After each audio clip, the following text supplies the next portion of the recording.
Exclude tags VR. I think it's actually like necessarily VR. Yes, VR is supported. Doesn't mean there's actually VR.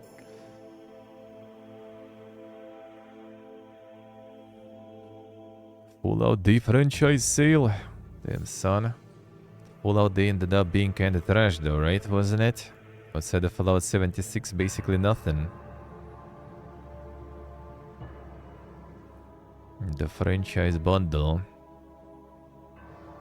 No, just selling all of that stuff in here. Kick. Kick.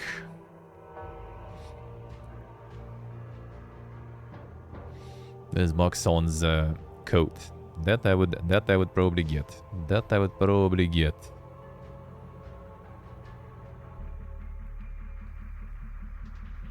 Whenever it returns.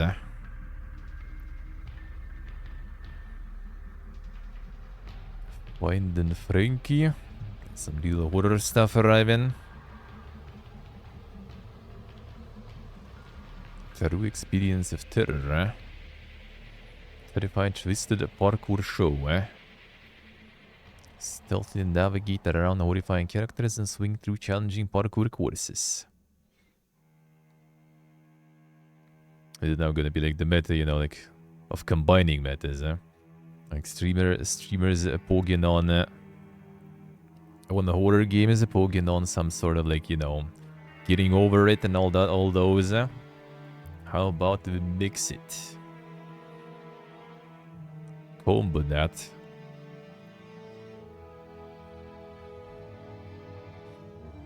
For the ultimate result. The YouTube horror reaction playthroughs, yeah. And get big and famous. I'll need to get that to get like some insane training for those reactions, man. Those are too much. Those are too much. I don't have the capacity. I don't have the capacity for that.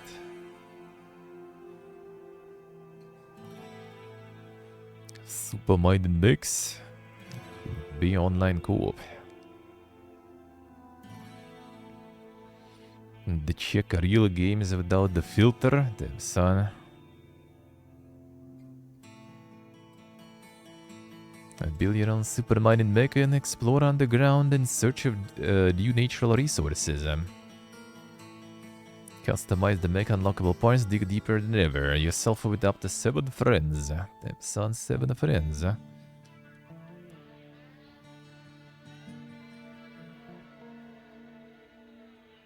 The VTuber model apparently got exaggerated expressions to emote.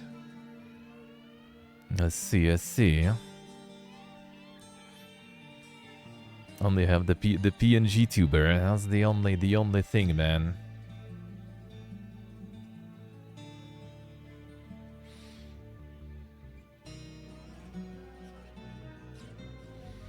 And 6 bought a new and trending.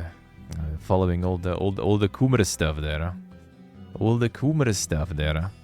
Psycho Bomb Gold. Damn, this one is pumping there. Overwhelmingly.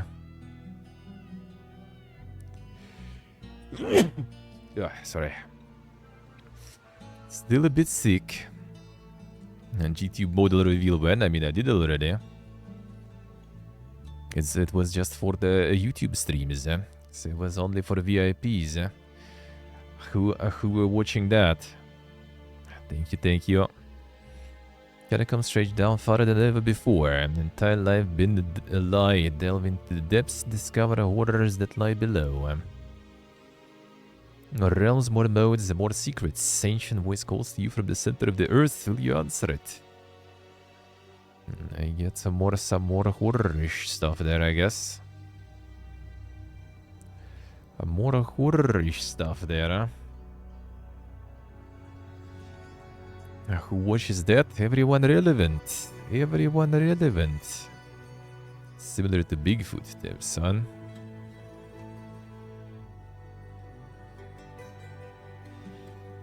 And Sonic X Shadow is a bit overwhelming to them, son. Actually decent Sonic. My game been taking sweet time loading in here though, like holy.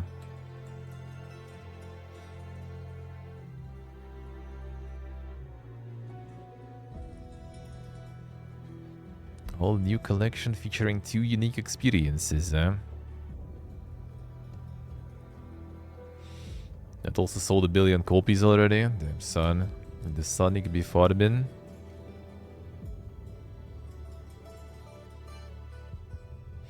Sonic before bin. Damn, $1.50 skin. That's cheap, dude, huh? What a twist. Not going hard on that one, even.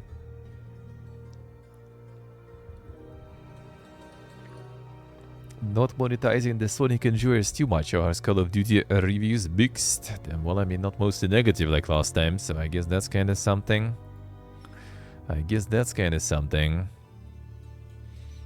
Damn, even close to mostly positive, huh? And before, like, most of the negative reviews is like, you know, another Call of Duty, the same stuff again. Damn, Steve already flushing it. Insane.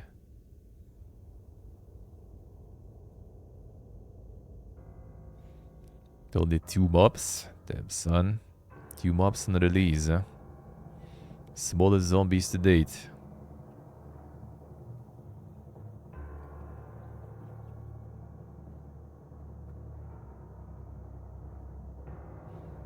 Biggest piece of garbage.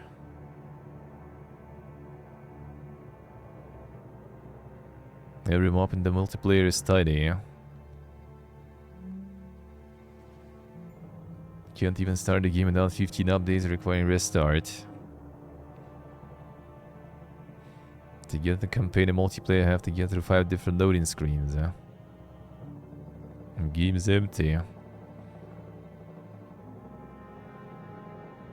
Game doesn't feel different. It feels like you're playing a game that wipes every season like Tarkov, except their seasons cost 60 to $100. Damn, he's on to something. They finally starting to see. See what do I say?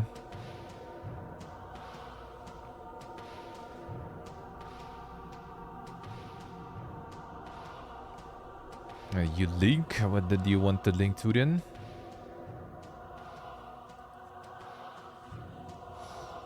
Do you want a link there? The size of the game? Maybe in SteamDB.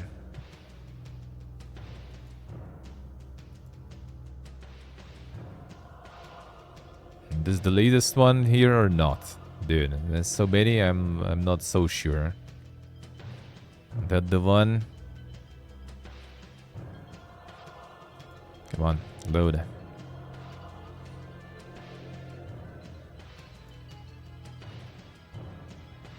SteamDB is loading as fast as the Gibbon still.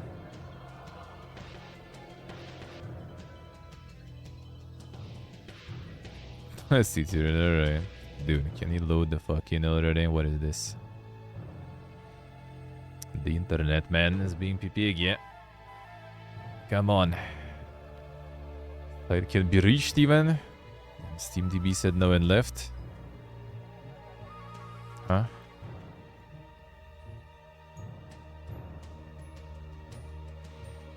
Why you like this? Gibbon is PPG or not? It's on my end. Now let's see it's on my end. It actually stopped dropping the frames. Oh, there we go. Loaded in. Yeah, I think we can see through here.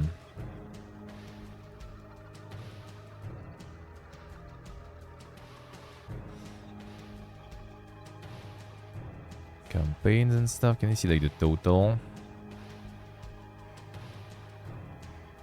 DLCs. Holy.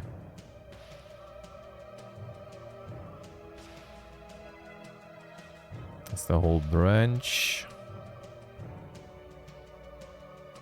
It's unused also. Yeah, I wish I could see the full thing there. Is there a way to see it properly?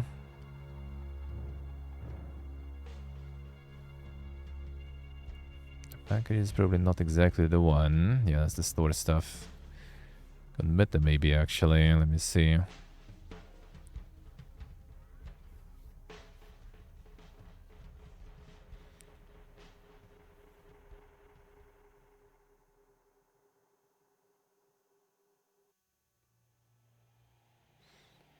Doesn't show here. Come on, man. You don't expect that to be kinda information that people want to see. And you ain't showing it. You in configs, Nah, not really. Never lucky, man.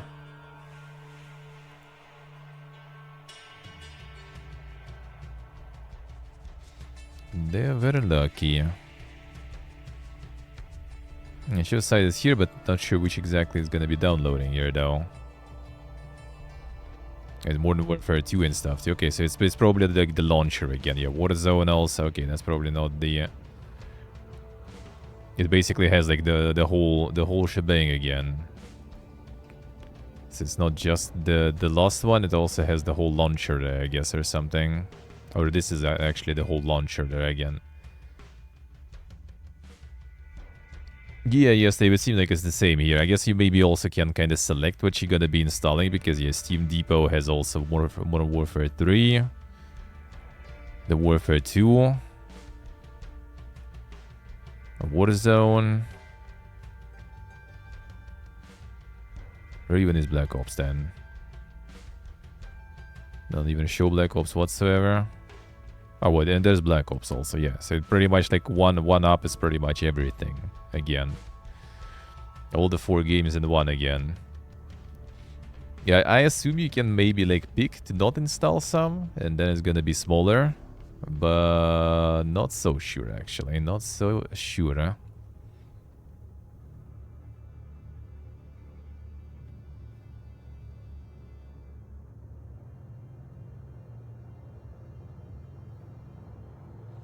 Fuck Activision, fuck Call of Duty, and fuck me for falling for it again.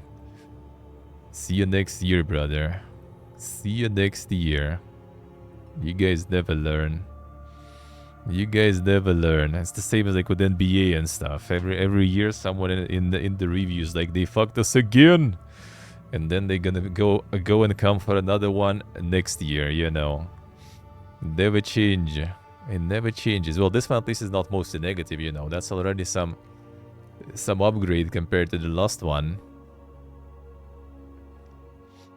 Can't pick between single player, multiplayer, and zombies. I see. Don't you guys have SSDs and hard drives and stuff? Come on. Romance and Saga out. Very positive. Now we saw a bunch of that one from TGS and stuff, so don't really need to rewatch all of that. Weebs be eating then. Weebs be eating. Dude, my Steam's so laggy, holy fuck, mate. Oh, the Ash Ketchum with the AK, wait, in the Call of Duty one? I mean, they added like a bunch of skins and stuff there, so I wouldn't even be surprised, eh? Carden Seal. A roguelike card battling RPG and 300 different cards, 50 unique vocal songs. The gaming chair detective, eh?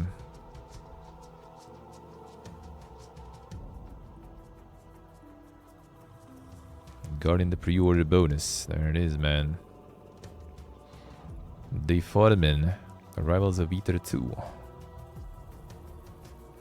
And the fighting stuff. Yeah, that's a lot of reviews on that one, actually. Sequel to the hit indie fighting game, eh? Arrivals of Ether. Both new and returning elemental fighters and the new and next generation platform fighters. People like them fighting games. That's giga popular during Next Fest, I see. People want them some fighting games, I see. Oh, Zero Zero is out 1.0, right? This one's Farmin. Remember playing the demo of this one a while ago. A lot of reviews there. Recent are a bit worse, but still good, huh? Still good, though. A 1.0 out now. Nice. And this one was pretty cool. This one was pretty cool. Second.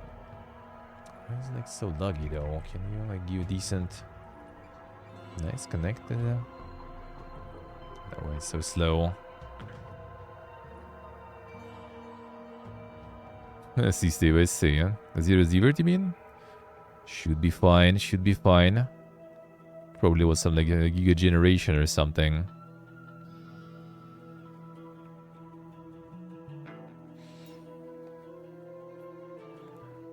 Dude, why are you so slow? Holy shit. I even like stop dropping the frames and everything on OBS, but why is it so laggy here?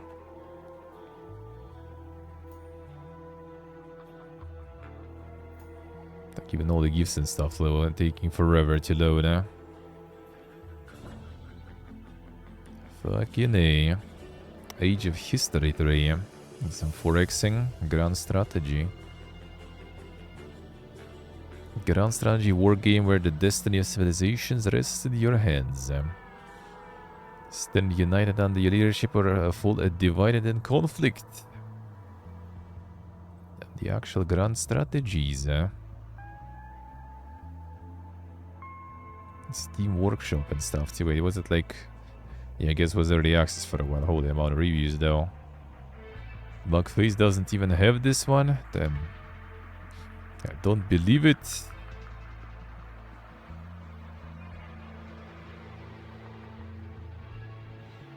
Pocket Edition.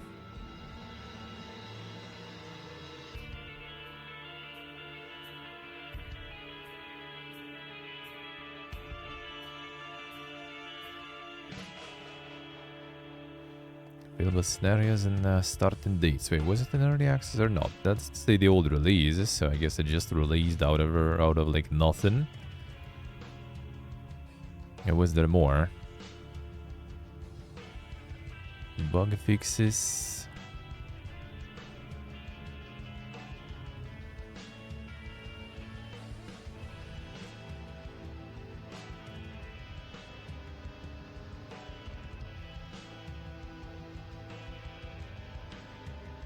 Announcement video in January. It was actually like just partially released, looks like. Or maybe some testing or something. 23, 24, 25. Yeah, it was just like released freshly. Holy, that took off. How? What is this magic? It's like announced in like January and everything. No early access, nothing. Just like boom, dropped the release and so many reviews. The fuck?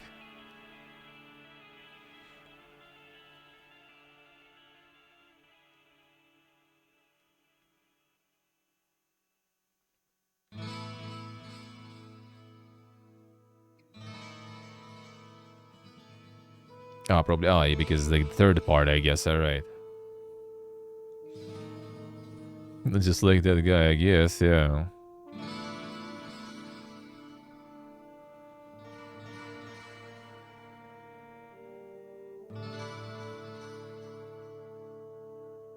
Combat system not the greatest.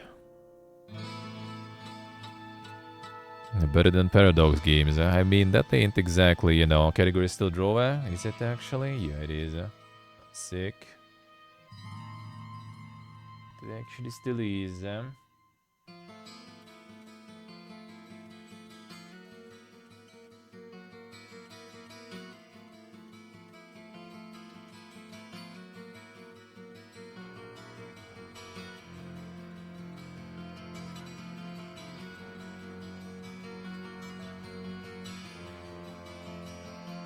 Yo.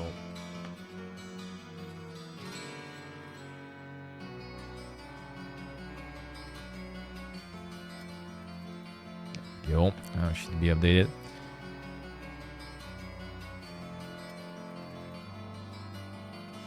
A buggy mess that barely playable.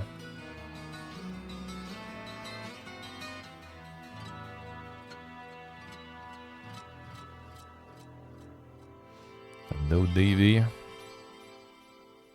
A broken vessel mechanics.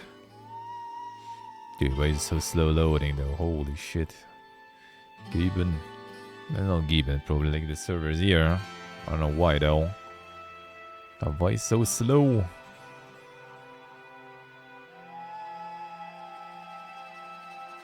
Hogwarts for $15 already. Damn, son. 70% discount. Forza with 80%. Dragon Age Veilguard is already slowly getting in. The top sellers. We'll see how that will go. We'll see how that will go. This will be probably quite a shitfest around that one. Because I feel it's probably like not actually bad or anything. But it's probably not gonna be exactly what people expected. So it's gonna be probably quite something. I have a feeling that it's gonna be a shitfest.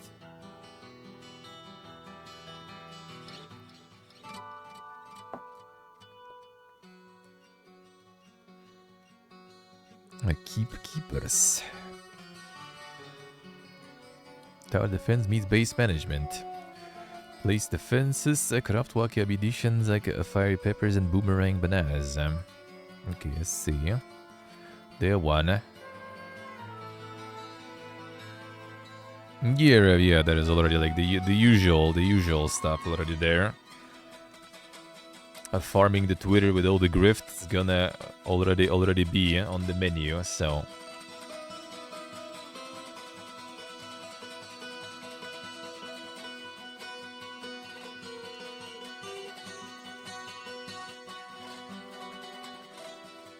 People really seem to care, yeah. There's already some giga molding about it as usual. So yeah, as I said, it's gonna be a fiesta, man. Like if it's gonna be actually good, people will be actually happy with it. It's gonna be like all good and nice. If something will be off about it, then yeah, that's gonna be a whole bunch of re. Not for the right reasons though, as usual.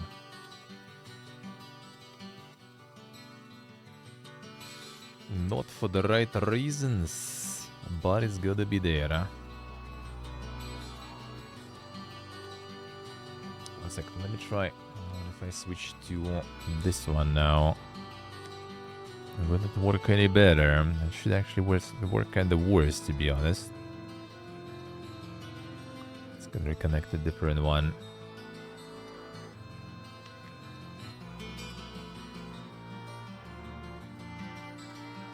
One moment. Just gonna see how the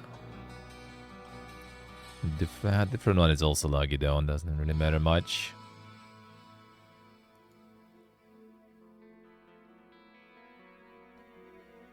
I think so.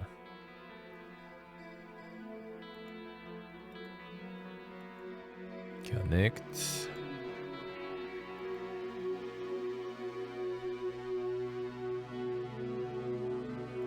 Let's see if this will load any faster there. Nah, doesn't seem like it. Alright, whatever. Unlucky.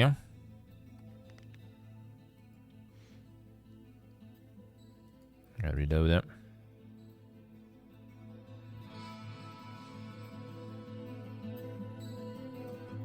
Yeah, there we go. Let's try to connect to a different one. See if connection will be better. Maybe not connection, maybe just in general. Let's check if I can switch the servers though. I don't know if it will actually affect the speed of the store loading, or it's only in games. But probably should. Don't be afraid too. Like all the horrors about to drop. 28th of October. At this point already, like all the Halloween stuff is like going the whole month before and everything, so I should start dropping them earlier, to be honest. So people can enjoy more. Send the deep into nightmare seamlessly blends reality in this uncanny horror escape room game. Yeah, the sale. Yeah, the horror, the Halloween one. Let's see. Let's see. Actually, 1 second. Did I switch the regional server? Let me see.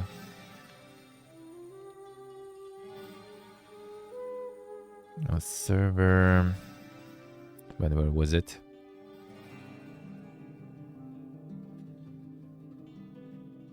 I remember having that, but okay, download region. I don't know if you're gonna actually help with that, but let me try. Restart. One moment. Gonna restart the Steam. Will that work?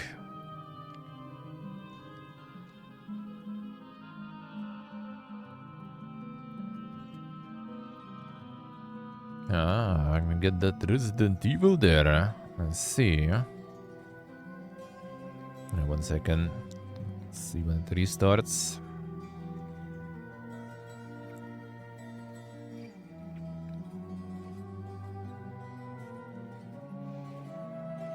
Still kinda dog shit though, feels like. Fine.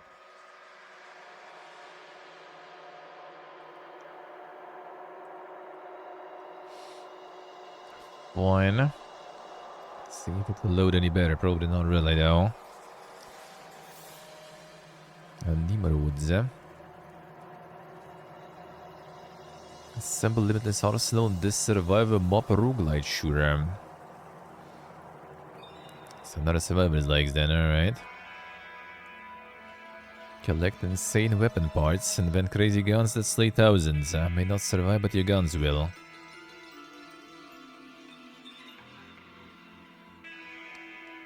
Ah, display no set on the boss, I see, alright. Dude, what is this connection shit like, holy. It wasn't that bad even before, I think. You know, sometimes like Steam, sometimes Discord also kind of laggy. Discord kind of more or less fine, but yeah, I guess the Steam, like, come on, dude. Little downsides, little downsides. I found some servers, at least for Twitch, that work kind of fine to stream in OBS.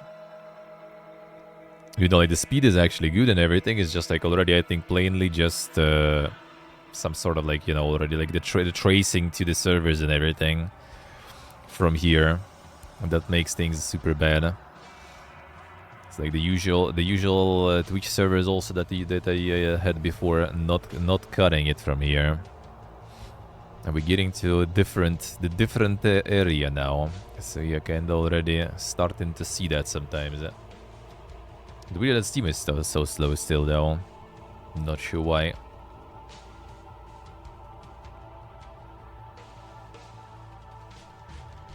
Annoying. Even though the speed is actually really good. A moon mystery.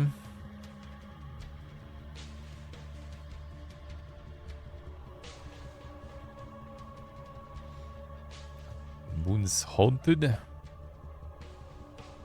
Nothing loses contact with Earth. Adventure begins in full. Fill up the oxygen, load up the guns, set out on an interstellar FPS adventure across the stars. The puzzles, fights, exploration, and the strange secrets of the universe. Actually, because it's trying to do... No, this one is not even loaded until you open it, so that shouldn't be... You know, this seems kind of like it runs a little better than the actual trailers and stuff. The actual stream has like no problems running. When the trailer takes a while loading, so maybe it is kind of geeb and stuff then. Yeah, this shit doesn't buffer or anything even. Come on, Gibbon, what is this shit?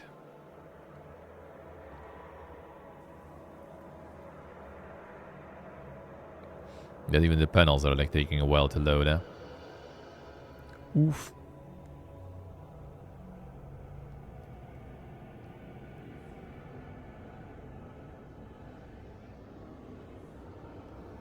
So it's just like the space survival stuff. Time to log, yeah. I feel like it might be kind of actually just... Let me see. If I open some stuff like here, let's say...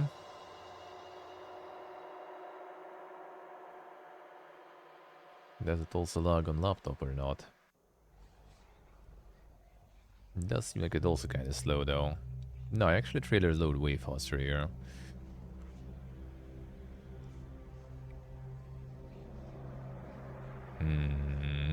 Why is it on PC though so bad then?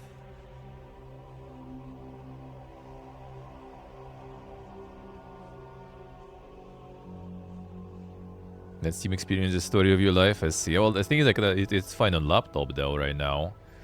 where the OBS is running, and I actually like on the hotspot to the laptop, so it goes through the laptop right now. But for some reason, it's all full PPG mode. I'm not sure why exactly, because like directly to router is complete garbo.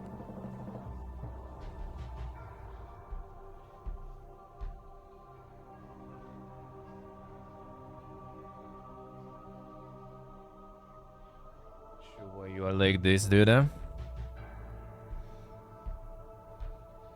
Avvirde.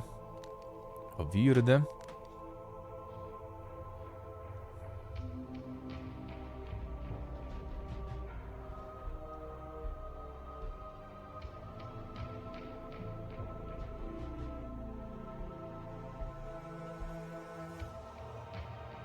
Stream is having a hard time.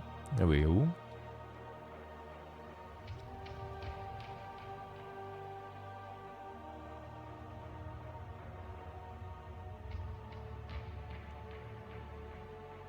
I gave them promised a lot of things like mecha combat going into units. Happens. That happens.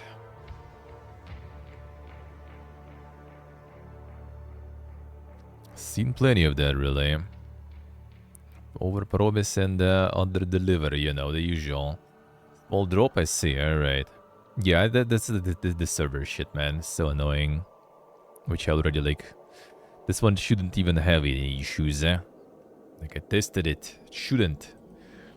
But then you still get them somehow.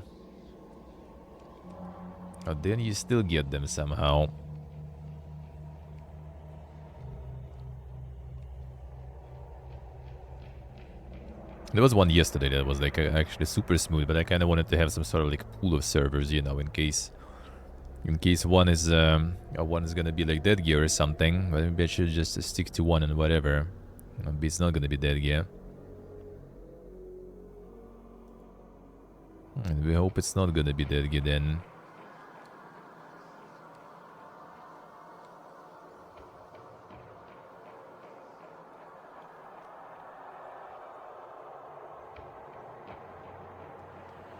Cool, the Aridia.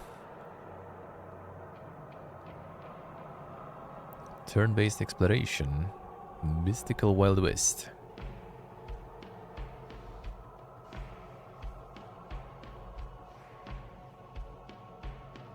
Also had the next fest demo, right?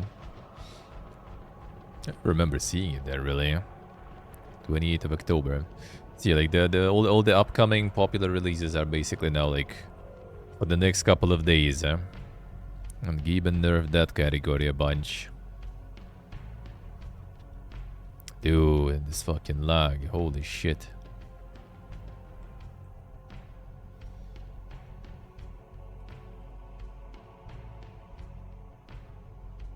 And the mega lags, yeah, I don't know like why, because like the laptop is fine. The PC is just like not getting it somehow. I think there's like limitations and stuff there even. Not so sure. One moment. Gonna switch again to this then.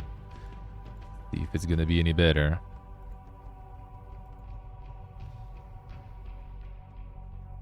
Instead of the hotspot. Cool, the read gear.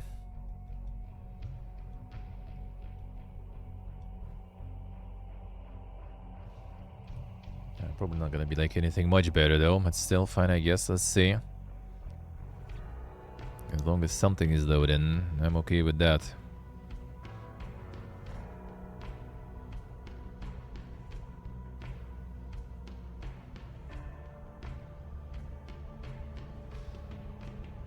Take risks, get paid. Is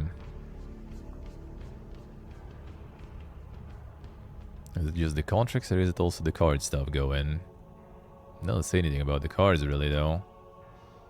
Not sure. Using cable, the laptop is on cable. And the PC is connected to laptop with the hotspot. That's how it was in Georgia and everything. It was fine. And it was the same here now. Now I connected it directly to the Wi-Fi router. Still kinda garbo. Laptop is on the cable. Laptop is on cable. I'm just not sure why. Oh, the Wi-Fi to router is kinda dog shit, even though it's like right here, almost. The SASP causing issues? Could be, I'm not sure why it's like this here, because like on laptop it's fine. Like laptop is completely alright, and usually I just hotspot from the laptop to PC and everything was just fine. Stealing all the internet and downloading? Nah, should be fine. And then it would be like other issues there going on probably. Then it'll be some other issues going on.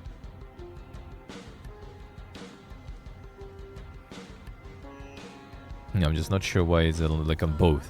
Both the direct connection to the router and both the hotspot is kind of laggy. Annoying, man. Annoying. There's like the tracing is kind of like a bit of an issue for Twitch servers. That's why I need to kind of like hunt down the good servers. Like this one is not that bug actually. So we don't drop frames. And this one we do. Not much, but still we do. That's the annoying part. And the SP already you can't even do anything with them. And the speed key is already as much as we can get. Like speed key is not a problem. Just some sort of stability shit going there too. But with Steam though, I don't even know. Why is there an issue with that now? Is there an issue with loading the trailers and everything in? We'll see, I guess, with YouTube and everything. Hope that is at least kind of like fine. Actually, let me see. I think I had some Steam like in the browser open. Let's see if that is any better. It might also get start lagging. No, that actually is better, I think. So maybe it's just the Gibbon issue. Might be.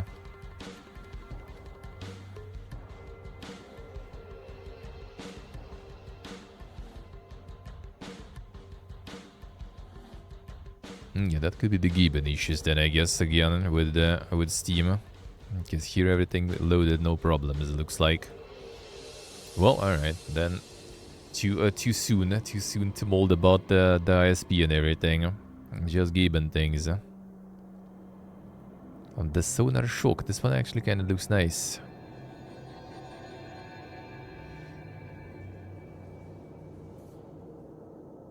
Submarines hunt and be hunted in this horror dungeon crawler inspired by decay of the Soviet Union and immersive RPGs from 90s.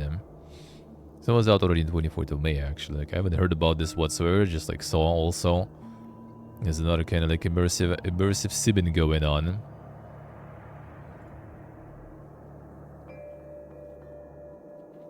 And just wanted to check the dankness, and looks actually really dank, dude.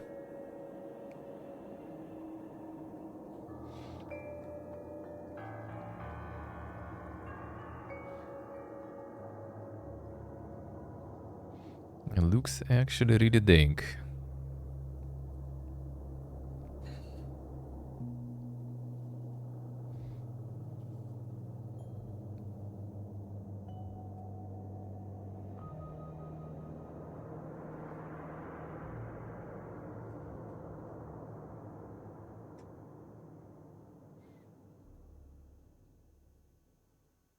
The Stalker plans, we'll need to do the last one first before that. Maybe we'll start next week already. The only one I haven't played yet.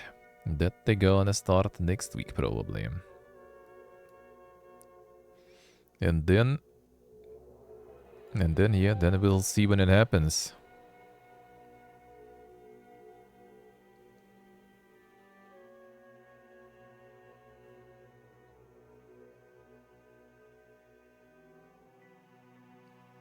Limited saves, huh? Ooh.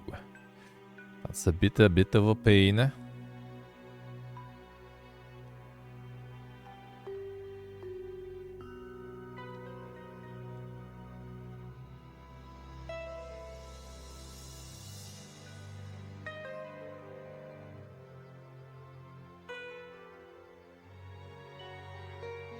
So yeah, gonna be a bit of Stalker gaming there, a little bit. Performance is terrible. Oof. Imagine having a terrible performance in the games looking like that. Yeah, what a time to be alive. Huh? Frame drops also. Holy. That's a doofus.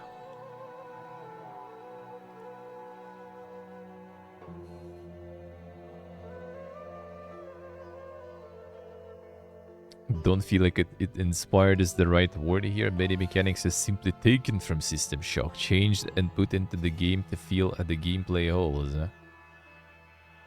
Damn, son.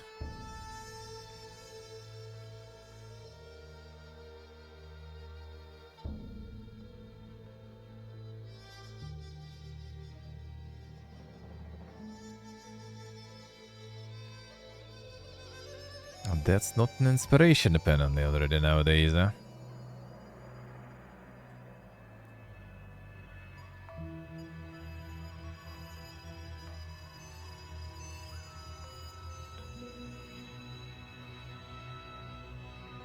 Yeah, mostly seems nice though, the Slav junk. That might be something interesting to check.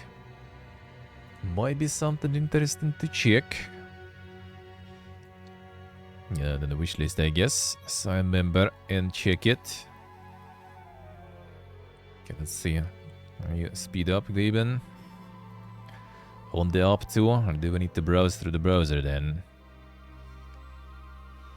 Yeah, like it was like instantly loading in the browser. Now this shit logs. Come on, Gaben. Bye. Oh, fine, whatever. Let's just finish browsing the upcoming. Then the recommended queue and switch. Could be Rev, yeah, could be. I did restart it actually though already. I did restart it. I switched the like the download region. That didn't really affect anything. And it restarted and still I don't even know where it is connected. I don't even know, man.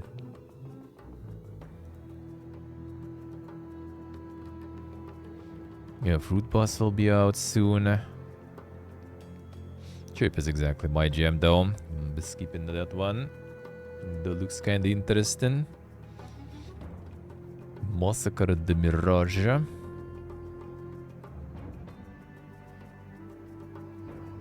gonna be more of the horror galore going on. And Next Best Demo was there too also, alright.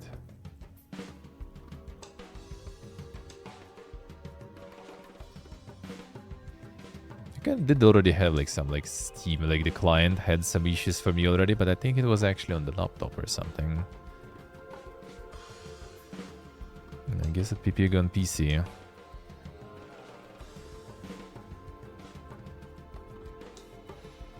Not sure why, but it is. 1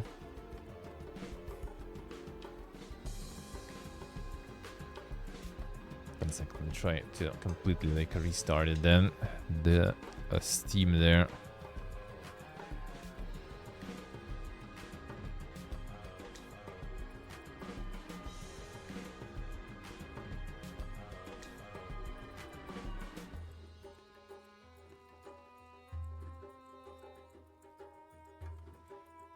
See if that'll make it any better. Because your browser works fine. Fix your shit, Gaben.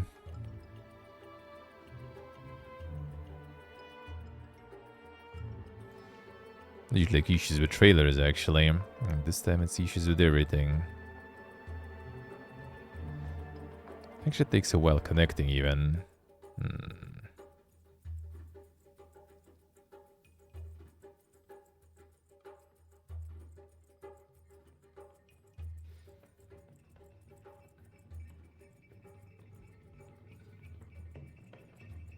And the browser it is. Okay, let's see, will this work better?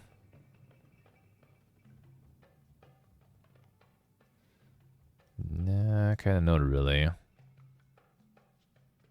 Kinda not really. Why then?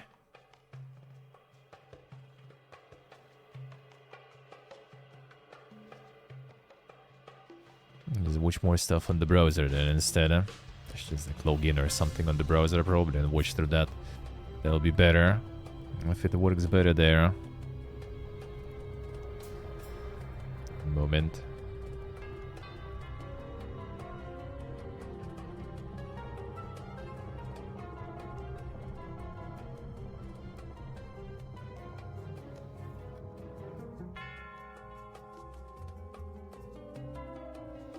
Like in general, the speed key is all good. So I'm not so sure actually. What the fuck is with Gibbons up? The browser is fine, everything tests are fine. I'm just going PP again. Could switch the region on the download on the app, but not the general. Not the general server region. I don't think I can switch that here. Only the downloads.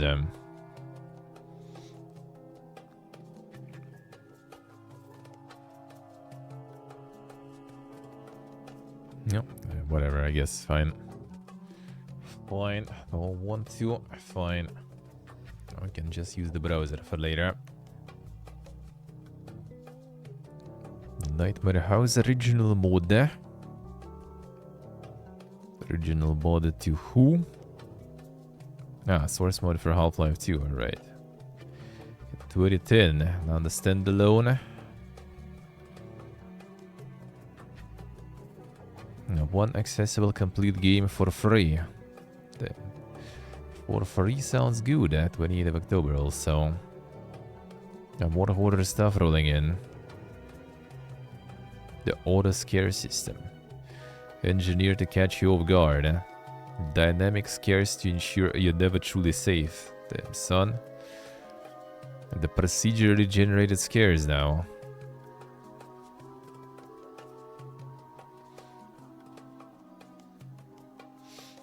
CCUSC. Yeah, why not? Why not? I see with Cry of Fear, I see. And the fruit boss. Oh yeah, that's more of the cozy gaming there, I guess. More cozy gaming. Is it co-op also this one? No, this one's single player, alright. Oh, this one had some. Didn't have some of that. 28th of October also. Yeah, the upcoming Gibbon did nerf a lot. Yeah, the fun part is like you open even like the stream here, for example, and that stuff like doesn't buffer whatsoever. But the fucking trailers and everything in the app, oof. And they just refuse to load, man. They just refuse to load. Okay, this one maybe lags a little bit there. It does seem kind of like it does have some sort of co-op stuff going. I guess it wasn't PC or something. I just wanted to see some hidden gems there and everything, and that's also gonna be all laggy, man. Those two. Oh, that was gonna be one of those. Slow burn atmospheric horror game. Managing a toast shop in a desolate location in central Anatolia, Turkey. Damn, son. Those customers cash in, buy more ingredients, and witness strange events unfolding.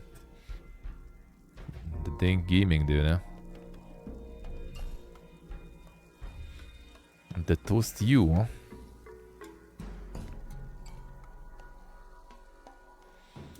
Got the toast machine and everything.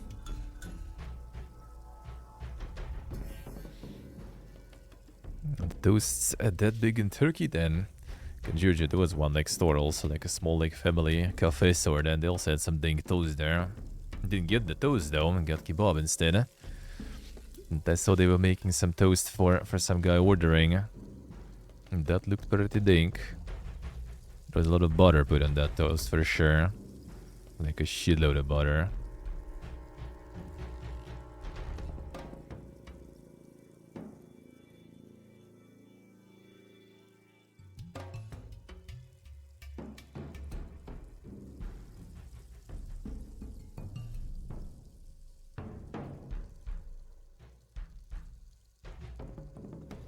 Just dropping it like that.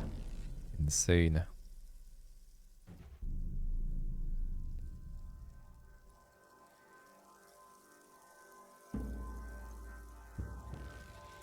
It's 100,000 lira there.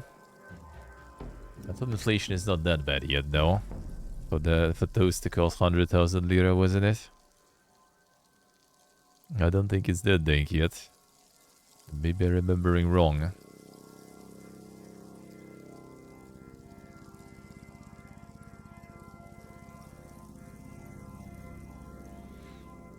Okay, that's Amiga Gaming there, huh?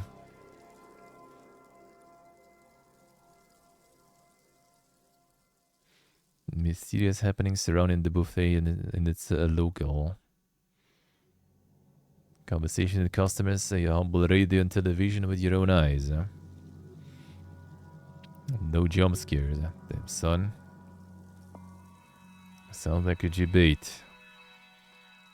I mean, I guess kinda could be, huh? That'll be at least interesting if it doesn't have them. And Beyond the Darkness. Horror adventure with puzzles. Help little girl Billy battle nightmares, huh? The detailed toast making system, yeah. That's what important. I see. God, dude, I need to like switch to the browser already. It's like paying to browse it like this here. Holy shit. This also gonna be all ruined probably, but maybe we'll see something interesting. I can just open in the browser. Yeah, like Mirage is not interesting. Skipping that. Yeah, Worshippers of Token before. And that one is actually kind of doing pretty well. 91% positive, actually. Early access. Interesting.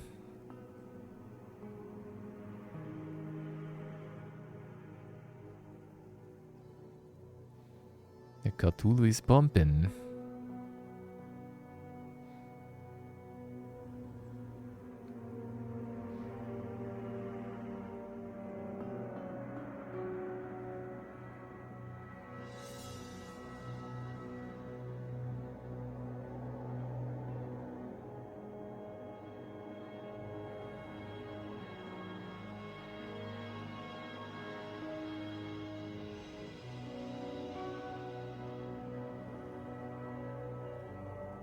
Someone molded in. Other than that, seemingly kind of good, though. We'll see. I overall wouldn't really mind. Oh, the web fishing we saw even, I think, like last time. Oh, before the move even, yeah. Still here. Still there. And the insane fishing and co-op on the web, eh? It's only money.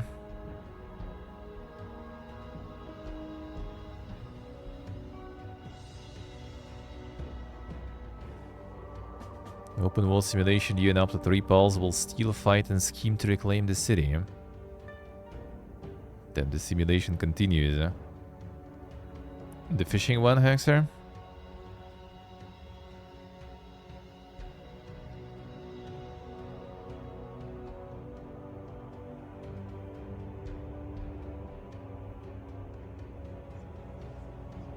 Exalted under the city. Alright, says like the co-op galore for memes, looks like. A minimum wage sample demo. Damn, son. Yeah, the fishing one. Yeah, figured.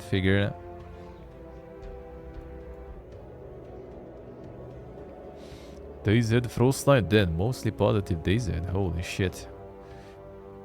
That's a rare one. No, it was almost mixed though. That's a rare one. DayZ actually without the Molden.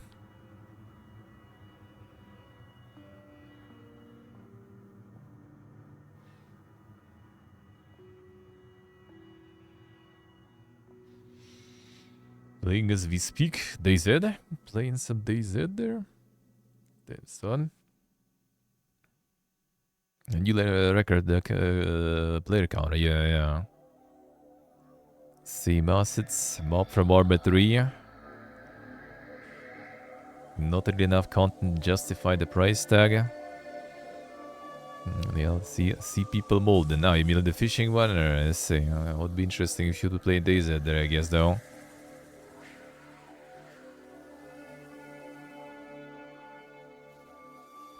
quite a chunky DLC though in price, I say. If it's even regional, like, oof.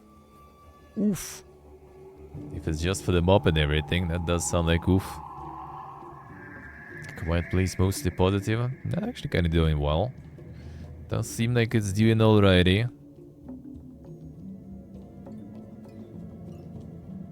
No, hidden gems there. Hidden gems to show. Storage Hunter.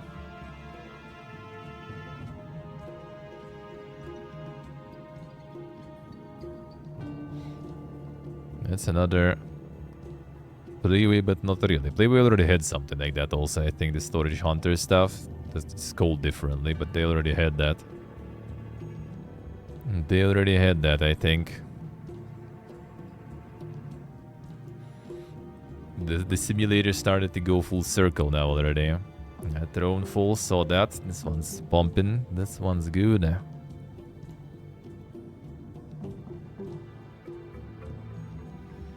Railroad Corp, eh? I'm actually very positive, this one. From the Railroad Corp 1. 30 access, though. It's a bit of a pain, eh?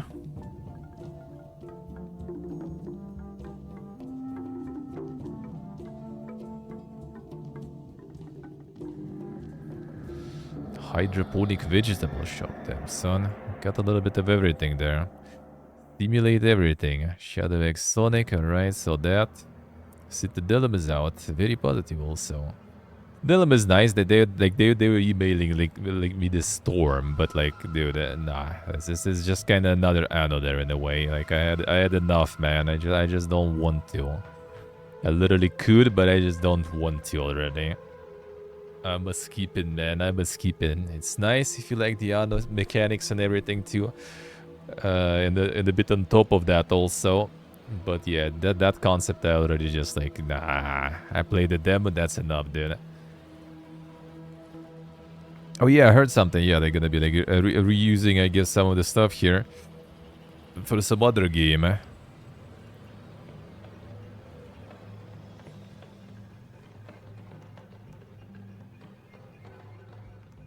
I assume this. No, that's something else. That ain't Citadelum. Wasn't it showing here? Like I heard they emailed me that too. They emailed that too. But yeah, I don't remember the name of that one. Don't remember the name of that one. Yeah, just drop this one and go to browser already. This fucking up is cooked, dude. Now Gladiators of Citadel, I see. Alright, that's simple. Eden Crafters, so that.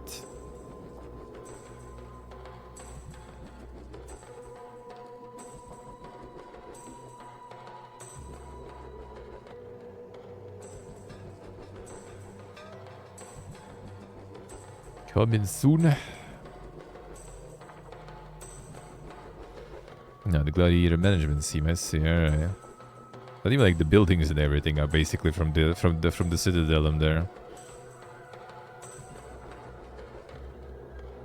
I'm gonna min-max the asset usage, dude. Why not? Why not? Gotta respect the grind. Do the screenshots. Gotta respect the grind. Yeah, fine. Go to the browser now. Finally. Finally. I guess I can just browse this for now here too. Tormenture. Oh, this one already out too. There's like one more of the mega horror ones. Horror, but sort of 8-bit game collection and stuff. Tribute to 8-bit classic games. Zero if I see.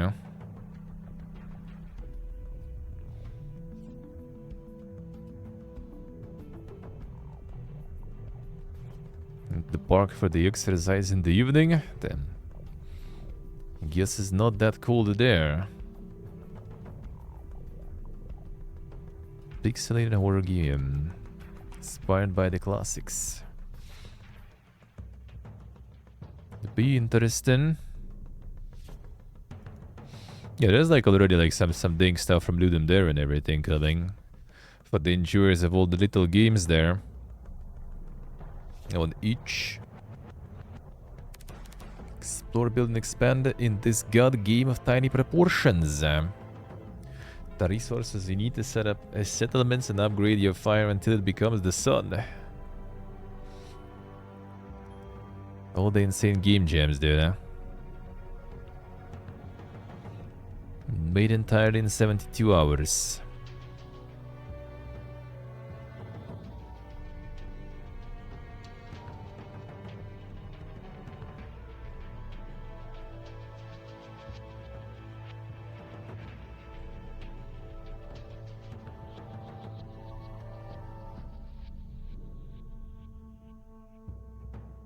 Getting the actual trailer though.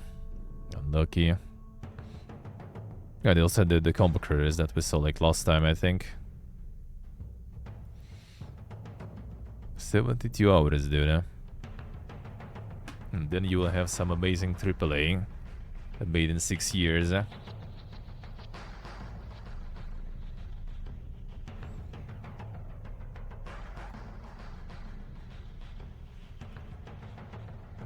They get some of the game jammers going.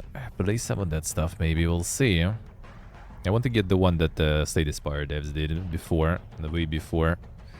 I wanted to try that one still. Creature Packets is a game about cooking tiny creatures. It's a microwave you can bring creatures from packets to life. Use Blender to explore new substance packages to cook even more creatures. It's also 72 hours, dude.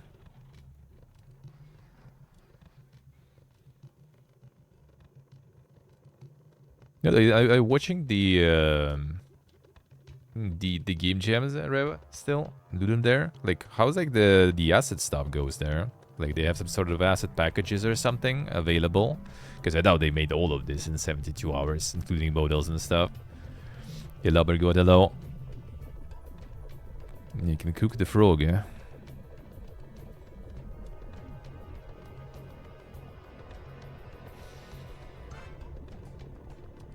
God, these like assets and stuff, that's some dang stuff. Well, this looks like more like some horror shit, to be honest, but yeah.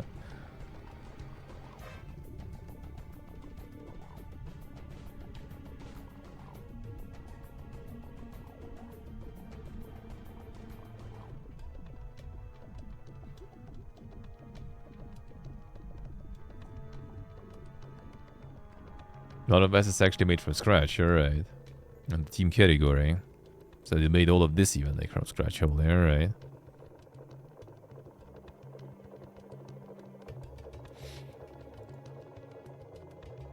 Interesting. Not like it's something like super crazy, but like for me that's crazy. Let's put it that way. I'm making that from scratch there. I see, Rev, I see. Yes, the LiDAR scanner game too also, alright. I thought one was already out. There was something like looking cool with LiDAR stuff. I needed to scan everything. I don't know if it was the one. There was also one from like the game jam that actually kind of went full release already or something, or close to it.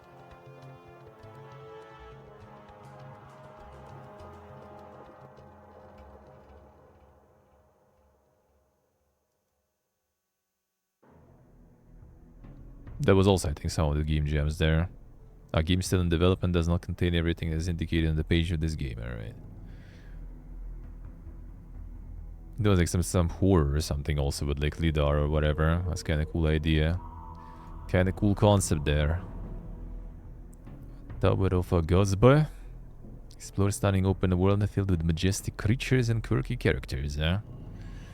Nurture a withered lens and vibrant ecosystems and flex your creativity as you build a thriving island civilization in the balance with nature. Invite friends to craft, harvest, and hang on your fantasy island. So the multiplayer stuff too.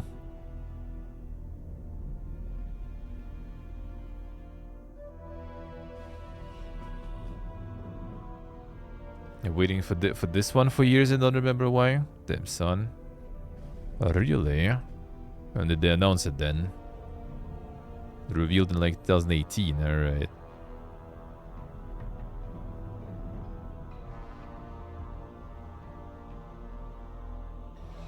Some ding stuff.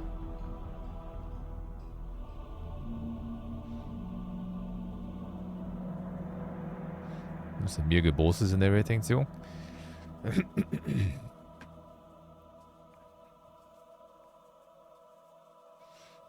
Let's see what I see. True. That can be a bit of an issue. I agree. A lot of them are kind of samey. Even though that's because a lot of people want the samey stuff, really. Make some open world survival craft. There it is, of course. And you already have a whole bunch of people playing that anyway. Easy life.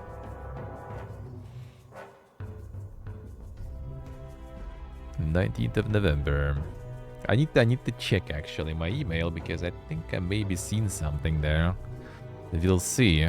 Even though like that November, that part is already, you know, like already quite competitive there.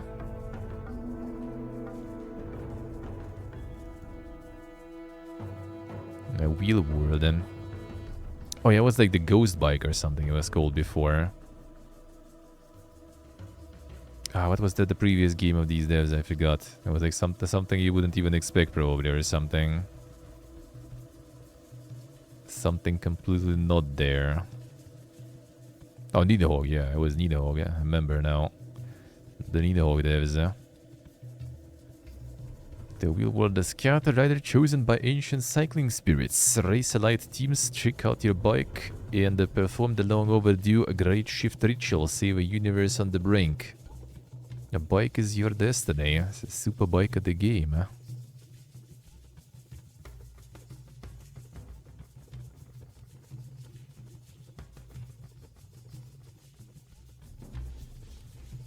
Coming soon though, no dates, nothing.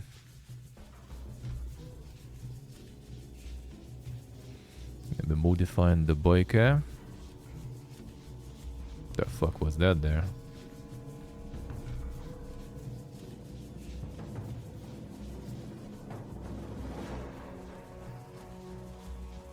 Huh? Alright, okay. See how it is. Quite the bike there. Dorksel, I forgot your bike there. I see.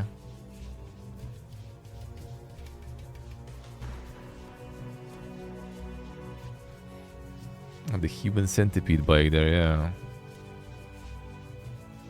Super biker. Then Annapurna also publishing with all the Fiesta going on there. Interesting. I wonder how that works now.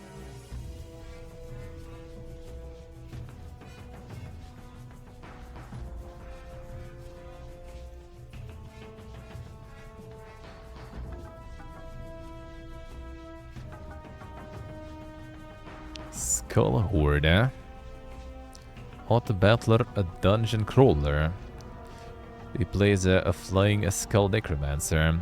Powerful loot create overpowered builds. Summon horde of skeletons in battle of bone versus flesh. Overpowered builds sounds like my jam. Tavini 25. Is this one that is like the no gameplay trailer again?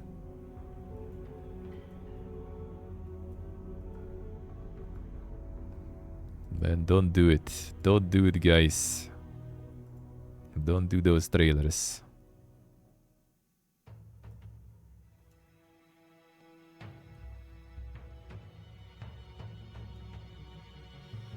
Vits Matebattlen.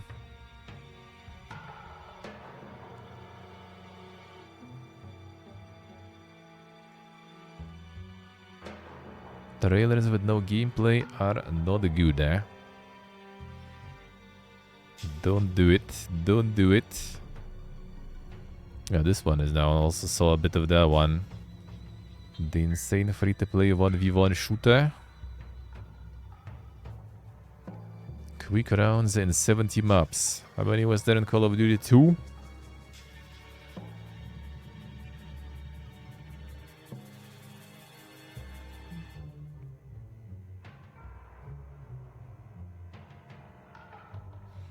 Including all weapons and proximity chat. All the weapons. A little bit of everything there.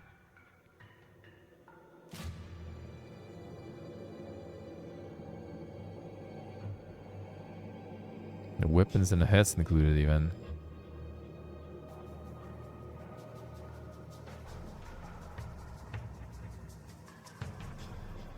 And the peak gaming, man. You'd expect there would be more stuff like that already nowadays with all the achievements in how you can optimize and make stuff run good and shit, like all the high tick rate servers and everything. I guess high tick rate servers need to host those servers. That's probably like, since it's free to play, I kind of doubt it. It's probably just, you know, you kind of you host your own server.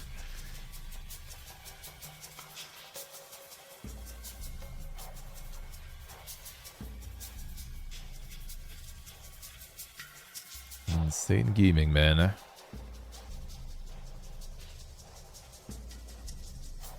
Part Cruelty Squad. The Cruelty Squad, not so sure. I guess stylistically maybe a little bit.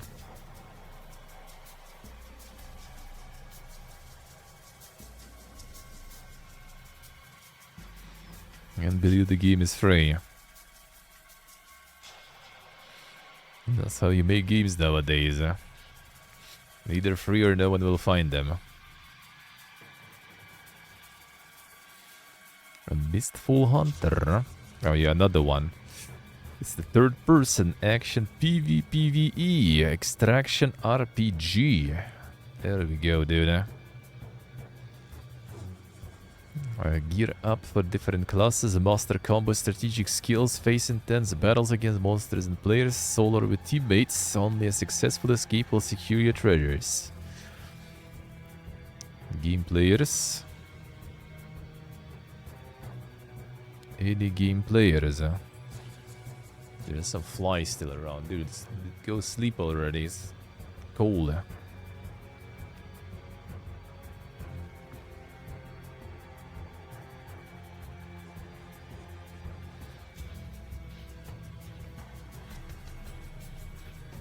The Souls-like extraction, one could say.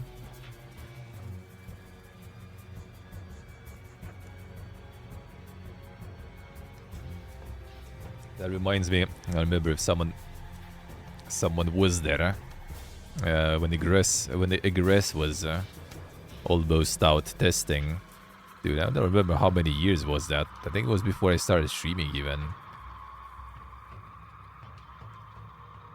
But Nether was testing that one. Server, their Discord server was invaded by LS community to get the keys to the beta test. And then the game died after release, though. Though, like, the concept was kind of fun, but yeah, the way it was made, wasn't that good.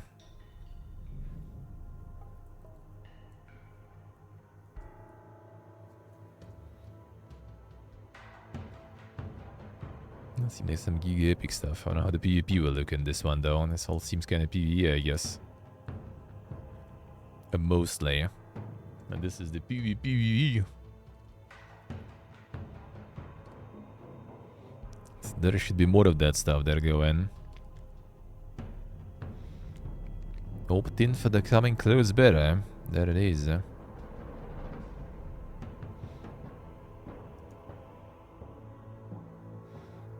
Those who rule,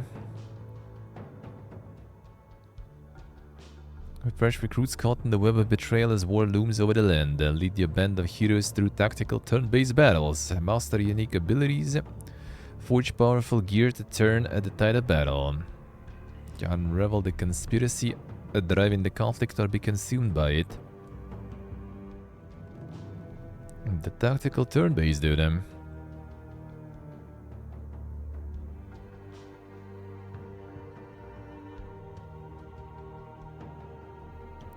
Isn't it gonna be in the end like Battle Brothers like or something? Sorta. On January 25, demo exists already.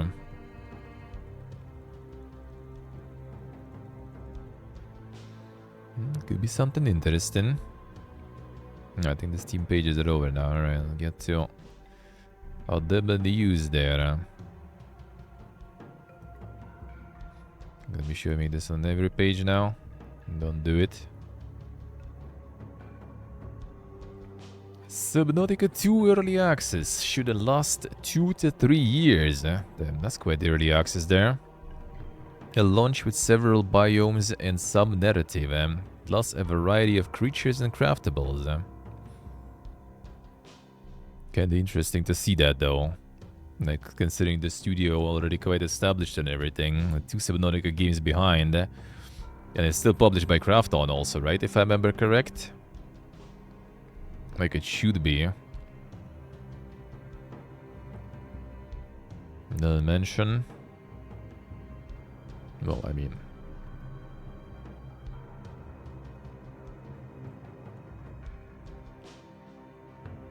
Probably it's Krafton, right? Krafton owns the studio now. Yep, there it is. Yeah, like, huge Bubba G publisher. Yeah, like, quite a portfolio already released games, and he's still going for like 2-3 years early access. Like, holy.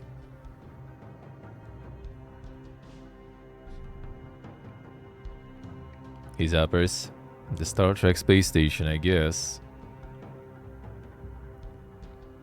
And their last game kind of flopped. I mean, people didn't kind of really like it that much compared to the first one, but I mean, I don't think it kind of like flopped, you know, financially. It could be though, hard to say. But I think it's still kind of like was riding the wave. Got to go with like the full co-op on this one now though. Online co-op, I see. Well, that will actually probably farm them quite well, but like, yeah, early access though. That's gonna be something. Feels dead on arrival to you? Wait, you mean previous one? Actually, previous one also was in early access, I think, initially, right? If I remember correct, below 01 or whatever. I think it was kind of the same as with this one as the previous one.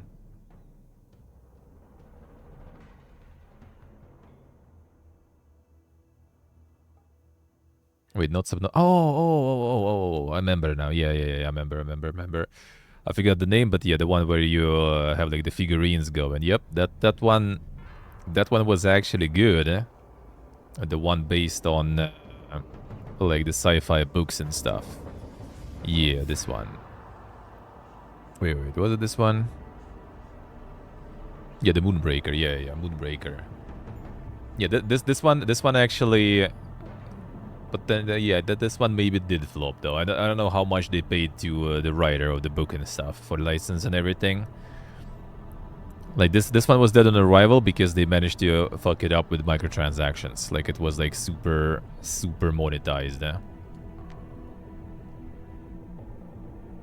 Natural selection, too, yeah. It looks like it. Even Zen of Sudoku there. Yeah, Moonbreaker did kind of flop, I think, yeah. They managed to like somewhat salvage it later, but it was already too late. Yeah, it's very positive now. Like later they just removed all monetization completely, and then people started liking it. And on release it was just a shit fest, because like you kind of buy the game. It was like, I don't remember, it was like 30 or 40 bucks or something. And then you also need to pay for a bunch of shit inside. And people got kind of mad. Rightfully so, right? So they kind of just cut all the monetization stuff out, I think, but that was already seemingly kind of too late. Doesn't apply a huge... Yeah, it didn't sell that crazy much, probably. I doubt it. And even then, like, most of it probably already was after, like when it was on sale and stuff, when they cut the shit stuff out. But the thing is, like, people just, like, super excited for Subnautica and stuff. So, they probably gonna farm with that one. And still, like, the 2-3 years of early access. And they have a publisher, a massive publisher with a lot of money, dude. So I'm not sure actually. Subnautica? Oh, Subnautica probably have a bunch. Both of them even probably. Like below 0. Yeah, still very positive and everything. Yeah, 83,000 dude.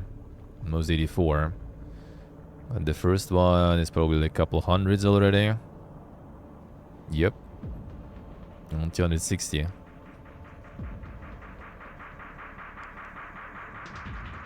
Now those sales can support. Oh, I'm pretty sure they were supported quite well. Even before publisher and stuff, they were I think pretty good. Huh? I think they were doing quite well back then with Subnautica release. And they got bought also. Like it's not just the publisher. Krafton fucking bought them, by the way, the whole studio, if I remember correct. But yeah, 1.2k is nothing in comparison. That is true. I just don't know how much the budget was. Like, did they need to pay and how much they need to pay to the author of the books and stuff for the Moonbreaker and everything? Because they got some sci-fi author, basically, kind of like a big one, big modern sci-fi author to kind of write the lore and stuff. And then all that was in vain, sorta. So they kind of like started pumping, preparing for some big sales, big game, and then just completely flopped because like people just got mad over, you know, trying over the milkage there.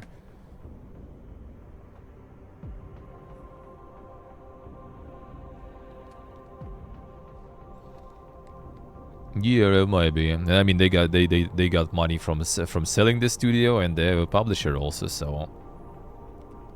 Like I kind of see like the from their perspective, the early access for Subnautica might be kind of nice because you can just develop it together with community. And like Subnautica is like huge with streamers and content creators, and they kind of know probably that, you know, people waiting for the next one, and it's gonna be hype for sure, and it's gonna be, you know, content for streamers, and then even like having this like long development period is a good thing for them because like they're gonna be like, oh, we got the new like biome, new like we got new monster and stuff, and like boom, all the streamers, all the YouTubers, they just already like flock in to show the new stuff, you know, and they can just have all those like kind of like constant like spikes of attention just, you know, from developing the game. Like even remembering how well I played it back in the day on early access and everything, like he was returning to it and replaying it like every, I don't even know, maybe like not few months probably, but like every year for sure, I think was the big return to Subnautica for the new updates and stuff, like regularly.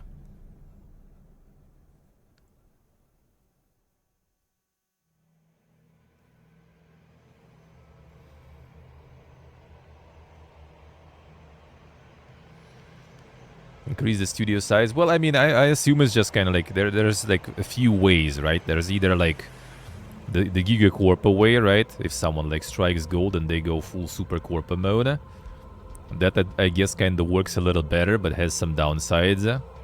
And then there is also, I guess, like, you know, we're gonna remain kind of like, you know, just like just a bunch of nerds making games, but then they also kind of like, well, but they also have money, so let's just like invest it into recruiting stuff and everything. And then I think you actually kind of suffer from like lack of proper, you know, management personnel and everything. Because you just kind of like throw money at it, and the problem is like the big corporate does the same though sometimes. The good management or not, they still just throw money at things and that's it.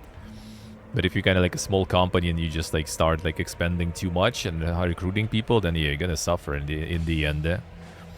When you don't have like some sort of like pipeline of like multiple releases, multiple like projects in the works, then you just kind of like recruiting people who a lot of them will be just like sitting doing nothing soon. Like those like super expansions without like skill to handle that and everything doesn't sound like a good idea. Yeah, Clay is really good. Yeah, Clay so far is pumping some really good stuff. Pretty much all the bangers, I would say. Only the bangers, even.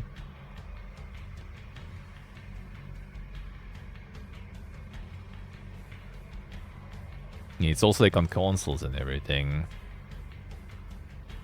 2-3 years of early access. Lost until 27 or 28.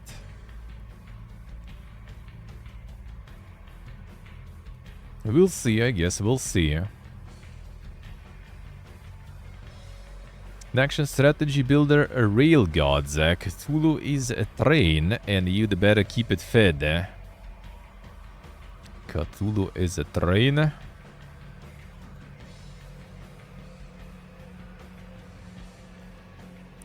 A rail gods of hysteria. Co-op survival journey for 1 to 5 people. Through post-apocalyptic Lovecraftian world. Oh, so it's like the... What's the name? The vampire stuff. Like, but on the train.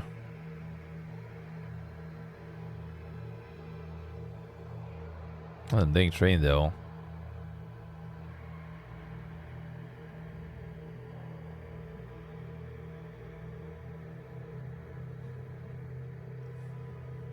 Which one Game Pass Day 1? This one?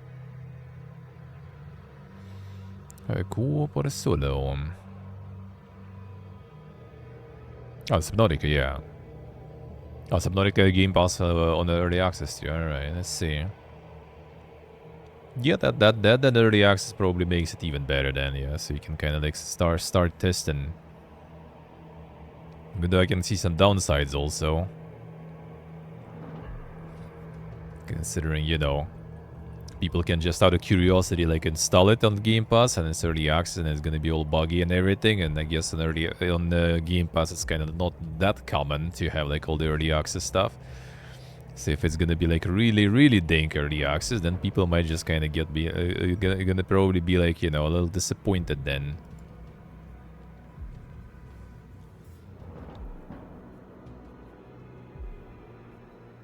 Valve won't sacrifice battery life to deliver a more powerful Steam Deck 2. The real next generation of handheld PC won't get here for a while.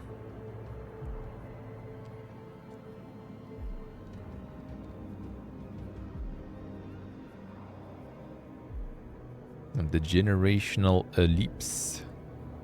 Don't want to release Steam Deck sequel that is only incrementally better.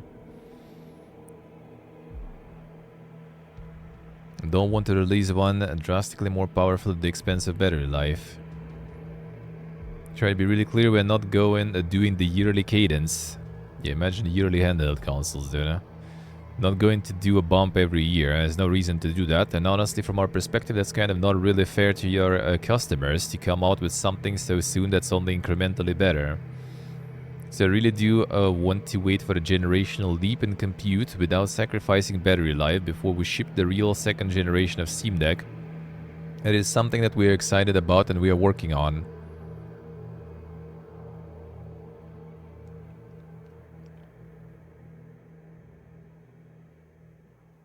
Yes, let's see.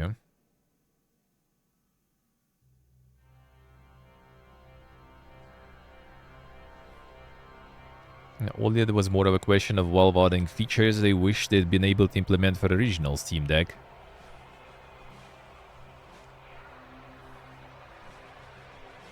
Take no Steam Crook. Damn son. Shots fired.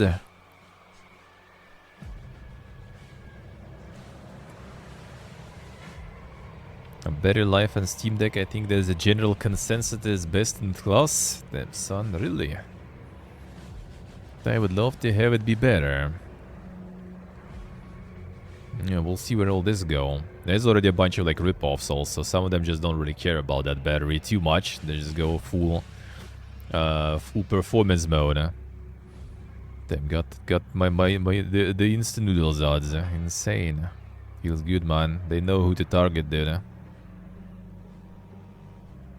Caves of Cood get us a 1.0 release date, revealed by a tricksy riddle about beetle moons. A 1.0 on Caves of Cood, and that shit is like way too dank. Yeah, the Kid Fox also on publishing there. Game is getting 1.0 release December 5th. It will cost $30 on Steam each and GOG.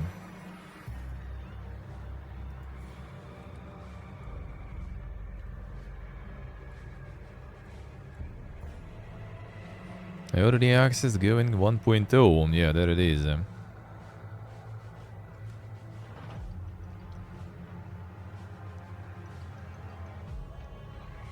Let's see if I see.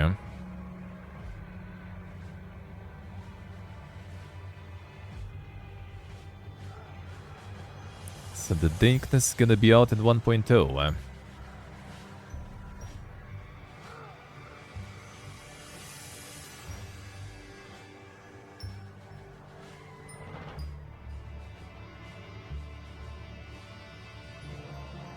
Try that stuff eventually, dude. That'll be interesting.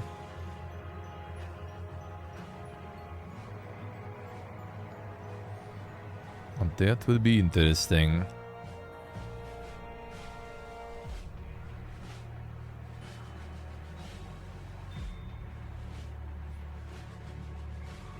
It's already, I guess, like the uplift with the looks and everything compared to initial stuff. 2015, dude. A best patch nose bundle with Dwarf Fortress.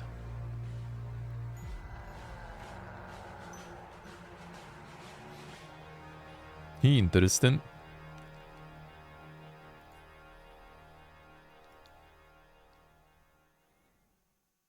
Like the odds of all the cold and flu season is here, dude. All the odds are meds and stuff almost. Also quite targeted since we're sick here. I think memes. Yeah, forgive me for I know, yeah. I've been lost. I need to kind of maybe find some time to play it. I played on early access only. So we'll see, maybe. I've got no rush with that one. Dave the Diver's creator wants to make games about Dave's backstory and explore different genres.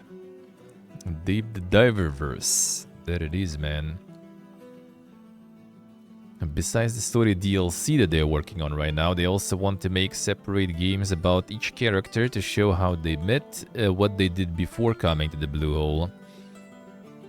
Goes on to mention they would explore Dave in different genres and settings, perhaps giving him a backstory and profession. There it is. I'll go and take memes. I was actually going the... I think it's actually doing pretty good, wasn't it? Wasn't it? Yeah, very positive. All Gucci, all Tamaguchi. Man, that's actually not a lot of reviews though, surprisingly.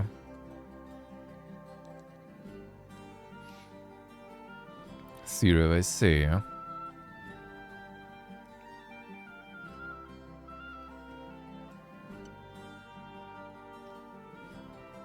Sitting down to play the full version.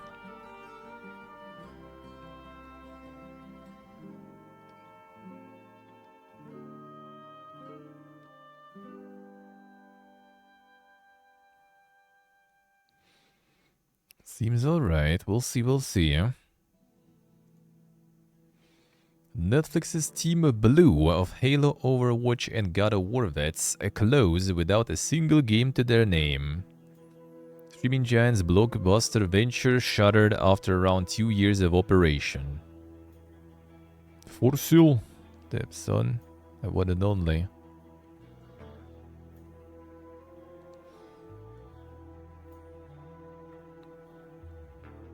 They're working on a brand new AAA multi-platform game and original IP. Imagine when something is in the works for like two years and then they just kind of like shut it down, you know, whatever.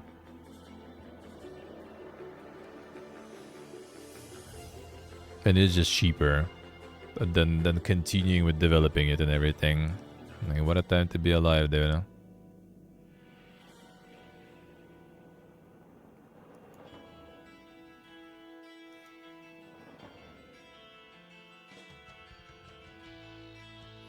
Monster Hunter Wilds PC Beta launches this month with a character editor and co-op multiplayer. 2 hunts and 2 monsters to slay. Yeah, might check. 31st of October to 3rd of November. Might check that. Might check that.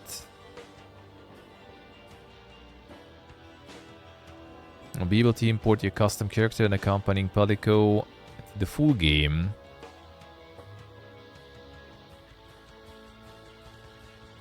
Import to the full game. Will like save the progress, I assume then? Or it's gonna be just the character you created, I wonder. Okay, next gen hello. How we doing?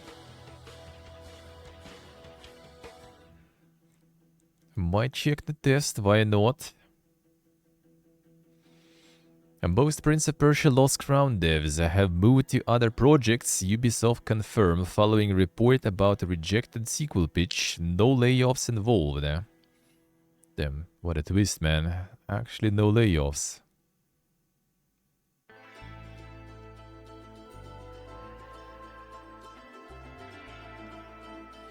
Extremely proud of our team's work and passion, Ubisoft Montpellier, to create a game that resonated with players and critics alike, confident in its long-term success. The Persia Lost Crown is now at the end of its post-launch roadmap with 3 free content updates and 1 DLC that released in September. We're now focusing on making the game available to more players. It was recently launched on Steam and will be available on Mac by this winter. Most of the team members who worked on Prince of Persia The Lost Crown have shifted to other projects that will benefit from their expertise. Players have a love for this brand and Ubisoft excited to bring more Prince of Persia experiences in the future. But no sequel though. But no sequel though. Well, it's nice at least that they just redistributed people. And without any layoffs and stuff. That is good. Denuvo respond to their rep for tanking games. I'm a gamer myself and therefore I know what I'm talking about. Ah, damn son. Pulling the gamer on us. There's only 2 ways to protect the game against piracy, right? Either you don't or use auto protection.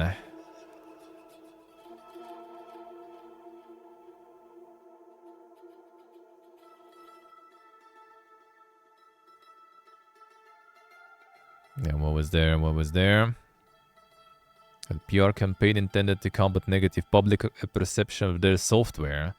Oh yeah, there was like absolutely, you know, unbiased report also about like the financial effect of having the Nuvo and not having the Nuvo. For how long was it? Like 3 months or something? I think if you have the Nuvo, then you are not losing on piracy, like 20% of your profit or something. After 3 months, it doesn't matter already or some shit. We'll see about that. Not so sure, man. 1 second, let me get the OSD going.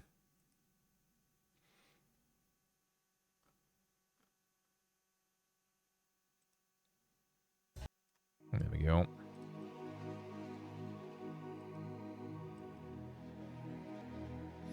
There we go.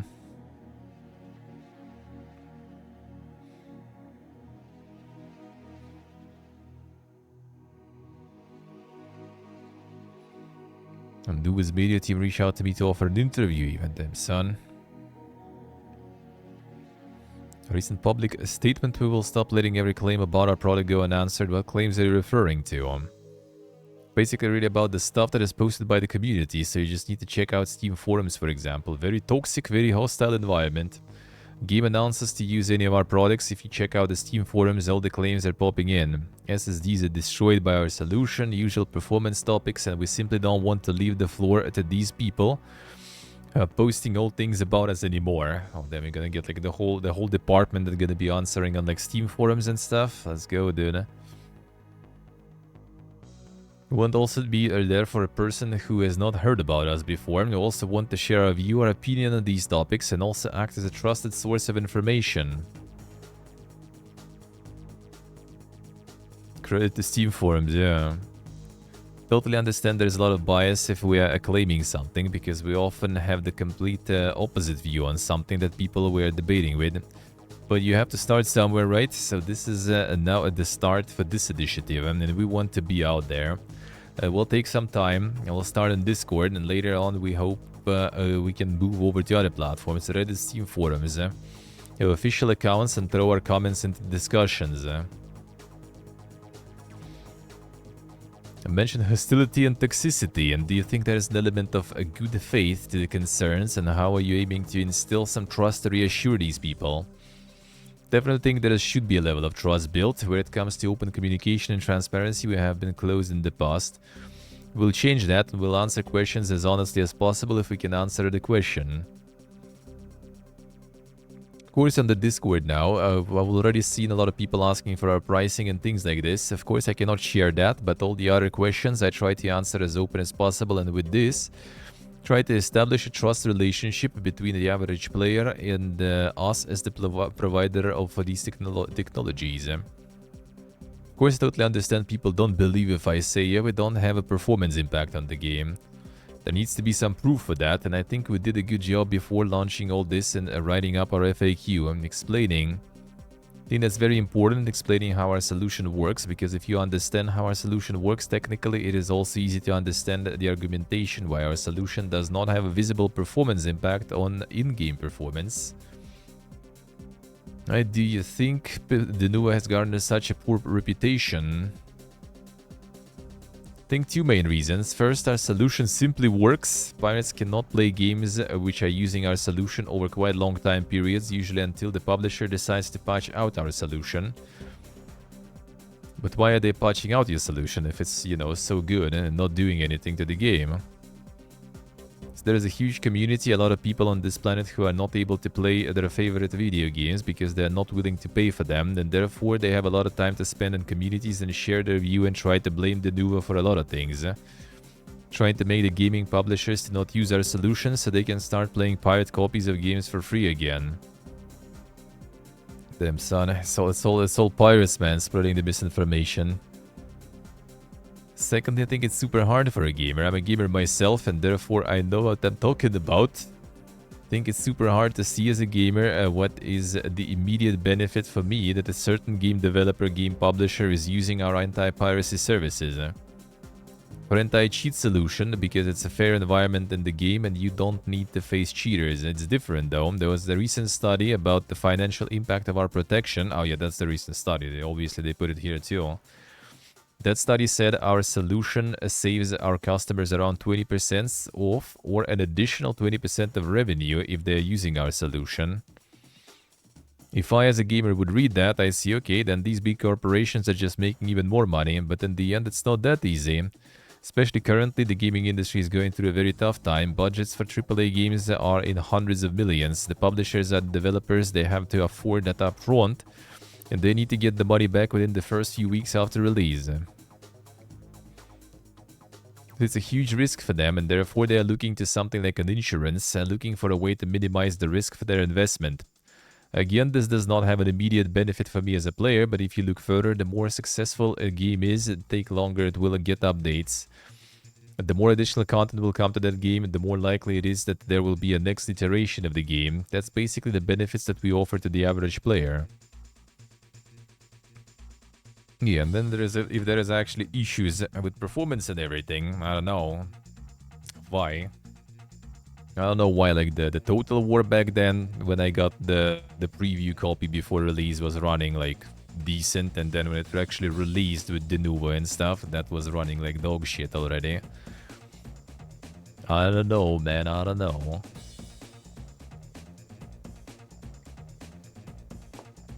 He's actually damaging your starting kinda, you know, reputation with some bad performance and everything worth those 20%.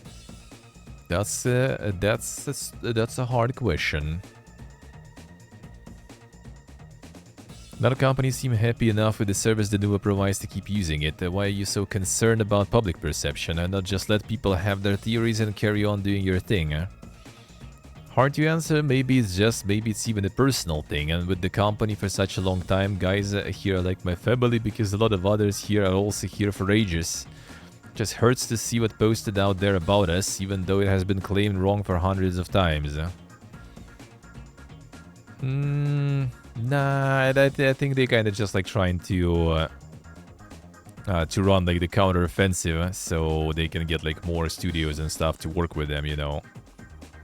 Because like some people probably like starting to ditch the Nuva, especially like I think like Ubisoft now kind of like with all the L's they took, They just decided to kind of like go a little more, win some like, you know, good boy points. So they started like to cut some unpopular decisions and everything. So I think the Nuvo maybe is kind of like scared that people just stop using their shit. So they want to go on the counter-offensive to try to balance the reputation a little bit. So like the Nuvo doesn't seem like a liability basically to the publishers or developers in front of gamers. Don't think he's like that hurt, but by people having some, you know, wrong information. Study you mentioned show that having the newest software improves revenues at launch, but also show that certain point after release, I think it was around 3 months, it evens out. Do you think publishers should have a policy of eventually removing the Nuvo and making that clear to players in their marketing? That's the only point of study where I'm not totally agreeing, and the reason is that what is the data foundation for this? I mean, what is the data foundation for like 20%, you know, increase though? Because the person who made the study does not know our pricing structure, and without this information it's hard to calculate the break-even. Doesn't make sense anymore if you don't know how much somebody paying for it. Totally agree with the statement that the initial release window is the most important one. Contracts are usually structured this way, so it's up to our clients. Not in a position to enforce or force a customer to patch out our solution after a certain period and leave that up to our clients. I mean, they have all the numbers, they have their sales numbers, and they even have the pirate numbers for games that have been cracked. They know how much they make with the game over a certain time period, so they have all the data to calculate this break-even point, or when they think that it's not worth anymore to keep our protection on. So I totally trust their view on when it is required to be removed.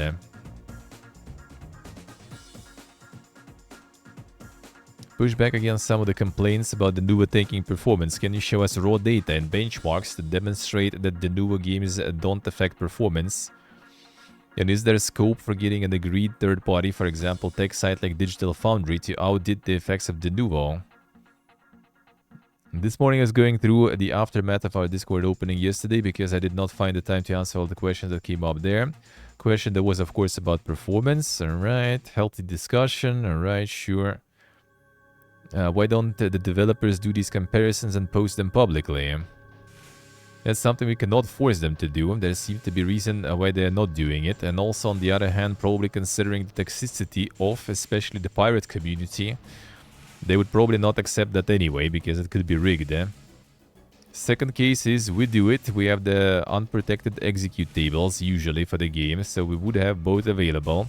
We could do a direct comparison, but two problems there. First is we would need the approval from our customer to do that with the game. It would be a public post using their franchise, their IP, so we would need the okay for that. And the other one is, again, there will be claims that this is rigged and nobody will believe us as we are the evil ones here.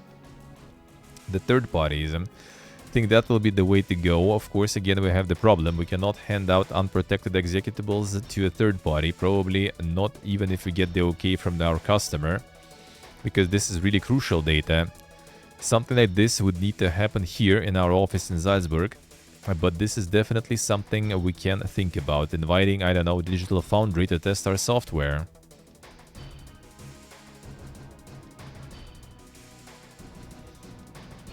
Yeah, hello. If it does, then for sure. No, we'll see if they will get some.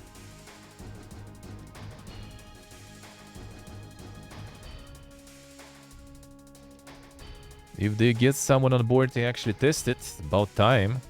Why yup about it? You just need to test it, dude.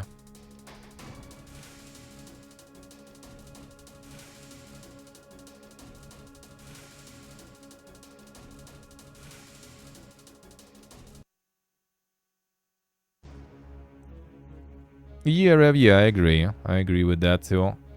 That is... that assumption is not true. That is not very true.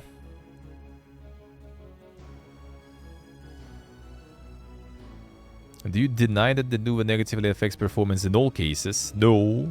And I think that is also something that we stated in our FAQ and Discord. There are valid cases, especially when we are talking about the one that comes up on a regular basis. Taken 7. That was also confirmed by the technical producer back in the day on Twitter. Thing is, I think it's important to understand how our solution works. And it's also worth considering because when these performance claims come up, it's mostly this Taken case that is referred to. But considering that we are protecting 60 to 70 games every year, it's quite interesting to see that there is only, if even a handful of games, where there was an effective performance impact cost. That's really just a minority. Okay, so it does affect performance, just not in every game. But whenever it's like actually, you know, important and the release is kind of shitty and stuff, then it actually affects it all of a sudden.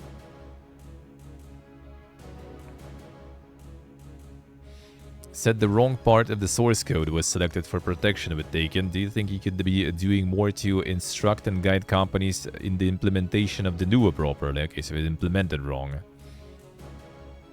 Makes a lot of sense. Good thing is most of our clients, once they start using our solution, they stick to it because they see that it's delivering, and most of our customers nowadays know pretty well how to use our tooling. Also improved our tooling a lot so they can better validate where our protection is used in the game or where it's executed. So yeah, well, this is definitely something we're constantly thinking about, how we can improve these workflows.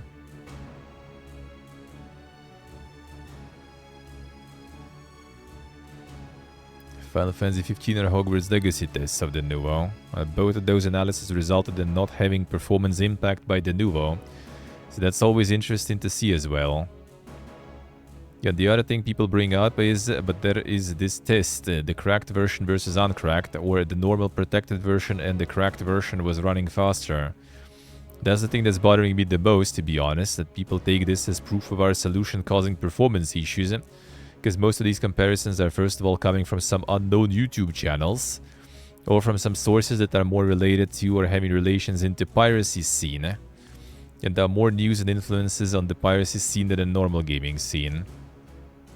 The cracks, they don't remove our protection. The cracks still have all our code in and all our code is executed. There's even more code on top of the cracked code that is executing on top of our code and causing even more stuff to be executed. So there's technically no way that the cracked version is faster than the uncracked version. That is simply a technical fact. That is also because in our Discord we have attracted quite a few reverse engineers already by now.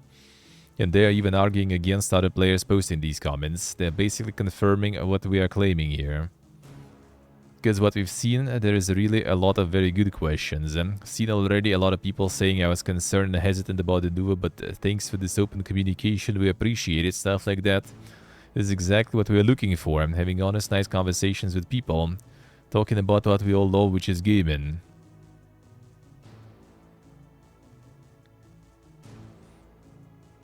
Let's see, Oxford, I see. Doesn't necessarily have to run in it.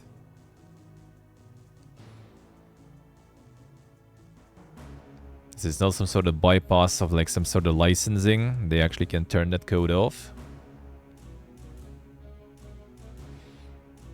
Beyond Good and Evil 2's new creative director wants to make it truly unique, but maybe just focus on finishing it. Former DICE design boss takes the helm. They're from DICE, alright.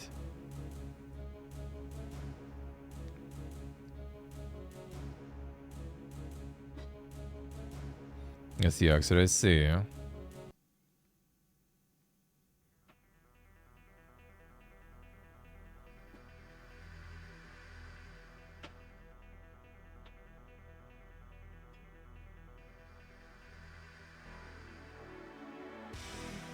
A new creative director, Favzi Mesmar.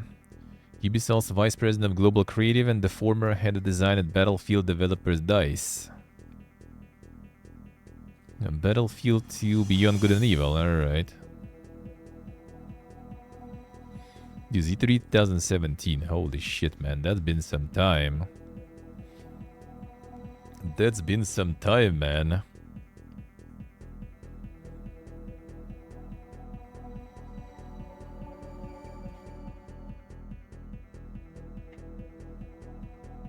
Mesmer previously collaborated with the Beyond Good and Evil 2 team as a VP of editorial. I'm now gonna be leading it already.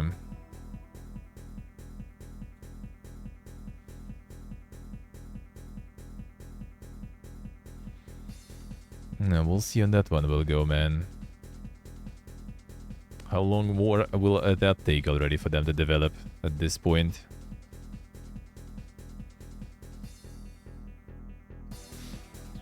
Former Paradox, CD Projekt and 11-bit devs reveal new 4X strategy RPG that splices Manor Lords with Crusader Kings. God, the Leechcraft I think we saw before, right? That sounds familiar.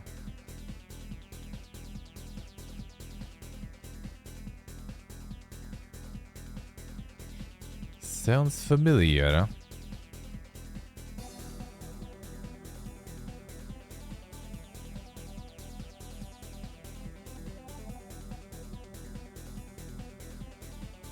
Assiste, vai ser.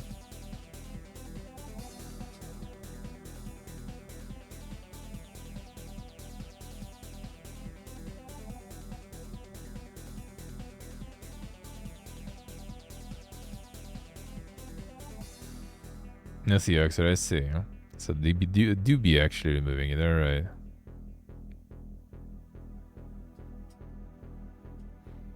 This one might be interesting. This one might be interesting.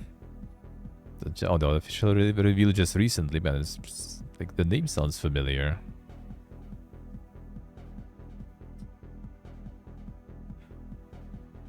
A unique 4X strategy sandbox. I'll take you a gritty medieval world. Offering character focus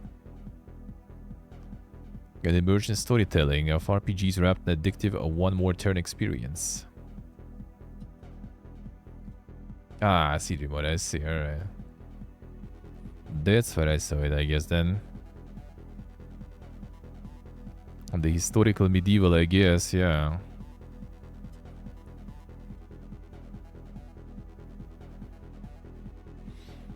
Blizzard promised something for everyone in Warcraft's 30th anniversary direct next month. We'll see what that's gonna be on November 13th. 6 PM GMT. Oh, that's for me gonna be late though. And that for me is gonna be late. So we'll see about that.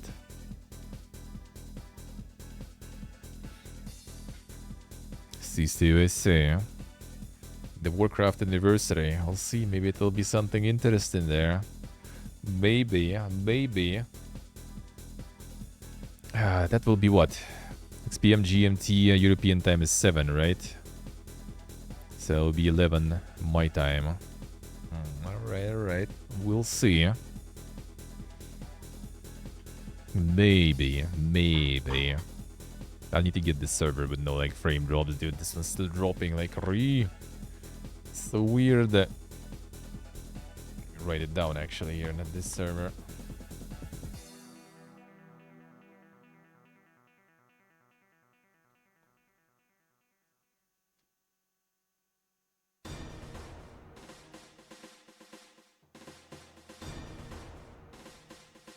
Remember, this one is not Super Pog, eh? Balatro gets a second set of free card cosmetics inspired by Cyberpunk 2077, Stardew Valley, and others. Balatro keeps pumping, dude. It's just the cosmetic stuff, though, so it's not really actually like doing that much, but still pretty cool. Just getting all those references and stuff in. All the gift cards.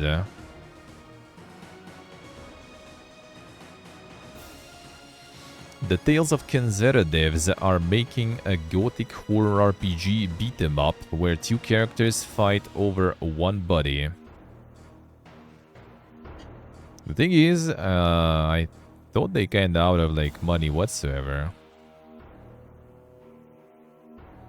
Known as Project Huso, Swahili word for face, appearance or surface. Take place in the same world as Kenzera and will take inspiration from Surgeon Studio founder Abubakar Salim's experiences of parenthood.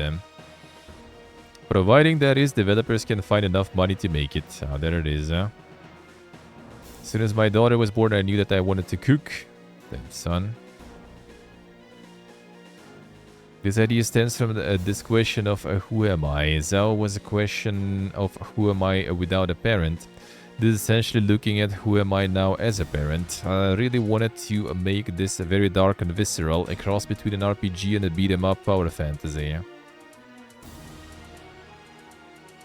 Overall experience is redolent of Disco Elysium, Batman Arkham games, and Resident Evil.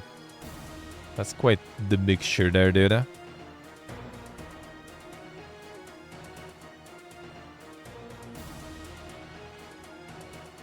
Yeah, Sergeant are pretty hard up in the minute. Kenzera doesn't appear to have sold well, prompting Sergeant to make layoffs in July. With Project 2 still early in development, company's game division is on hiatus. Well, they tried to rustle up some funding. Especially a bitter predicament given the racism Sergeant Studios had to face down from some quarters over Kenzera's protagonist and setting. So they will need to actually even fundraise for this one too still. Yeah, Kenzera was alright, looking alrighty, but yeah, that one I think didn't go that well. As in, like, it did go okay critically, but I don't think it sold well.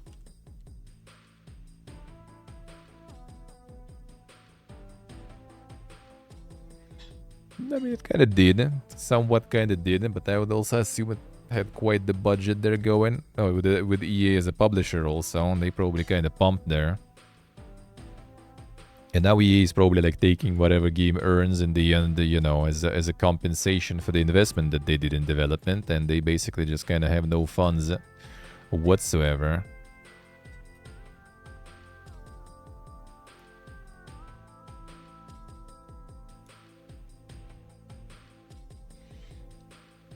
Dude. City Skylines. A latest DLC came out this week, 18 months after its final DLC came out last year. So they like gave up on City Skylines 2 so much, they're already pumping DLCs for the first one again. 18 months and 3 release of City Skylines 2 later. City Skylines 1 is getting new DLC again. Dude, that desperate. We want to reassure you, those of you that play City Skylines 2, the development for this new content for City Skylines is an entirely separate effort. Content you'll find in this release for City Skylines has been implemented by Tantalus, the studio who managed the console ports of City Skylines. No resources were diverted from City Skylines 2 for this. Our friends at Colossal Order remain fully focused on developing and improving City Skylines 2. This approach allows us to release more updates without compromising on either game. They still want to pump some money out of that one.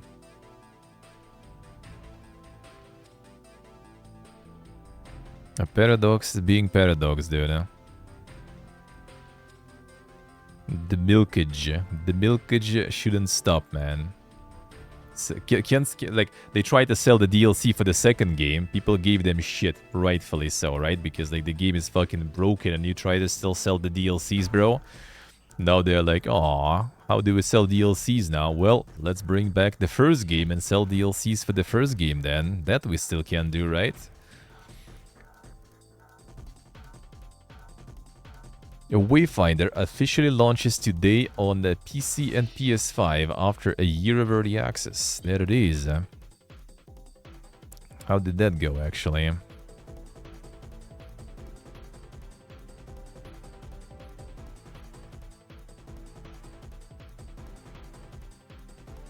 The recent mostly positive, not bad.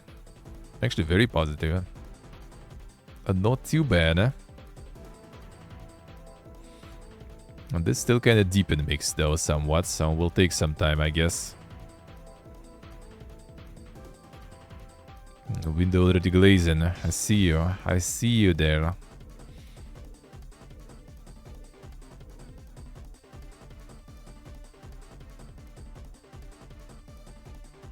Tested early access once. Performance still not where it needs to be with 1.0, alright.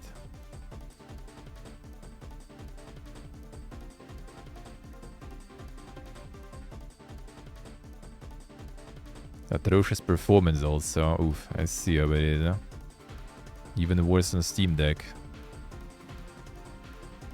I need more work for 1.0. So like the performance issue is also quite big. You know, it's supposed to be like even like an MMO. And then they decided to kind of order like live service, I guess. Then they switched it in just a single player in the end.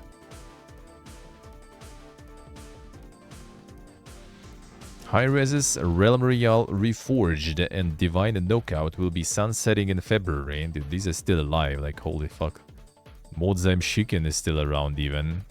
Didn't see that happening, but apparently. And both citing aforementioned reorganization of Hi-Res. Realm Royale stayed around for 6 years. Holy shit. Interesting. Yeah, so I thought that was actually like 6 years ago. That was the age of like the flashing battle royales, when the battle royales were just appearing, you know, like being all over Twitch and stuff for like a couple of days and then just pee poofing completely. And that's where the mods happened in the Realm Royale. The infamous one. That's even more than 6 years then, though. I think it was before I even started streaming already, the VOD stuff. Or actually, was it around when I was already streaming? I think 6 years, 2018.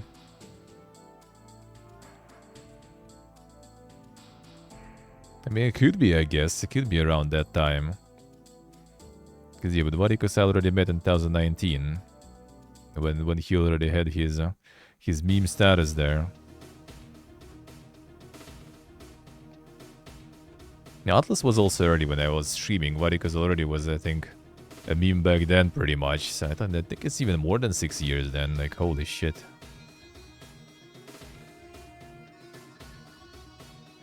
Holy, the odds they pumping though, like insane.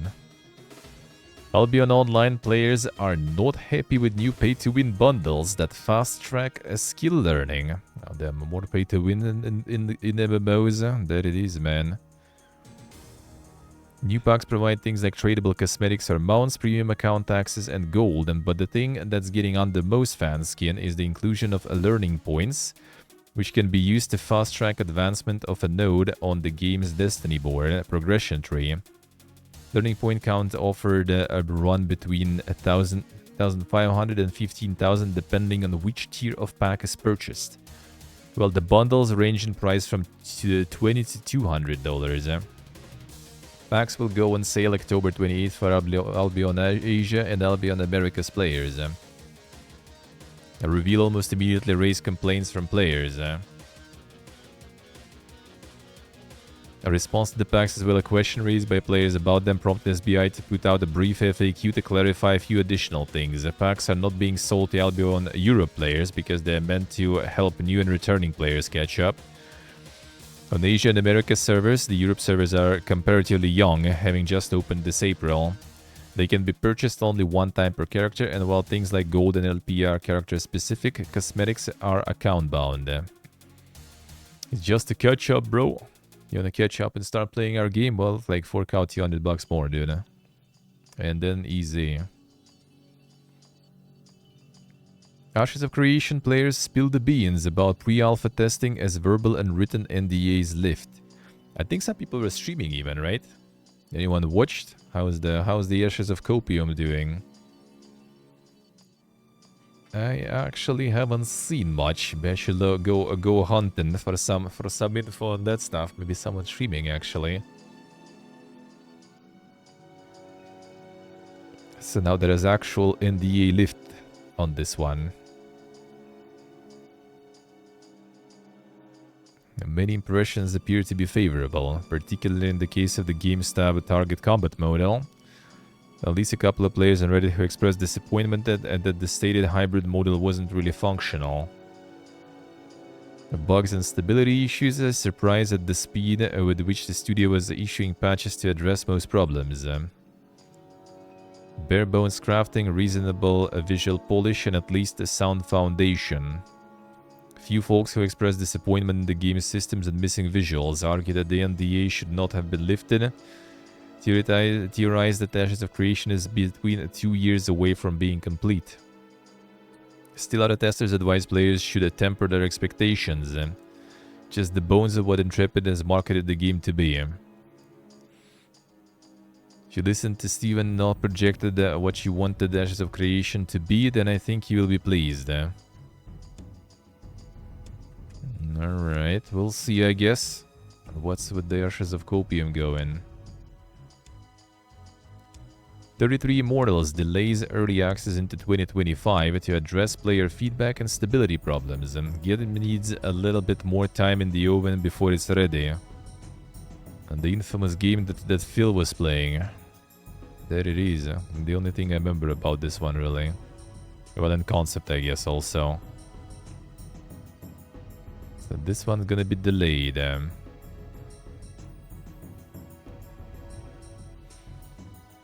NCSoft Korea is reportedly restructuring after multiple weak revenue quarters. Damn, even the Korean MMO is suffering in current landscape. Like, what is this, dinner?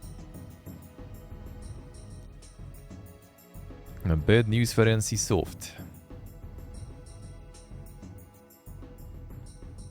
Company seen falling revenues over multiple quarters, where once the Lineage franchise was easy money, Lineage titles, particularly the mobile games that made up 2/3 of company's incomes, have taken a massive hit over the last year, leading to weak sales.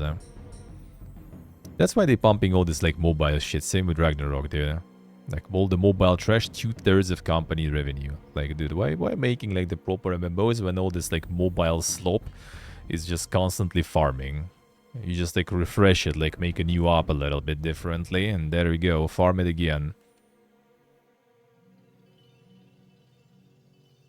Unfortunately, a lot was riding on the launch of Throne and Liberty, whose Korean launch a year ago was seemingly so weak that NCSoft declined to report its per-game sales that quarter. Another move it hasn't made in a decade. The Liberty Global version released earlier this month and showing a sign of success, surpassing 330,000 concurrent users of the PC version. However, it is expected to have only limited impact on improving performance, as it has to share profits with the publisher Amazon Games, and the revenue model itself is weak. So like when you're not like pay to winning your shit, it's called the weak revenue model. I see how it is there. Well, I mean, it's still kinda there. 24-hour peaks 200,000. Like it ain't 300,000, but it's also like, you know, not like the crazy drop off, I guess.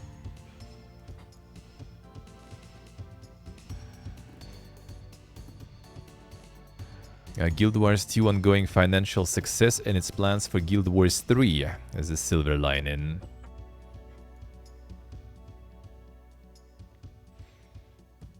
NCSoft Korea confirms restructure and layoffs, renames the Throne and Liberty team to Studio X.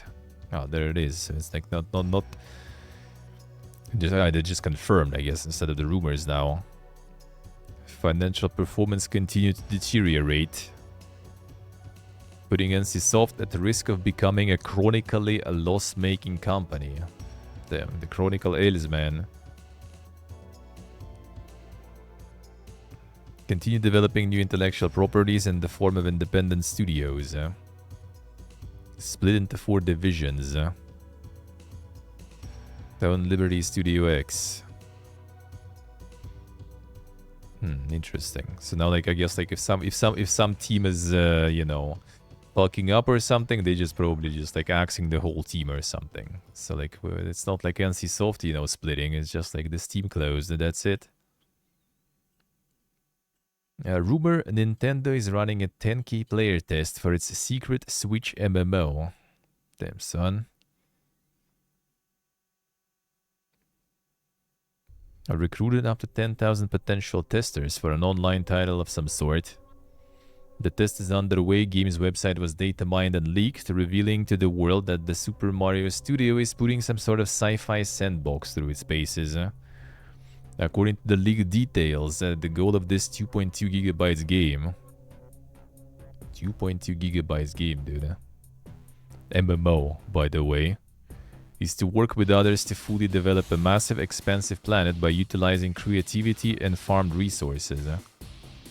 As you progress across the planet, you'll discover new lands, enemies, and resources that will become essential to your journey.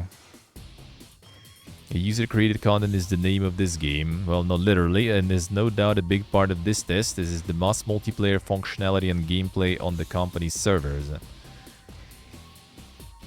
Sounds a bit more like Roblox than a genuine MMO. I think it sounds more like the, what's the name?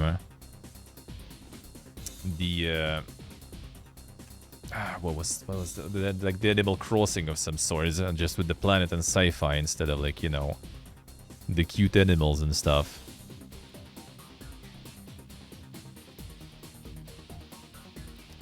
PAX Day schedules a temporary test in its PvP province tomorrow to assess interest in real PvP. Thought the game was supposed to be like the full-blown PvP fiesta. Before people don't even care about it all of a sudden. I want to assess players' interest in PvP and building in the PvP province. I read quite a lot of feedback from people who want real PvP, and we are offering you a taste of it. I'll be interested to see the results on this one, dude. I'll never forget like the Fallout 76, when it was also like... Where is the hardcore survival? Where is hardcore PvP, man? No, here you go. There is hardcore survival, there is the hardcore PvP, and then suddenly no one's playing that.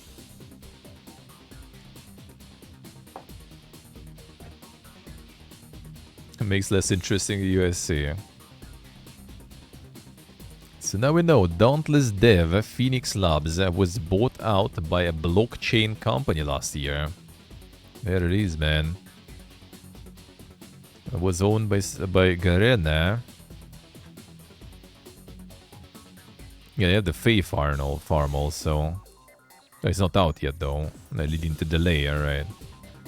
Content drought for Dauntless, executive exodus, and multiple round of layoffs. Now, thanks to Ace work by GameDeveloper.com, we are finding out what exactly happened that turned Garena's Star Studio into crumbly lump. The buyer was Forte Labs, and a blockchain company. Everyone at the studio was barred from revealing news of the purchase to anyone outside the company. Phoenix Labs was apparently keeping its parent company's name such a secret that new hires didn't even learn the name Forte Labs until after signing their paperwork. In fact, they suggest that Phoenix Labs CEO implied Forte as an investor, not an owner. That tracks with the way Phoenix Lab communicated the buyout as well. It was phrased to press as an investor-backed management buyout that would certainly misled the industry for months. Not a secret, Forte Labs also owned Rumble Games, the team behind NFT games Towers and Titans. Also barred from talking about Forte, it shut Rumble down in July. Dev quoted in the story called Forte's involvement a shit show. According to game developer, Forte Labs has fingers in a bunch of Web3 and blockchain pies, even collaborating with Zynga on a blockchain game called Sugartown. Also sunk money into GameFi Groups, a Game 7 venture, an Australian gambling machine manufacturer. The guys got a little bit of everything there.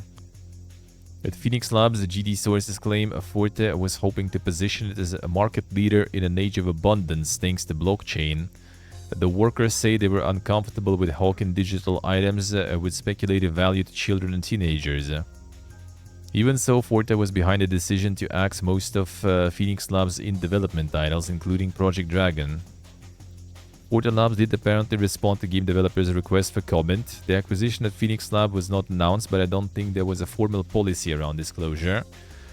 The spokesperson also said the company is not currently seeking new partners or funding on pause projects, but Phoenix is currently operating its live games. Game developer notes it doesn't seem as if anything illegal is going on, but it certainly casts the company and other secretive acquisitions in the gaming industry into a new light. None of the sources could prove their theory and all the secrecy. It just doesn't take a genius to guess why a company would want to keep its ownership by a blockchain outfit secret, given the hostility and distrust for blockchain scammer in the industry. More importantly, it explains just what happened to Phoenix Labs last year when it turned from hero to zero, and surely impacts any remaining fate in its extant games. Imagine being bought by the Crypto Boys. Probably big aware moment for all the developers in the studio there, instantly. Dark and Darker Mobile delays launch from fall 2024 to the first half of 2025 to enhance the core experience of survival and escape. Even the mobile stuff being delayed. Yeah, there's also Krafton publishing that, by the way. Same as Subnautica 2. No, these guys. Fantastic pulls the plug on Escape Factory crowdfunding, shifts instead to another prop hunt game. Yeah, so these guys are with the day before are still clowning, dude.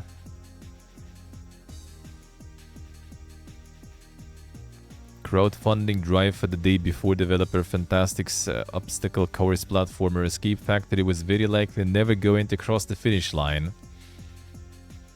But that's fine because studio has elected to axe the project itself and focus on an entirely new game instead. Decision to shift gears according to Fantastic is due to a poll conducted among fans that suggested an overwhelming majority of them were more interested in the new prop hunt game. About a week later, studio announced it would temporarily suspend work on Escape Factory and postpone it until a more appropriate time. The fans, yeah. This was followed by the end of an all-or-nothing Kickstarter drive, which meant that no money was collected. Fantastic is undeterred, however, and moving over to work on an action horror prop hunt game called Items, which has its own Discord and website right now and has only just started to share some character art. Yeah, they already have a prop night there and everything.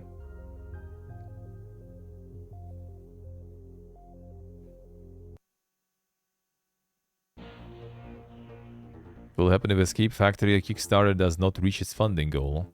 Escape Factory Kickstarter campaign doesn't reach its funding goal, unfortunately we won't be able to return. In that case, all funds raised will be fully refunded. We hope for your support and believe that together we can overcome this challenge. But they did return though. There's like banners overlapping the banners. Like, holy shit, the odds, dude. NCSoft MOBA Battle Crush will sunset in November without ever leaving early access. Oh, shit. Another one. Another one. I think I remember they were like trying to kind of like push it on Twitch and everything. I also got like some invitation and this stuff. That was not long ago though, actually. That was not long ago. Is it on Steam?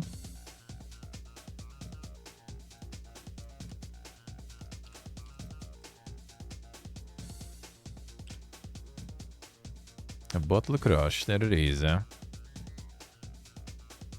Half a year ago or something. It'll take a while until it opens probably here too again. So weird then. Something that like taking forever. We'll check it when it opens.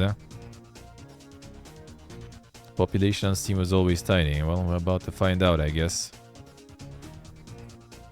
A Brighter Shores, a closed beta begins behind an NDA as player trading is delayed. Well, I assume it's not when it's gonna be out though, right? Are you hell dive in there, next gen? I see.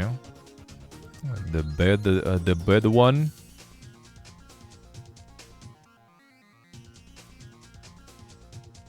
Do the thing. No, you can. The belly is funny, alright. Enters closed beta this week. Oh, okay, so they're gonna have the closed beta before the release, alright. I won't be hearing much about it as it's locked up tight behind an NDA. Alright, so right now there's going to be the closed beta with NDA going, alright. Apparent shift in the development timeline is indicated by a tweak to the monetization plan. Fan research plan was originally to lock quite a bit of content behind the premium pass, basically a subscription. While the first city and explorable zone are open for all, additional zones are and things like player trading were meant for just paying players. Huh? Can you do the thing, dude? And they still are, but now the official site's updated graphics suggest that player-to-player trading won't actually make into premium pass for the early access release. Oh, so you're not going to be able to trade? Yeah, mine is a minus paywall, dude.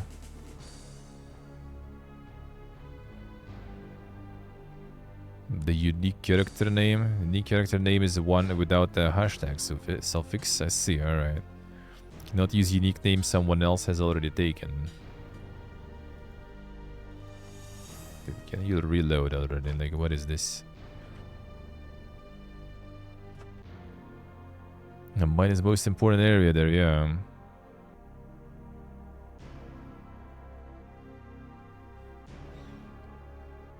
Going Iron Man at launch, boys. These folks don't seem all that fast, though it's certainly a little worrying since it's something that clearly changed in the last 2 weeks.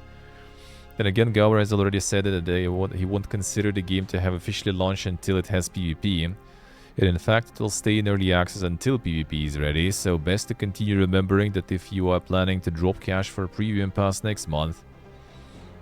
I was hoping to have P2P trading ready for launch on 6th of November, but it looks like it won't quite be ready in time. Probably be one of the first feature updates after launch though. Everything else is still on track. Actual early access, November 6th. We will be checking that out.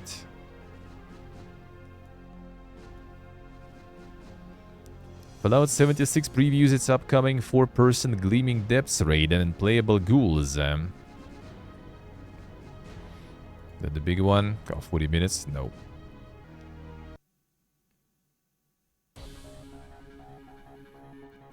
The raid is the first of this scale in Fallout 76. Basically a 4-person dungeon. It's like one group only. Suddenly wondering how it'll fare in a multiplayer game that is famously still lacks text chat. True. And Gleaming Depths descend to the mysterious underground research laboratory in the ash heap where the Enclave once studied radioactive ultracite. Starfield DLC being released there? Which one? It already did release, huh? One of them at least. Find out why the laboratory has been abandoned, squad up and face off against the beasts and bosses that remain in the radiation-ridden lab in 5 punishing encounters. Bring your best friends, weapons, armor and lots of stim packs because Gleaming Depths is not for the faint of heart. Final battle against the ultracite terror will truly test your mettle. But with monumental risk come legendary rewards.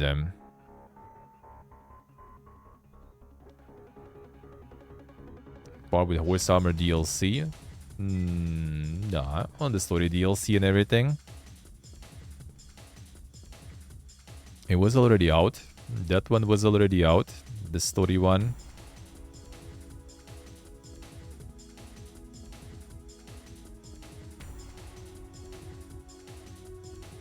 Gonna make some recap there, so we don't need to, I guess, no, that just goes all of it there.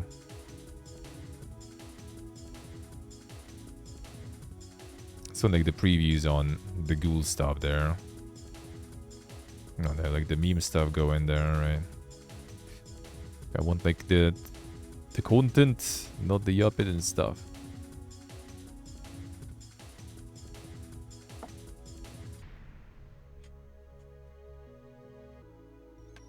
Show a 76 dungeon? I think they pretty much did, yeah. Just the raid and about the ghouls, and that's it basically. All in the full meme mode. With a lot of talking there. But that was a summary, I think, or something. No, they got the legend though, at least, alright. Got the mon. An original game and just falling in love with it. It is such a blessing for us. Summoning Ulton. 20th year working on the franchise, and there have been so many people that have created in it over the years, and you can ask any of them whether they worked on the games working on the franchise. Or now the television show. Oh, actually, I guess, yeah. 2008 was the release of Fallout 3, so I guess they were working for that, of course. Universe, and obviously, an incredible universe to play in. We're looking forward to more. So they released them, thank you yeah. for joining us. They released them. Okay, that was quite the show there, looks like. Actually, there was a little bit there going. Yourself get a little wild, because going feral has a few perks of its own, such as turning into a crazed berserker, hand-to-hand combatant who could rip the face off a Deathclaw. Players who choose to live life as a ghoul will also get access to a suite of ghoul-specific perk cards to use in addition to the existing human perks. This, 7 points. coupled with a ghoul's immunity to rads, will open up dozens of new playstyles for Hey, players portable to hello. experience the wasteland. But being a ghoul isn't easy. Ghouls get a bad rap, and many NPCs and factions like the Brotherhood of Steel won't take too kindly to your new look, even if you do have a fancy new hairpiece. What does it mean to become a ghoul? Does that include new abilities, new perks? Does that include narrative options that will take place? For example, the Brotherhood of Steel, who do not take kindly to ghouls. It'll be cool to see like ghoul parades and ghoul camps and ghoul friends. So one of the new Like perks everyone that will come be a with ghoul, ghouls, even which it I will think be is my out, dude. favorite, it's called Battle Genes. You will which see is a plenty perk of that it. will activate as soon as you're in battle. That will heal the ghoul because you're feeling the adrenaline rush. You're training for battle, so your body is getting ready. For ghoul players who still want to complete storyline quests with factions that normally wouldn't ally with a ghoul, there may be a way to fool them. And if it turns out being a ghoul just isn't for you, players will be able to revert back to human. But come on, don't you think Smooth Skin's a little overrated? This update is something we are very excited to get into your hands, and we'll have more to share in the coming months. Promise I'm not a diva.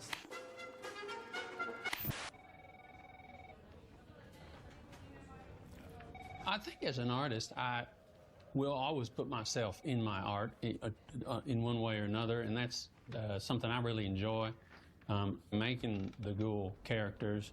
I had talked to John about maybe expanding onto other things, but he really felt that that was kind of, you know, my zone.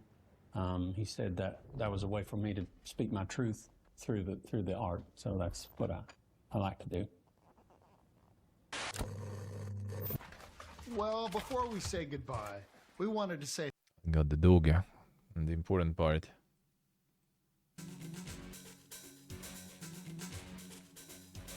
But we'll see. The raid and everything might be kind of interesting.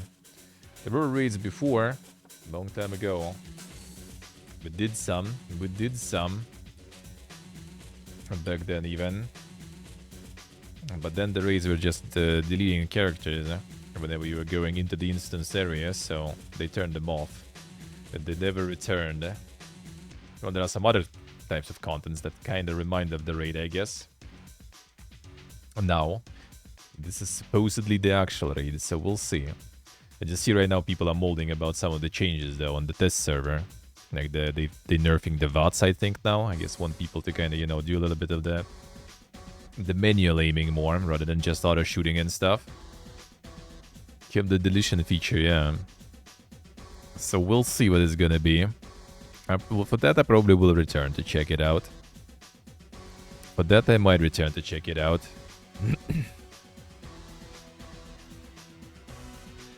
MMO hype train. Is Corpunk really ready for prime time? What do you think, Dremote? Is it? Is it? I just kind of like the Yup story, I guess, more. But yeah, it's gonna be November 26th also. So we'll see if I'm gonna check that one out too, dude.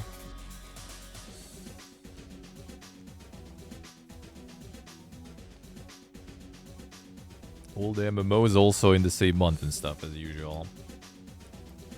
Everything still.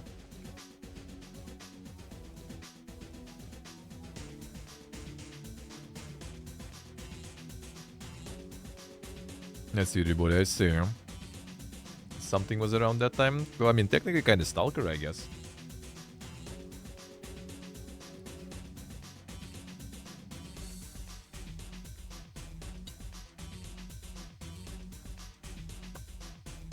Technically, yeah.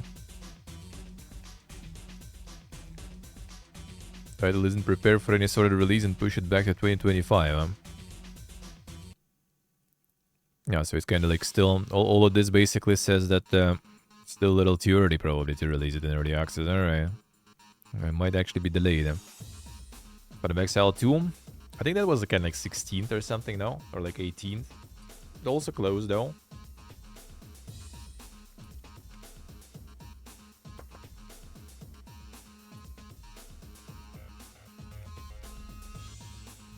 So that one was kind of like middle of November.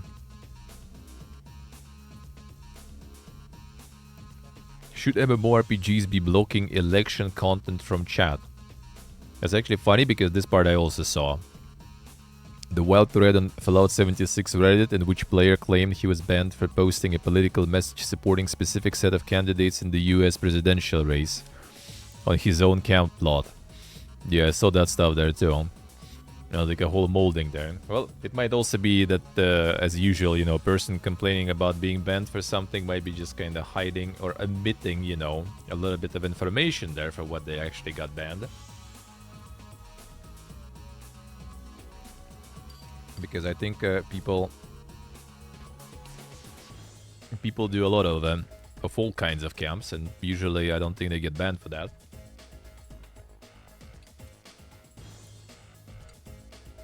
Not only the US election con. The thing is, like, no one else like really does stuff about it. Yeah, we've seen like like some people like go and have in some game chat or something about elections in like France or something. I don't think so. Or Germany. Yeah, that's the main thing. Like, I kind of don't really mind it. First things first, right? But like, do we need to go about all the political and election stuff in every country always? And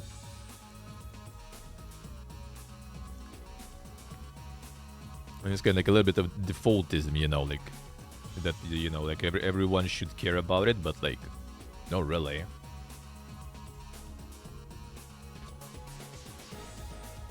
The article about seeing thread on Reddit, yeah. It was just kind of like the talk piece, That basically, I think, is... yeah, the daily grind is kind of like the column, It's not like some sort of like news or something. It's just kind of like basically talking about different like MMO stuff.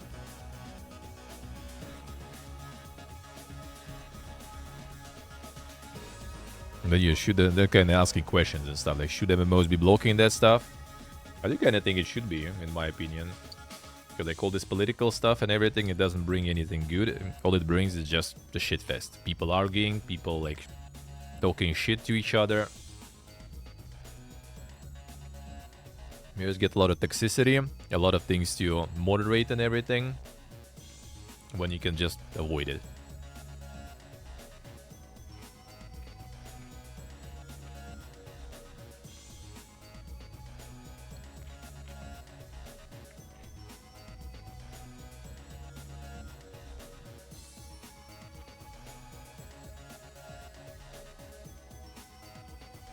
Yeah, if it's like the guild chat or something, or like group chat, like feel free, if others are fine with that.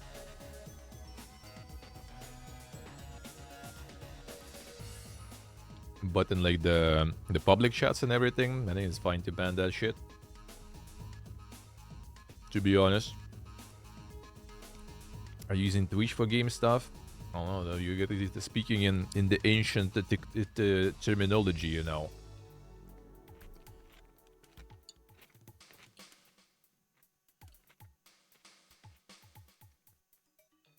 Like on Twitch, I also not a huge fan of that, but well,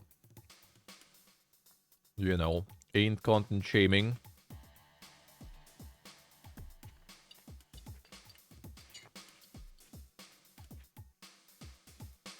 Ain't content shaming, dude.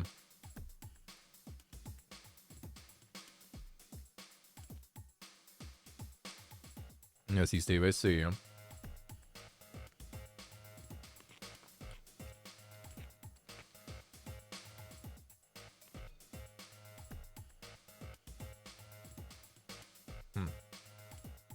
Some marinated, pickled green tomatoes. Actually, really nice. Green ones I haven't tried them. Usually it's red ones. Green ones are actually kind of nice, because red ones getting like super soft already, mushy. And this is still pretty nice.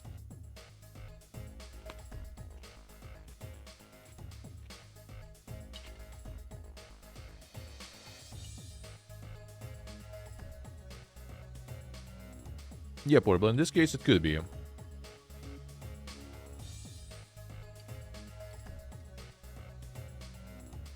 That could be.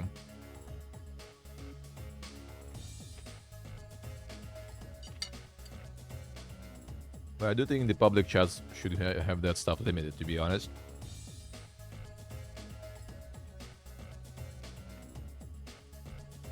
Just because it really doesn't achieve anything. It's not like you're gonna like change someone's mind on who to vote or something. It's not like you're gonna increase the awareness to that. You're just gonna create a shitstorm. That's it.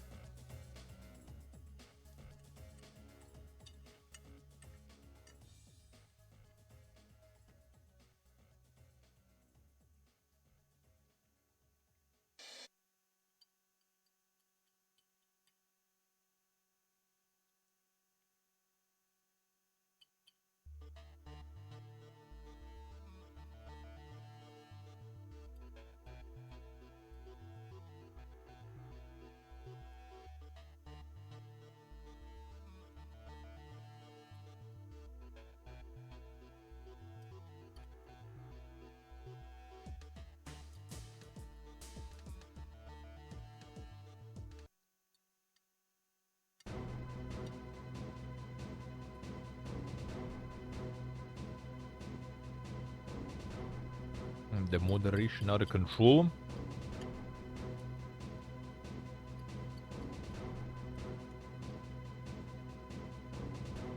I just remember like some of the MMOs shots and stuff around like some political events and shit. Nah, dude, it's always a fiesta.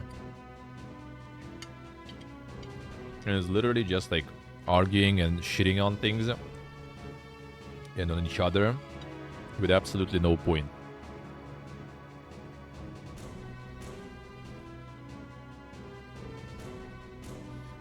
Let's see, let's see.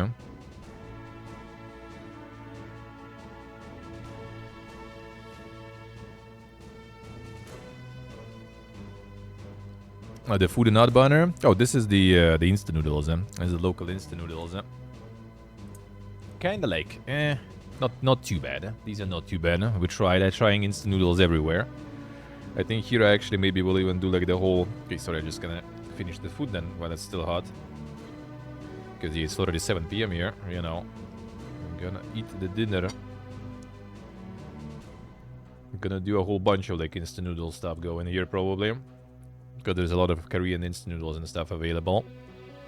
And some local ones. It'll be time to make some reviews, dude. Now I have some chicken.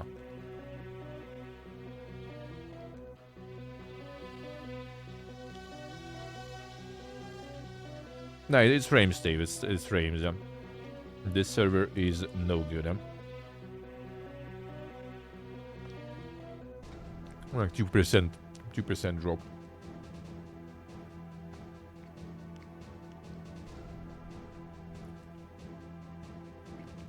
This server is not good. Yesterday was super clean. Today is the same region, just different server. Nope.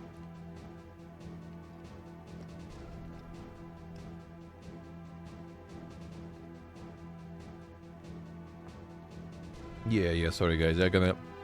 This server is not gonna be on the list. I'm gonna test other ones. I'm just like trying to get like a list of servers that do good.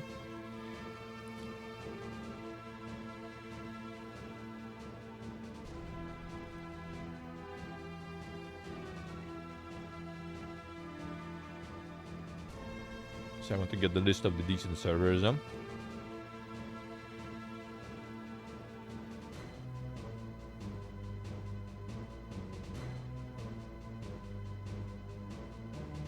Finish the food gear.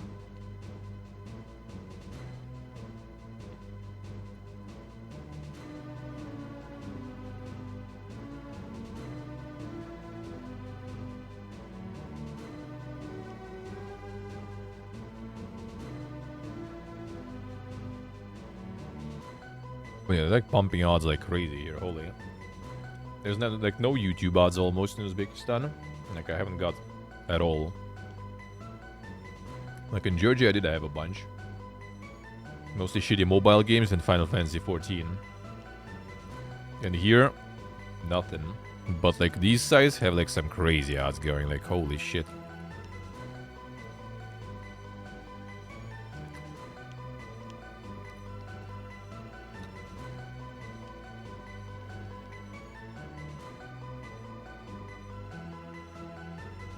These odds are pumping, man. But yeah, these instant noodles are kind of like, not that pogging. The stock is really good. Like, stock is really actually tasty. The noodles themselves are kind of like, not perfect.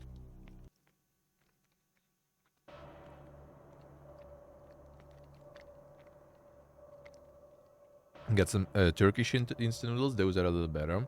But those you need to kind of boil for some time, to cook for some time, not just, you know, add the hot water from the pot and it's done. But it's better. Living that millionaire life, dude, and all the instant noodles, yeah. When we don't have like some proper soup.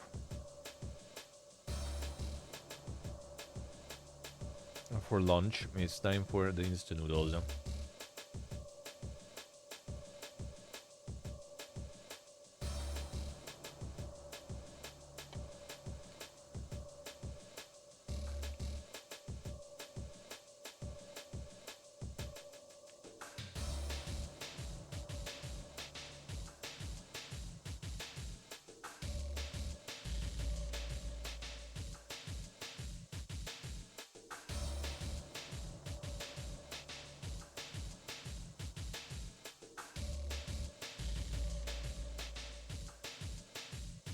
The ketchup flavored chips that most people despise.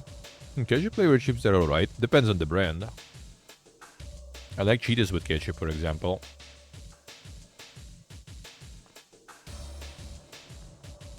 But yeah, that's my philosophy. Especially when you travel, you know, to different countries and stuff. You gotta try things, you know? Just interesting. With instant noodles and stuff too. What kind of instant noodles and stuff people eat here? And they have a lot of selection here.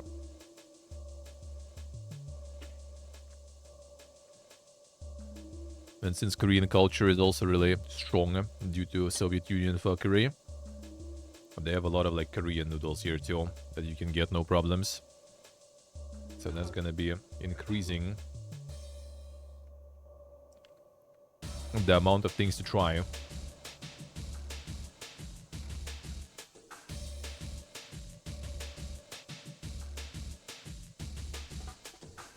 Let's see, Steve, I say, huh? How so?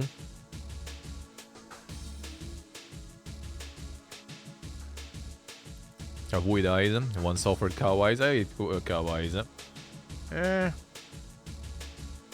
Like, it's not bad, but it's not something I would go for. I would rather eat just regular meat.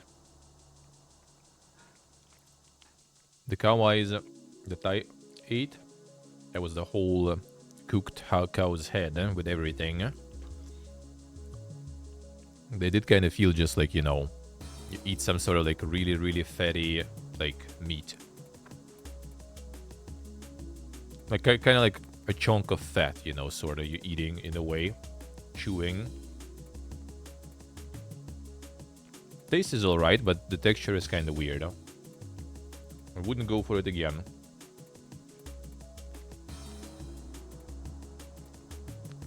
The rest of the head was pretty nice, though. All the meat and the tongue, amazing. Brain, also probably wouldn't repeat, to be honest.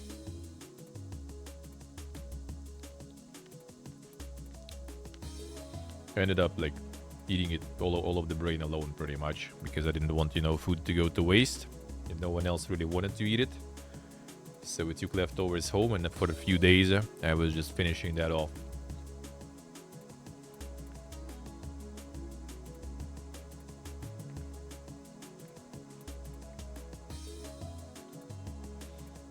Not letting food go to waste.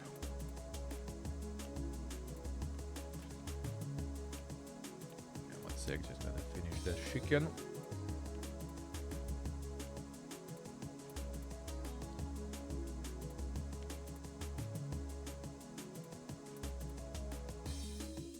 I'm pretty much done. 1 second. I wash my hands and done.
Deep.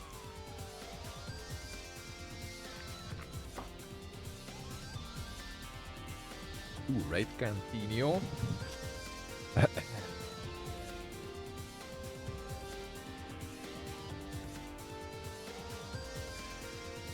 World of Warcraft is selling $90 Dino Mount to celebrate 20th birthday.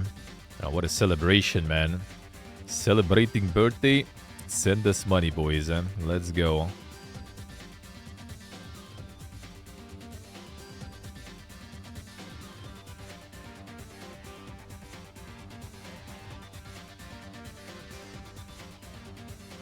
Celebrate by giving money, yeah. There it is.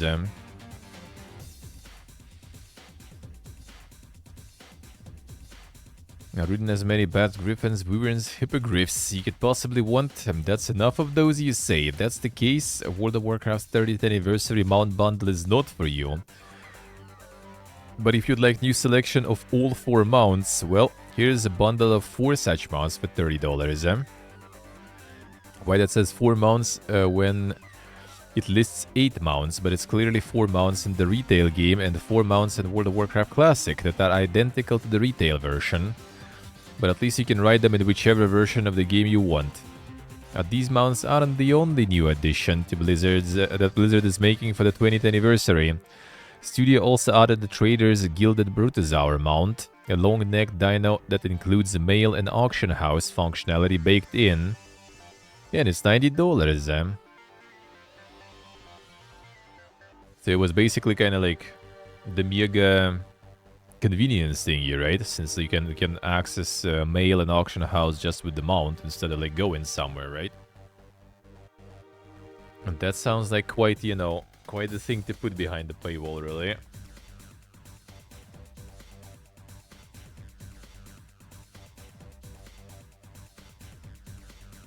Let's see, Steve, alright.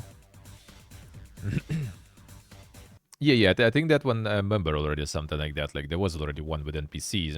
I saw on some streams. So now you can just buy it with the actual money.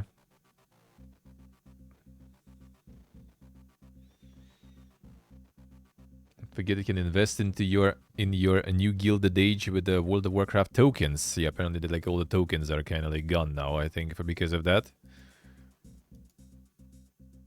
Everyone's selling stuff to buy.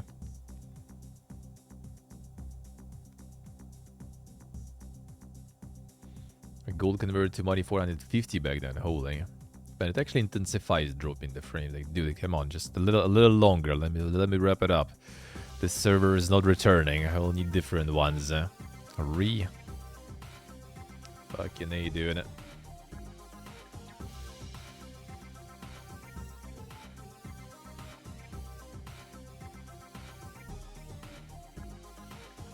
Let's see, Remote, I see.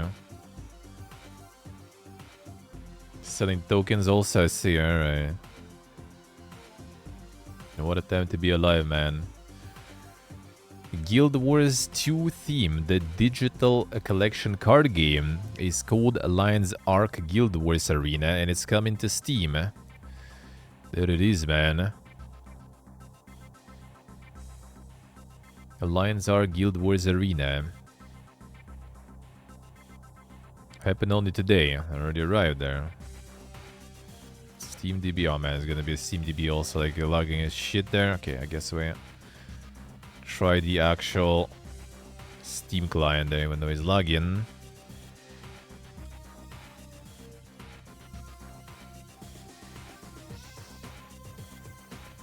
Oh, no, here I guess yet still. Alright, interesting. Oh, it's on SteamDB, but not on Steam. Alright, I guess. We'll see, we'll see. The card game, you say. Yeah, SteamDB for some reason is like going full PP again. Just like, I guess, like Steam up also for me. Like browser Steam works, but not sure then what happened with it. It all aborked. Yes, Equak, I see. So far staying strong, alright.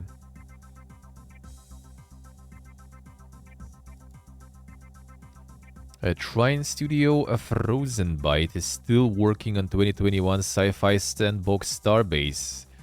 Yeah, maybe remember about this one. I remember announcement and stuff, and then it just kind of pee-pee-poofed and we haven't heard about it for a while. Yeah, launch into early access in 2021.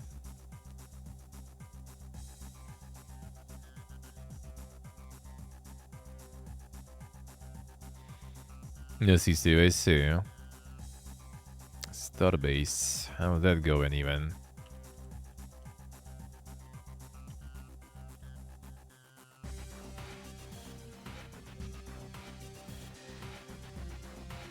A mixed mix still. Quite even, alright.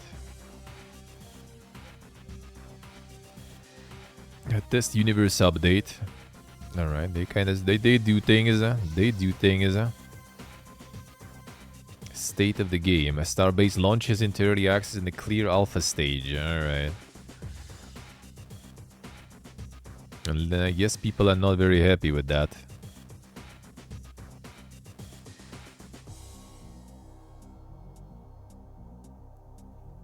Stay away from this game, alright. Updates are coming, but I'm positive it is way too late for that. I mean, it's never too late, but I mean, it's been a while already. It's been a while. Dead and abandoned. Oh, there we go. It's not even out of early access, already dead and abandoned, apparently. Stillfront Oost's CEO and founder. While Stillfront's financial position remains strong, a board concludes the new leadership is the way forward. A board of directors now commenced the recruitment process for a new CEO, appointing former president of publishing and business acceleration Alexis Bonte as interim CEO in the meantime. Just said the CEO no and kicked him out. They're very proud of the journey Stillfront has made and the leading position company holds today. Stillfront has an experienced team and the right strategy with great opportunities ahead. I will remain a significant shareholder and continue to closely follow the company.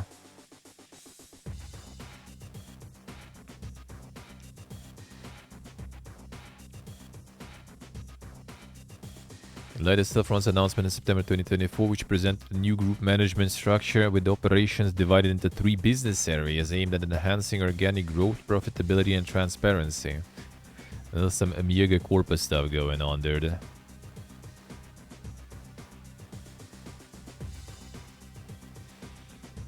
Resident Evil 4 Remake tops 8 million copies sold.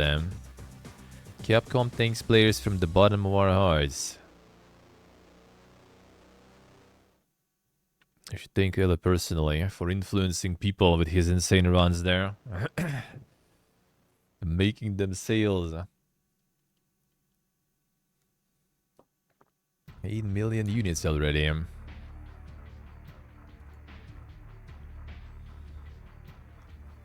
Outer Sloth secures more funding, teams up with Slade Aspire's Casey Yano.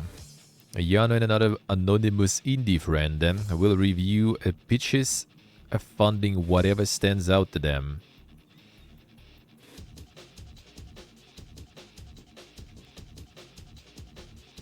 Signed up 13 games, as well as a reveal Slade Aspires Casey Yano and joined the team alongside a beloved indie friend who wishes to remain anonymous. Change does not impact Outer Sloth at all, nor its ownership, but simply means it has even more money every year to fund the games. Company stopped short of clarifying how much additional funding the two new recruits have contributed and would only say Casey and Mystery Friend get to choose how much or little they want to fund. While we can say it increases Outer Sloth available pool of funds by X amount, we can guarantee they are indeed regularly throwing down some cold hard cash to get some cool games made. The publishing division's budget was looking good for years ahead. That's nice, man. Hope they will get some more nice indies pumped, dude. That will be very nice. Unity 6 launches across all major platforms. First Unity 6 update will be available in April 2025. A mobile PC console, well as other platforms, including extended reality. The latest engine includes new features such as end-to-end multiplayer workflows, tools that support mobile web development, and new graphics features to move workloads from the CPU to the GPU. So we did get to the stage when instead of like trying to kind of like, you know, offload GPU stuff to the CPU, we're already going in reverse now. So the CPU becoming a pain a little already. Unity President and CEO Matthew Bromberg highlighted how the firm has undergone fundamental change in its approach to the development cycle. To expand testing and create a continuous feedback loop. Focus on delivering a practical value. Unity 6 will continue well after launch. We'll be keeping significant product and engineering resources on Unity 6 for many years longer than previous LTS releases, and are pledging support for at least 2 years after the arrival of the next major release. Unity will also undertake new approach to updates by maintaining 3 release types. This includes major releases like Unity 6, patch releases to deliver bug fixes and improvements, and updates to provide optional new functionality to enhance performance and access to new features. First Unity 6 update 6.1 will be available in April. Release of Unity 6, we're interested in reconnecting with customers and help them understand that it's our commitment to deliver what matters to them, and that we are going to be a fundamentally different company in that regard. Strategy going forward is going to be focused a little bit more narrowly on the organic uses of our engine in the industry.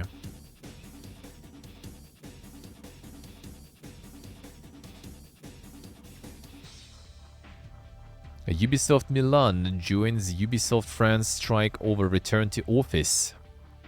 That Milan wasn't France before that. It is not economically sustainable to and unfair on a human level, says Italian union Fiume Sigil. Oh wait, Milan though. Yeah, Bürger. Dorpendöne. Milan indeed wasn't. It's called for a one-day strike in solidarity with Ubisoft France.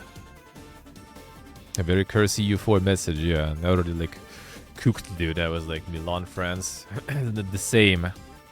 Isn't it in France?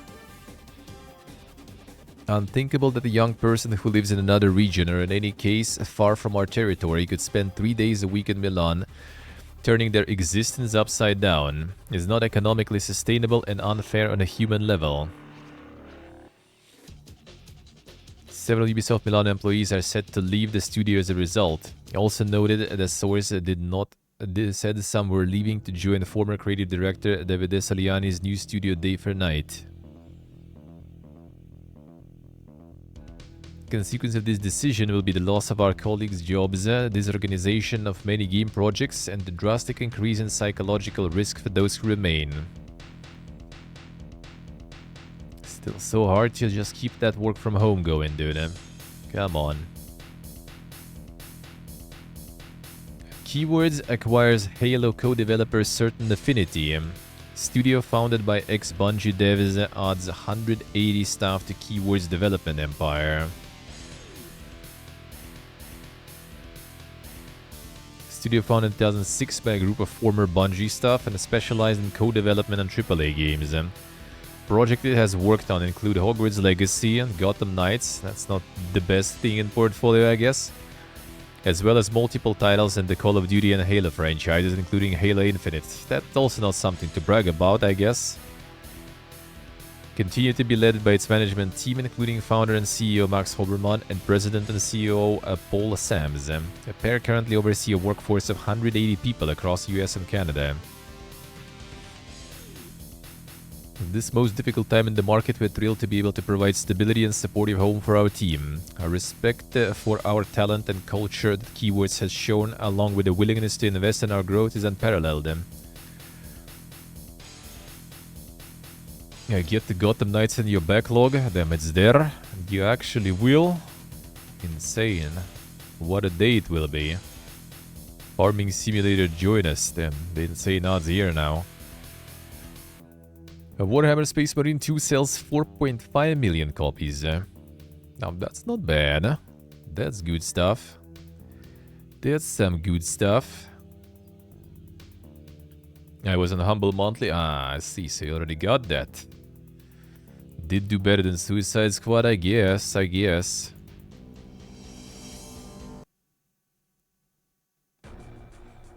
UK Indies to receive £510,000 in lottery funding.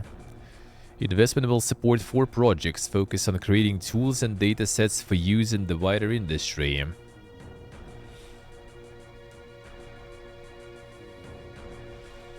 Games Inside Database, UK Video Games Econometrics. A Business Development Accelerator Aurora, access to market self-publishing toolkit. So these guys are not actual developers in the end. UK indies. I mean, I guess they are indies too, probably, just not exactly developers.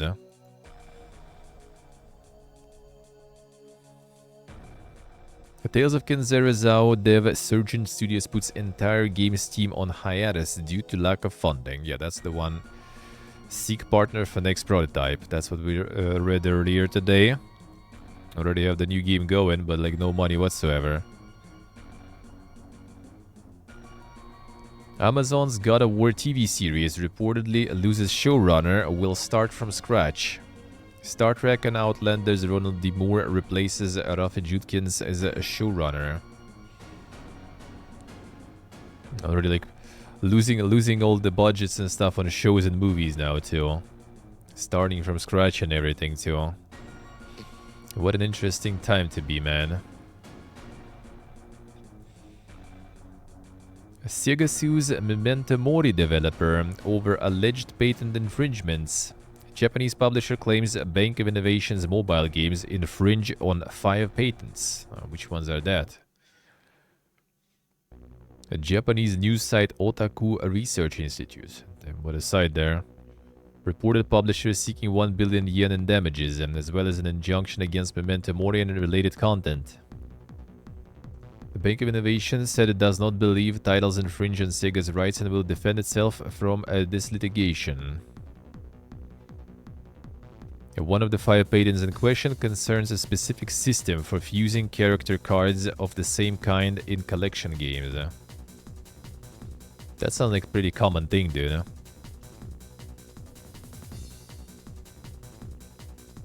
1 billion yen damages if granted to Sega will significantly hurt a BOI financially. Oh boy. So Sega is pulling Nintendo there too, with some insane patent infringements now. Twitch has removed bot gear identifying game devs in chat streams. A decision made to restore its developer organization process. It was kind of weird. I don't know. I kind of think the bot gear is actually quite nice and useful. But yeah, I think the problem is like everyone was claiming that shit. Increased volume in organization requests as a result of the chatbot gear, both legitimate and illegitimate, contributed to a noticeable delay in our reviews and increasingly difficult to manage queue. So like, couldn't you like, you know, modify your like system so you don't get all the illegitimate requests or something in there? You should release the Twitch's developer organizations feature, which allows studios to build extensions to analyze how games perform on the platform. Decision to remove the bot gear was so it could restore its developer organization process. No plans to consider this functionality at this time, but it may be re-evaluated in the future given the potential to facilitate communication between developers and the creators who love playing their games. A weird man. That's a weird one. That bot gear I think is kinda useful. Epic launches combined a Fab marketplace amid confusion and backlash from artists and developers. We are definitely not deleting anyone's content, assures Creator Marketplace's manager Bill Clifford. Together 4 stores it owns for 3D models and other development assets into one place, with plans to integrate ArtStation's marketplace next year. A new Fab site allowed developers to buy and download tens of thousands of game assets, 3D environments, visual effects, music and sound effects, character models, animations, and more. Assets are organized into categories, with users able to filter for products specifically for Unreal Engine for Fortnite, or Unity, in addition to Epic's main rival. There are plans to support assets for Godot and even user-generated content to titles like Roblox and Minecraft. So like everything in there. A real-time 3D viewer also enables developers to fully inspect the assets they are interested in before purchase. A plugin for Unreal Engine lets developers bring their purchases directly into the project they are working on. Social and community features are limited at present, but Epic plans to expand these over time. The chief concern is that the ability to download content from Sketchfab will be removed at some point in 2025, as stated in an email from Epic to the site's users.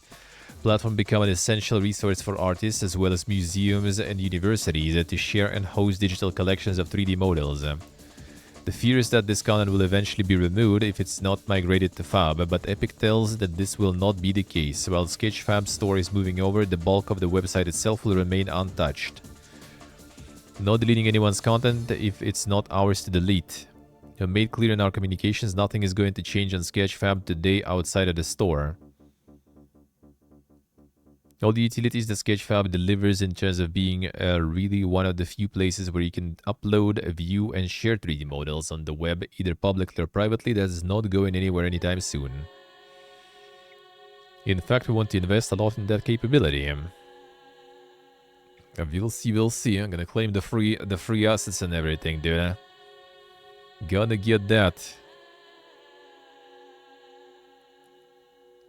Twitch has reportedly been banning sign-ups from Israel and Palestine for over a year. Platform says it temporarily disabled sign-ups with email verification in both regions. Had temporarily disabled sign-ups following October 7th attack. We did this to prevent uploads of graphic material related to the attack and to protect the safety of users, which is a bunch of bullshit because they never did that for like Russia and Ukraine, for example. Never removed the sign-ups there, and this time suddenly they decided to do it and forgot about it for a year even. Some PPG stuff going on, dude. They had some PPG stuff. Email verification had inadvertently not been re-enabled for either region. And what a surprise, man. I deeply regret this unacceptable miss and the confusion it has caused. A multi-dollar company, man. Valve rejects yearly cadence of Steam Deck hardware. Alright, that we read. Releases to be fair to gamers. Indie horror Crow Country tops 100,000 sales. 2/3 of copies sold on Steam, a rest split between PS5, Xbox, and Nintendo Switch. Thought that one was kind of a little like even bigger though than 100,000 copies, but still nice. Still nice for indies.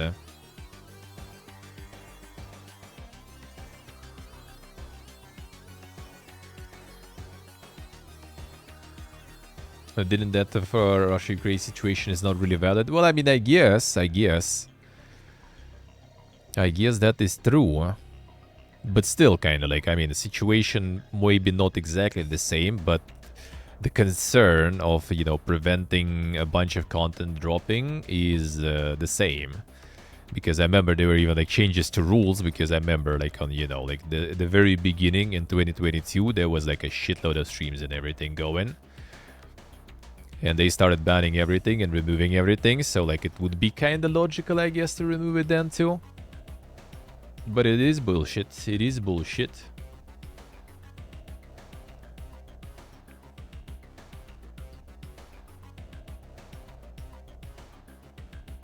Not being consistent, that is true. That is for sure.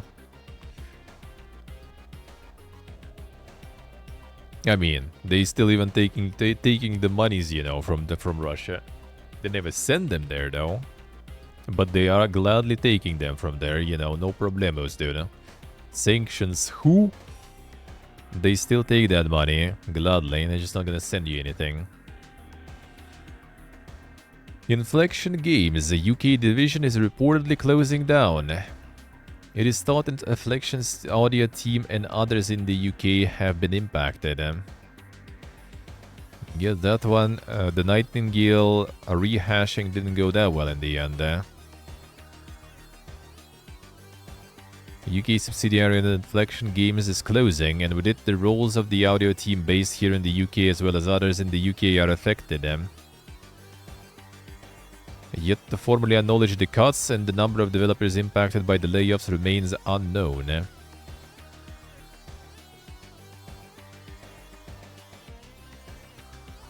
can honestly say with pride that we gave it our all and that we poured our hearts into creating something unique. Malaysian government invests $4.64 million to boost national esports talent. This will be used to support talent development, coaching, infrastructure, and grassroots activities. There it is.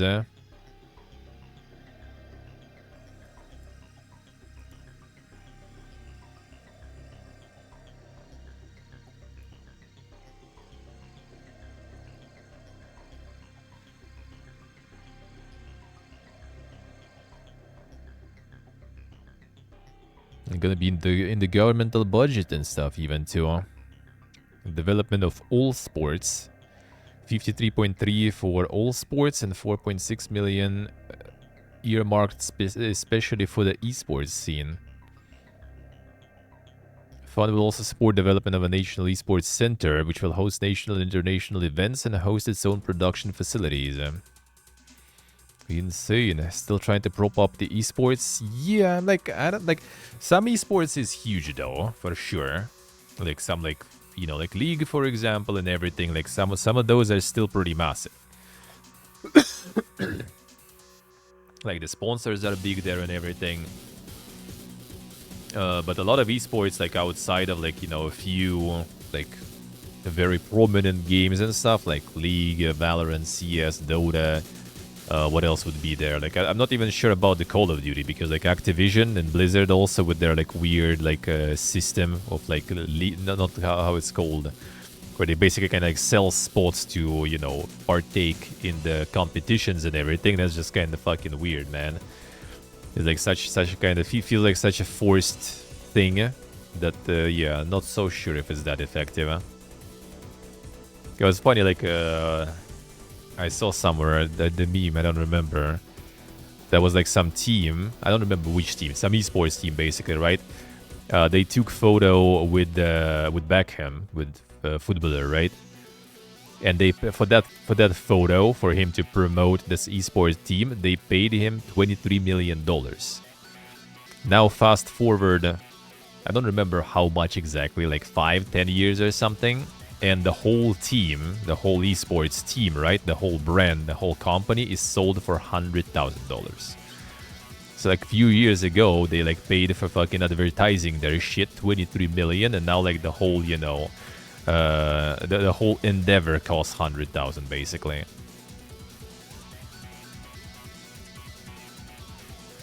Even though I guess like in Asia it's also a little bigger because like all the mobile, like even the surveys that we seen not long ago from like India and everything, right? Like a lot of people are into like the esports scene and stuff, and like the mobile esports and everything is huge and stuff. So like it might be a little different, like, you know, picture in like Malaysia, for example, could be. Besides like 4.5 million for like the government. Well, actually, I guess the whole like sports industry got 53, so that's still kind of like 8-9% of the sum, which is still quite big. Yeah?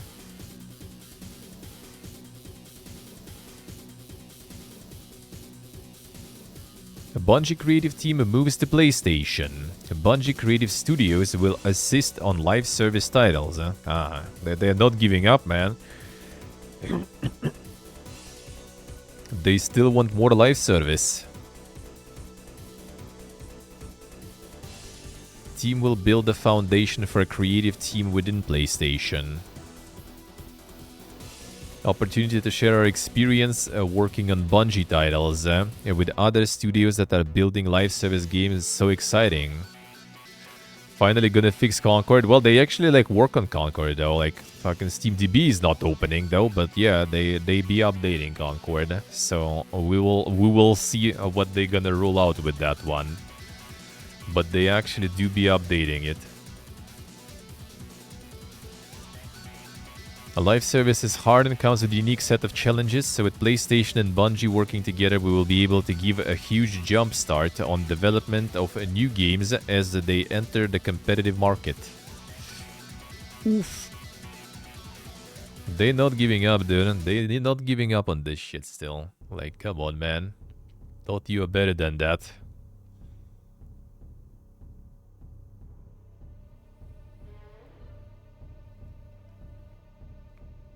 Live games are the future, yeah. Now that's future, man. Fan-made mod Fallout London tops 1 million downloads. Passion-filled fan project years in the making has been downloaded for free 1 million times on GOG. Now that's good shit, dude. That was a really good mod, eh? That was a really good mod, eh? Did really enjoy it.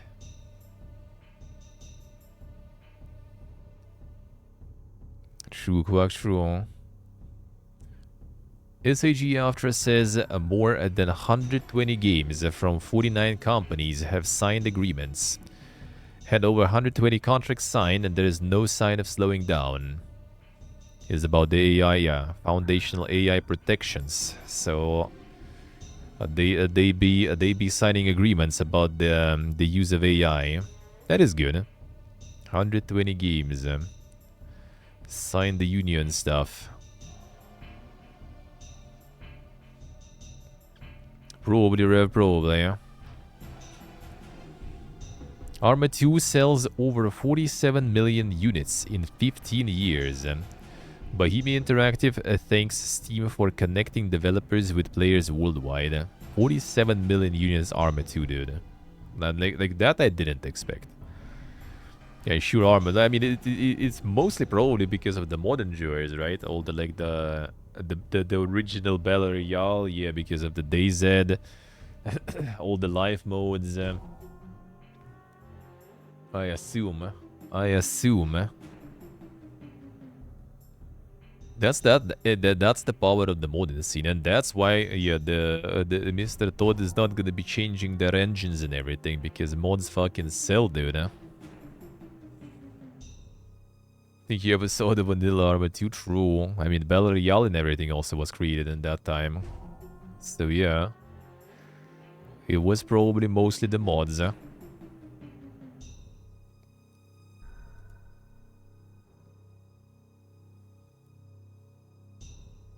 Yes, the Axel say.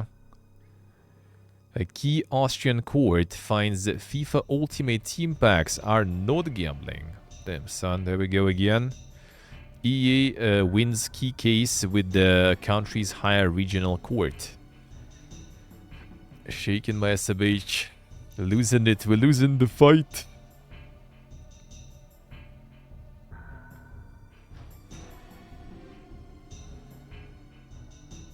Court ruled because the economic risk is not present. In this case, it does not count as a game of chance. Player in question didn't acquire FIFA Ultimate Team Packs with the intent to generate profit, but purely to use in the game. Cannot be considered in isolation from the game itself, which is not a game of chance, but a game of skill. Ah.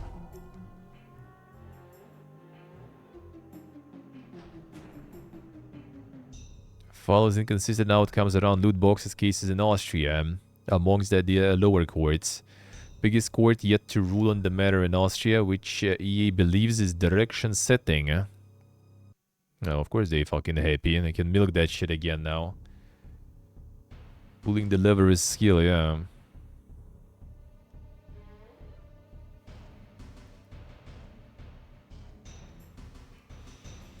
A Gamescom Asia breaks attendance record with over 40,000 visitors. 177 exhibitors joined the event this year versus 136 in 2023. 20% increase in attendance. Yeah, too bad it's in Singapore. That is actually kind of tricky to get into. Like if you would make like Thailand or something. Now that would be good. Now that would be good. I would be even interested. We'll be returning to Singapore next year also. Well, yeah, that's another skip then. That's another skip then, dude.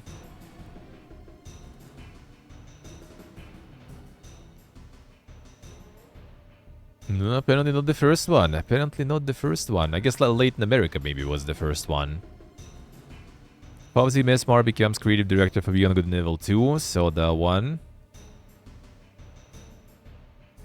EA Sports FC25 launch breaks revenue record for soccer games. Here we go again. Every year, dude.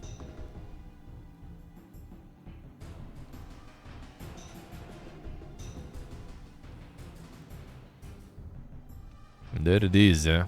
FIFA pumping as usual. The Astra bot. Like FIFA, Madden, college football, NBA, NHL, you know. There it is, dude. All the sports, yeah. At least the Astra bot is also giga shutting in there. Like giga shutting in. Then suddenly Final Fantasy returning some giga sale there or something. Space Marine even, like only like on the 18th spot. Like what the fuck? AP implored. Call of Duty Black Ops 6 could boost the Game Pass subscribers by 2.5 to 4 million. Analysts give their predictions. I mean, we'll see. If it will, they're gonna be like, you know, bragging about it left and right for sure. So maybe we'll see the numbers then. Undisputed Hit, an indie-made boxing game featuring real fighters, has just sold 1 million copies. From never making a game to competing in a field dominated by EA and Take-Two, we chat to Steel City Interactive about Undisputed. Like, kinda, how is like the indie, you know, managed to get all the real actual like fighters and stuff in though? That doesn't sound very indie there. The 1 million copies. Sheffield-based indie studio Steel City Interactive, developers set up by brothers Ash Asif and Assad Habib, who had never worked in video games before. Story of the studio is a rare one. Formed in 2020, the brothers taught themselves how to make a game and began speaking directly to the boxing industry in an effort to secure licenses. Obviously been a huge gamer my entire life. Now, a boxing fan. Brother called me up and one evening and said, why don't we try a little side project? That's how it started. Quit my job, poured all my resources and everything into setting the company up, and it just grew legs from there. Got people from boxing industry involved, and then people from games industry, which was a lot harder, to be fair. Here I was saying that we were going to make this huge boxing game, but I have zero experience, zero budget. It just sounds like a bit like a crazy pipe dream. Game investors, publishers were skeptical. They actually, I think, have the investor, though. Not the investor, publisher, I mean. Because I also, like, I was contacted about this one. Yep, Deep Silver. Oh, holy. Holy, dude. What is up here?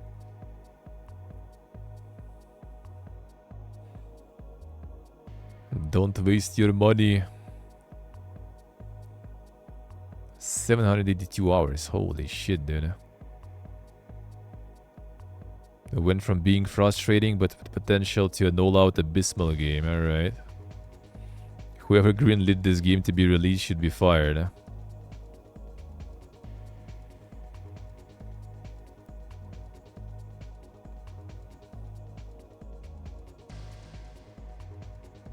Expecting people who supported the game throughout early access to pay extra for content. Ah, I see, alright. It looks like it's the version of the game is shockingly bad. The early access player, this clear to see that the CI decided to go for at launch. Alright. No skill required for this game. Closed any skill gaps with the following: little damage done by punches, unlimited stamina, meaning you can throw hundreds of haymakers around with no worry about stamina drain. Okay, I see. So like the balance got completely broken. But yeah, they do have the publisher there, so esports was part of original vision for the game. Yeah, considering like people molding about the balance and everything, I'm not so sure about that then. If that will work that good, huh? Hasn't been a boxing game in 12 to 13 years. The way we've done early access and build our community and the numbers we were seeing, hoping for a pretty good launch.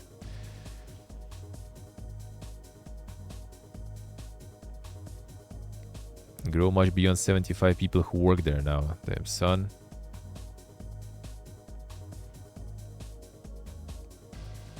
No, I wouldn't tell. Someone wanted to acquire them there. But yeah, I guess it's kind of on par with other sports games, so that's just how it goes in the genre. Twitch's monthly hours watched rebounded in September, says new report. Up from 45 to 55 million daily hours, the highest since April. Well, I mean, well, what's the news even? You know, summer is over. People returning from vacations, you know, from holidays and stuff. School started, you know, university studies, work, everything starting. Everyone back home.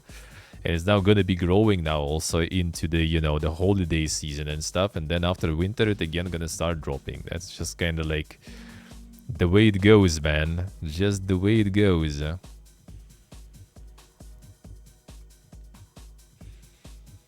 At the classic, man.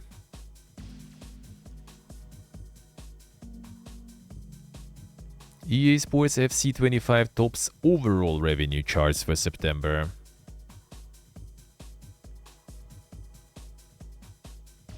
Oh, there they are, all of them. Woody, Basketball, and then Warhammer on the third spot. And then somehow Fortnite also. People were touching grass. Now it's time to DJ. No, man, I'm looking forward to it, dude. I'm looking forward to it. Let's finish the rest of the bureaucracy and like, oh man. Like, I won't see the light of the day probably for weeks. Yeah, the PC God of War Ragnarok actually returning into the top there. The World of Warcraft actually kind of going down already. I guess that's after the new expansion. Nice, Steve, nice. Perfect time for Sabaton. I mean, who knows? Who knows? Maybe. Like after Boomerathon or something. Right after it. get 12k subs like Teresa do. It'll probably gonna be over like in a day or two, I would say. I wouldn't maybe mind to try. Just to kind of like try to find a fundraise and maybe get the right of a boat in Georgia that way. If I get enough, you know, enough revenue to pass the threshold there, maybe I'll be able to. And I mean, it will be nice to get some extra funding for IRLing. Some IRLing maybe. Because like there is a lot of things I could IRL from here, dude. But outside of like Uzbekistan has a lot of like interesting places in its own, and then there's always, you know, like all those countries nearby. There's Kazakhstan like right across the border 40 kilometers away. There is Kyrgyzstan, maybe Tajikistan, but that's kind of a little more extreme considering internet there is garbage. So yeah, sleep on stream, how would you do it? No, that's not sure, man. We'll see, I guess. We'll see, I guess. That draws them to Teresa's stream specifically. I mean, the content is nice. That's why people are watching. Like, my shit is gonna be boring, dude. I'm just gonna be playing video games anyway. You know, just sleep and play games. Just a lot of games. Yeah, maybe come up with some other stuff too. Maybe some games that you will be deciding or something. We'll see. If I'll go with that, we will see. Time around here the med variety, yeah. Like he like for like pretty much like almost 3 months, I think he was like pumping hard with a lot of like dang stuff going. Why such a high amount of Oilers? I mean, I don't know if it's like really like super high, you know. Like I don't know what we would take as like, you know, high. Like, is it really like that crazy high? Maybe like a lot of people have that amount. It's just kind of how you motivate people to go to do it, you know.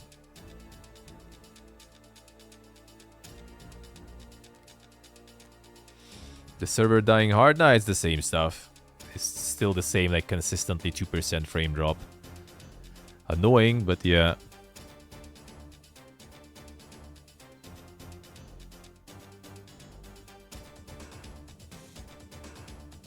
Well, speaking of Oilers, Microsoft CEO pay rises 63% to $79 million. Satya Nadella's salary amounted to $2.5 million with a $71.2 million in stock awards. There it is.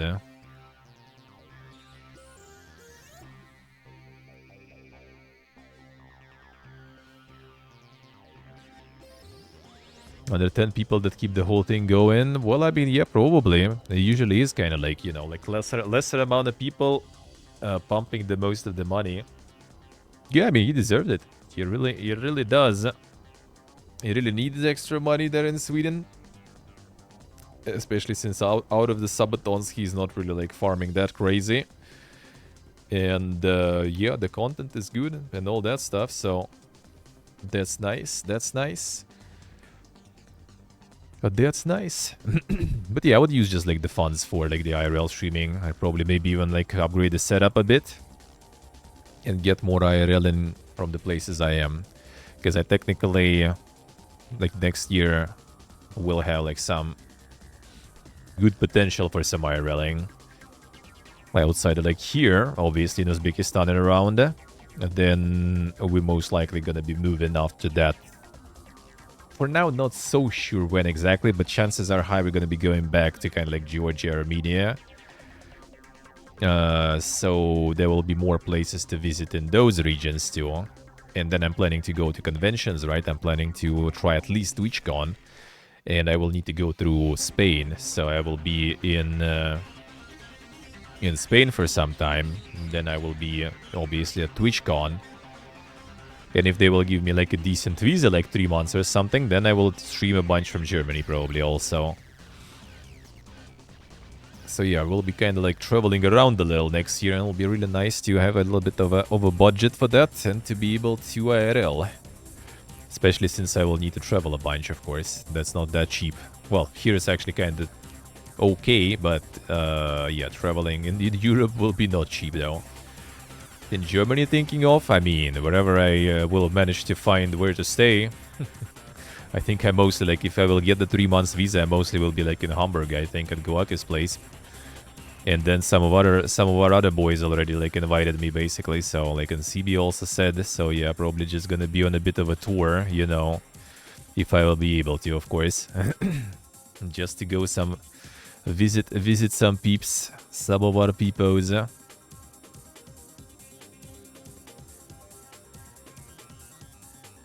Let's see, so let's see. Well, I mean, I will need to fly there, right? The main thing will be flights, mostly.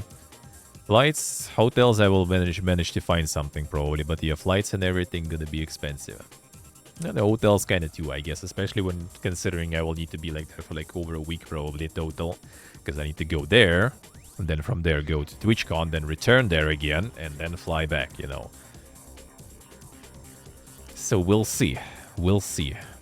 I just kind of want already to go, you know, to like the TwitchCon. At least I haven't been there already for like, that's gonna be 6th year basically, right? Next year gonna be 6 years since last time I've been there. So I want to at least like go once to all the conventions while I'm kind of like, you know, I guess can sorta. And then already after that, whatever. We'll see how it is. Like, I kind of already, like, see the shift, you know, in general around the conventions. Like, the hype kind of compared to how it was in 2019 kind of died. Like, no one really cares about them anymore too much. So I kind of have a feeling I'm going to be a little disappointed, probably. Not to mention, I haven't even been to TwitchCon in the last 2 years already. I'm not sure if he will be next year. And yeah, I just kind of wanted to, you know, just to put the check mark and then forget about it for, like, next 6 years. Or maybe, like, I don't know, for a longer time even because of, you know, all the shit going on. We'll see. So just kind of while I can, I kind of want to. In IRL also, while I can.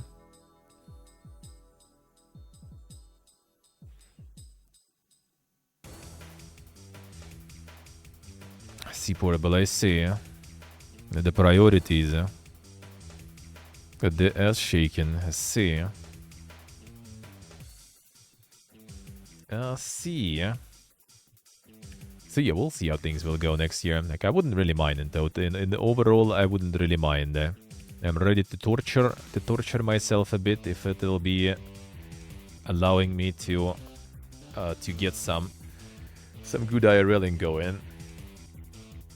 Some good IRLing and, you know, getting a little bit of a security funds. When you have some like financial stability, that is always nice. It gives you a little bit of certainty. I wish otherwise it's kind of lucky nowadays, huh?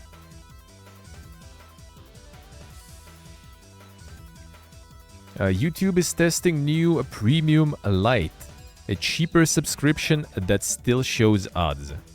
So what exactly is the point of subscription there if you still get fucking ads, though?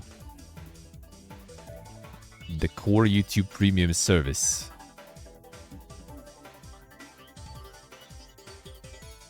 Download and play videos offline and in the background. You have access to YouTube Music Premium. If you're a Lite subscriber, you will get limited ads and no other visible benefits. Just limited ads. So it's like it limits, like all this like limited stuff is like is bullshit, man. Because like, well, what is exactly like what are we taking as 100%? What are we taking as limited? You know, like what are you gonna be showing me there? The ads in Premium Lite may appear on licensed music content, shorts, and when you search on the platform. So yeah, that sounds like a scam on stuff. I kind of understand it, like when it goes, like, you know, like the Netflix or like whatever, the Prime, right, has like some sort of like the whole Hobo subscription. Voice.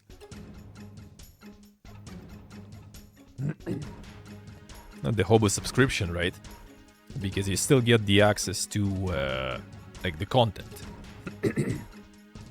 You can still watch the shows, you can still watch the movies, right?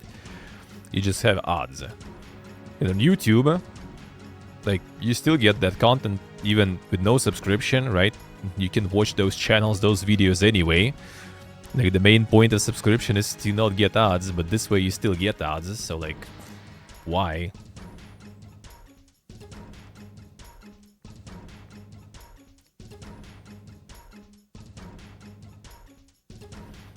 Oh yeah, this one actually. Unknown 9 Awakening launch peaks at 285 players on Steam. Remember this one? Published by Bandai Namco, by the way. Peaked at just 285 players on Steam. Game launched at just 62 on Review Aggregator. Received mostly negative aggregated review rating on Steam. Oof. Yeah, welcome to the double A hell. Nowadays. Mixed 55 reviews. Bandai by the way. Game is just not very fun.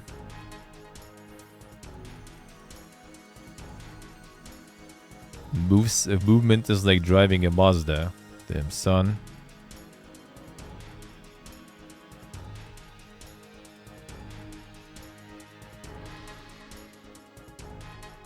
Can't get past sluggish and clunky controls, Got it for free with my AMD CPU. Oh shit, my condolences, brother. If you didn't get this game with redemption code, don't waste your money. I got this game for free and I won a refund. Haven't seen the worst game in a long time. God, this is a gift for buying a video card, man. So many people got scammed, basically.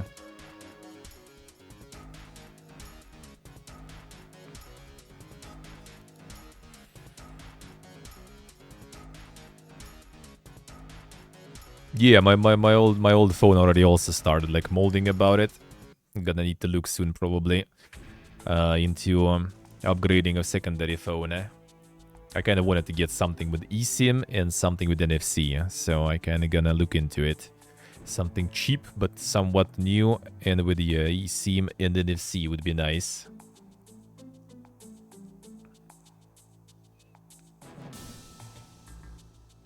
Every 30 minutes for 5 minutes. Well, it's a Twitch automated odds stuff is PP again. Like for me, for example, it rolls every like 1 minute or something. It rolls 1 minute 30 seconds of ads.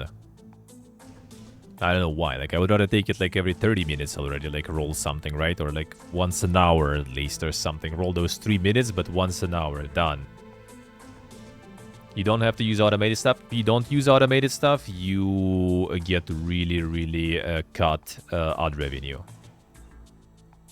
Like they actually, like if you want to get like somewhat something at least for the ads that are being shown on your channel, you need to enable it. People only do it because it yields more, yeah?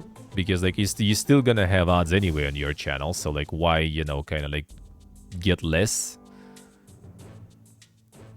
Like, if you would be able to completely opt out and have no ads and stuff, that would be fine.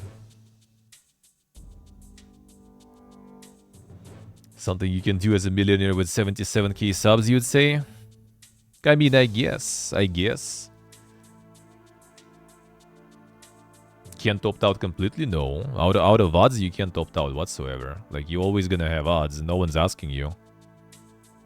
Like, no matter what, at least pre-roll's gonna be there, 100%. Sometimes they dump some mid-rolls and stuff on people too randomly.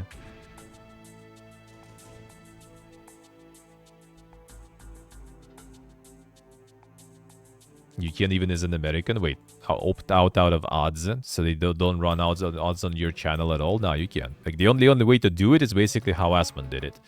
You just make like a secondary channel, and like never apply for like affiliate, nothing ever. Then, yeah, there's not gonna be any ads on your channel. That's the only way. Oh, and the ad playing thing? Like automatic playing?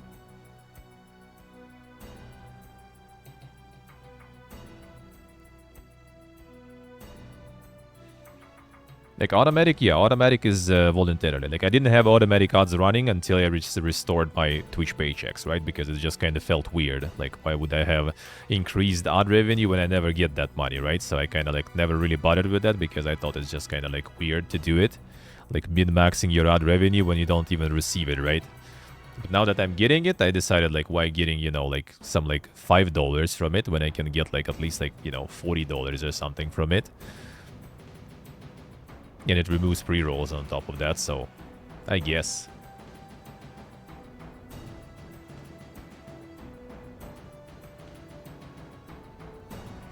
Can put in one in several outbreaks per hour? Nope. So you can manually.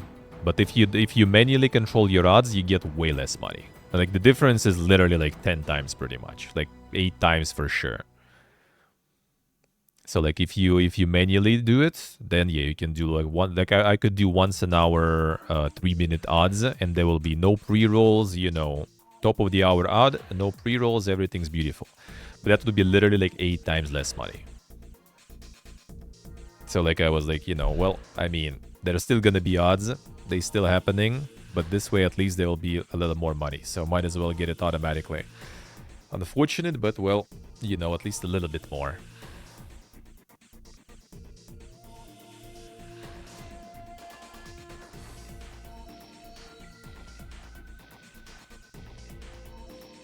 But yeah, I don't know why they do it like this. Just give us the opportunity to get it like once an hour. Just because it's just dumb. Like every like 20-30 minutes is dumb.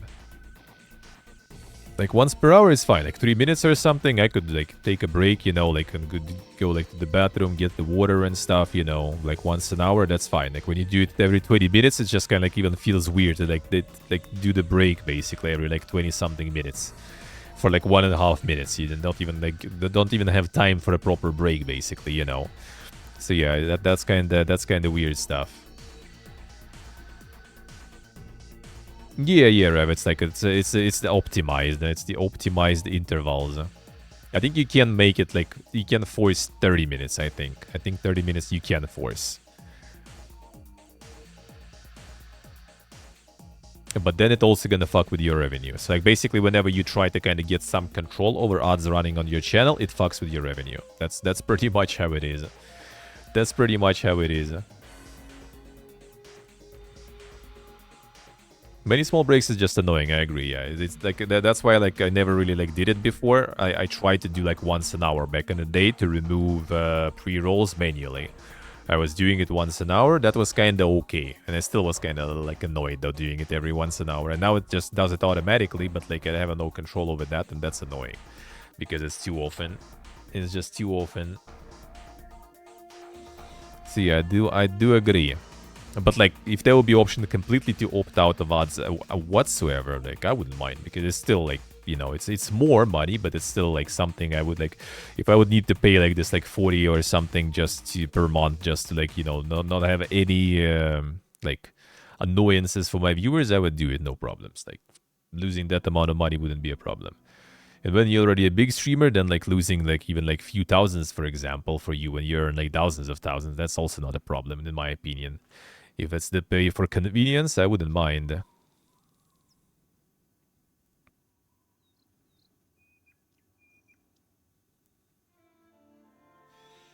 Five minutes is dink, yeah. 5 minutes I don't even know. Like to remove pre-rolls for an hour, you need to roll 3 minutes.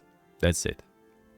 If you run automatically, I think it requires you to run 4 minutes. Like on a minimal setting. I put the minimal setting on.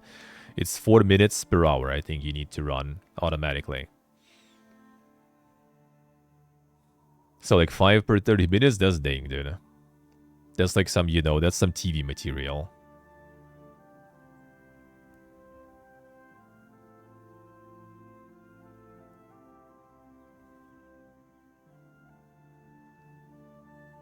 Let's see, Portable, let's see.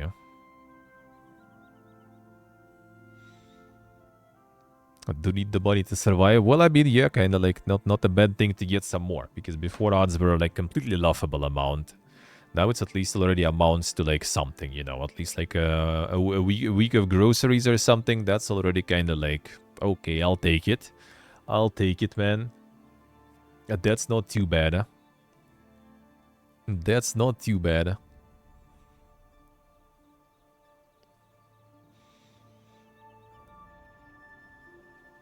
That is not too bad. But yeah, if there will be a way just to turn it off completely, like I kind of more, you know, more of a person who prefers like the old school Twitch stuff that way, when you know, like community funded, when streamers were funded by community, you know, and that was like better sense of community, when everything was, you know, kind of like powered by the feedback loop with the streamer and community and stuff, and it was more kind of like quality over quantity, I guess, let's put it that way. Like the ad-centered stuff I don't like, because it promotes, you know, quantity over quality. Both in terms of content and in terms of viewers, you know, in terms of community. Like, you don't really care about the quality of community anymore. You only care about the amount of, you know, viewers for the sponsorships and stuff.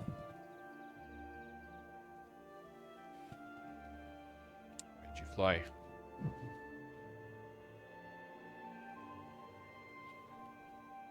There we go.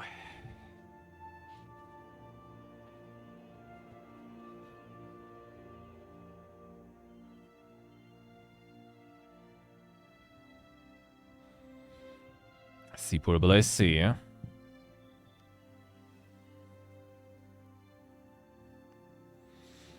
Yeah, cut is being obtained. Cut is being obtained, thankfully.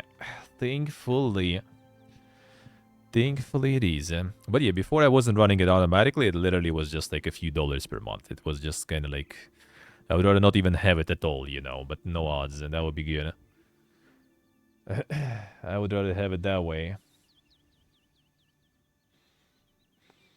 The Wolf Among Us is not cancelled despite rumors. There it is, man. What exactly was that, though? I hate like digging sometimes from like this like one line of actual info in like a bunch of like, you know, search engine optimization slop. Telltale Games assured fans that the game was still moving forward with development. As a rule, we don't comment on rumors and unsubstantiated Reddit threads. The Telltale rep told the outlet, development of Wolf Among Us 2 continues, and we are excited to share more about the game with the Telltale fans and our community when the time is right. Alright, that's news nowadays too already.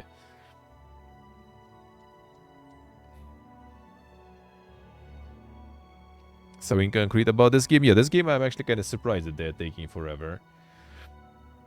Considering they already kind of financially struggled before and studio was closed and stuff, right? They kind of get resurrected. And now they're taking their time with like the main, you know, the main banger that is supposed to kind of get them back on track and get them the money, you know? But maybe it's like maybe after the last one, the Expanse, right, or whatever. That one was kind of lukewarm there. Maybe after that they decided that, you know, like for our main banger, we need to kind of like make everything super polished, super, you know, 100%, so it for sure lands right.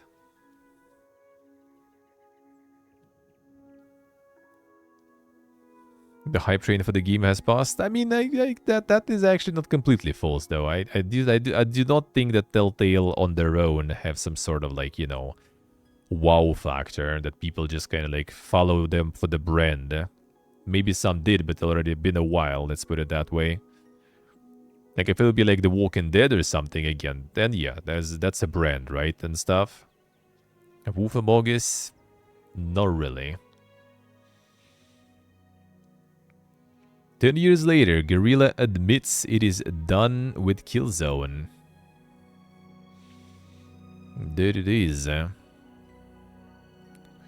Horizon Zero Dawn spelled the ultimate end for Killzone, with Guerrilla fully pivoting away from their gritty FPS to focus on more colorful horizons, no pun intended. We are done with it as a team. As a studio, we needed to refresh the palette. It was by choice, the opposite of Killzone. I think the themes that this story and the characters represent are relatable for all ages and people, like having a found family of friends and finding your place in the world. Killzone done.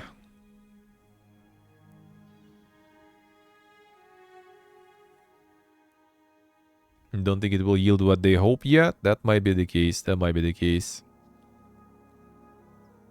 Black Ops 6 pay-to-hear scandal explained. Now, yeah, well, don't really need to explain it that much, but yeah, pretty much you can add, yeah, 20 bucks to pay for subscription to get some Omega sound in the game. Apparently, like, it's not even the first time, not even the first case with Call of Duty.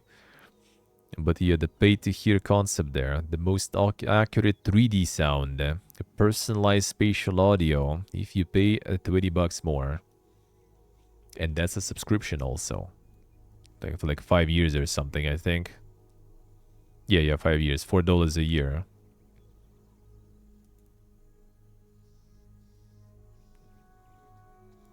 A Rayman remake development bolstered by former Prince of Persia team. So yeah, that team that was moved. That one is actually going, at least part of it, going to the Rayman remake apparently.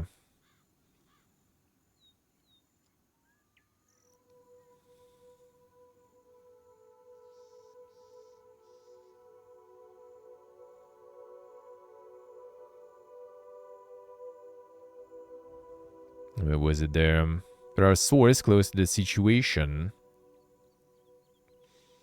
The unannounced Rayman remake is under development with the codename project Steambot, and it's being pieced together by a team located primarily in Ubisoft Milan. Studio has directly contributed to the creation of more than 2,000 Ubisoft games over a 20-year window. Sources also confirmed that Michel Ancel, the creator of Rayman and other franchises like Beyond Good and Evil, is in place as a consultant. This has raised some concerns among team members, least of all because Ancel found himself embroiled in a toxic leadership debacle pioneered by a French news outlet in 2020. Yeah, the guy was cancelled already. Yeah, now they got him as a consultant there back, alright. That is enough to have cast a less than popular light on the Rayman remake project internally at Ubisoft, even if Ancel is only on board from a consultancy perspective. Huh? Like, even the devs themselves are not really happy with him back there.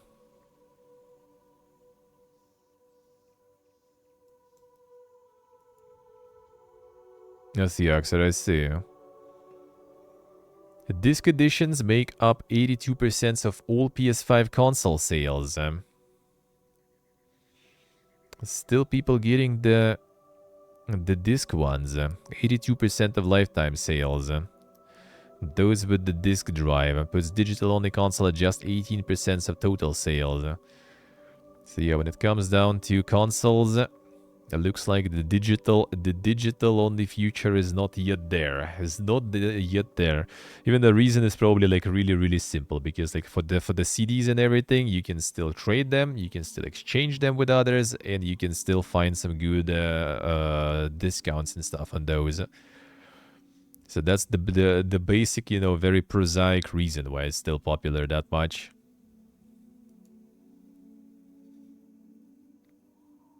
Ubisoft management to blame for Prince of Persia, the Lost Crown sales issues. Baldur's Gate 3 exec says. Damn, even Baldur's Gate is dunking on them there. Last notable game on their platform was arguably Far Cry 6 in 2021. The Crew, Mirage, and Avatar came in 2023 and didn't perform. So you can assume subscriptions were at a lull when Prince of Persia released by 2024, which means people wouldn't be launching their store all too much. If it released on Steam, not only would it have been a market success, but there would likely be a sequel because the team was strong. Then went to call out the game's critical success across the board. Around 1 million copies since launch.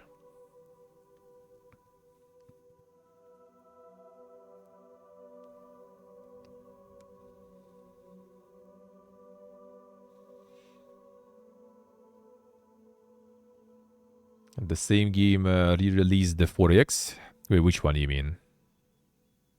You mean the Prince of Persia? No, Prince of Persia is actually good. Prince of Persia is actually good. Oh, you mean Far Cry? No, Far Cry is different story. Far Cry is different story. Far Cry actually still kind of didn't perform. And I'm not sure about like Mirage not performing. I thought Mirage actually kind of did okay. Avatar, yeah, Avatar you kind of heard on release a little bit. Again, like Nothing really bad, I think I heard, but then it was just kind of like poof, and it's gone. And you haven't seen, haven't heard. And now they also released it on Steam, I think, already too, right? And it also kind of didn't really go anywhere there. And now sort of the same happened with Outlaws. Well, with Outlaws, there was like a little bit, at least, like, you know, noise about it, but it was kind of negative noise, though, quite a lot. A US Copyright Office shoots down video game preservation effort. Why would you do that?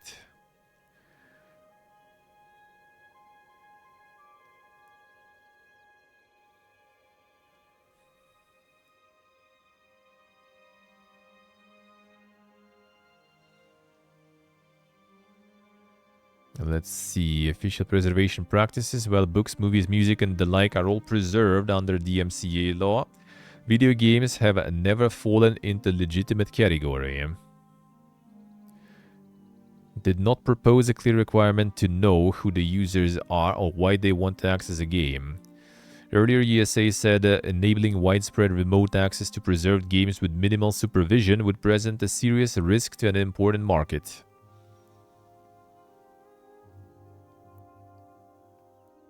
So they don't want to provide it because there's no way to kind of like identify who is the request.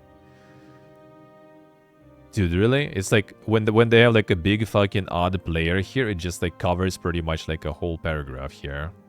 Nice website, bro. I was like, why is like these quotes and these things are kind of like out of it, you know? Like they are a little weird. Eh? There's no pretext to them, and pretext was under the fucking player there. Nice, good site design, bro. Yeah, there you go. Oh, and it's gone. Nice, amazing, dude. Beautiful. CSS, very pog.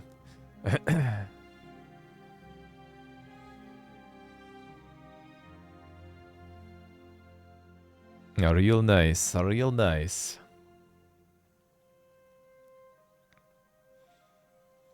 Even more intrusive ads like this, yeah.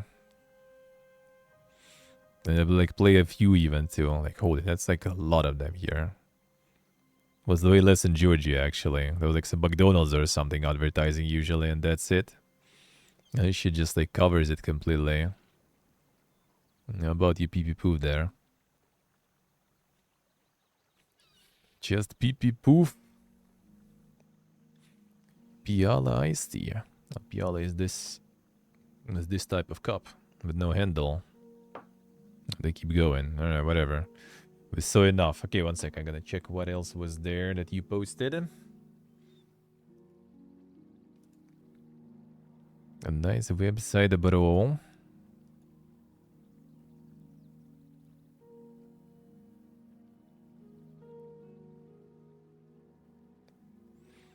Let's see.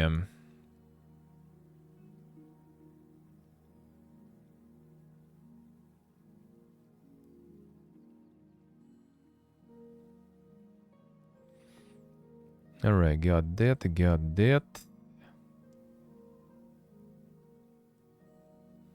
This one.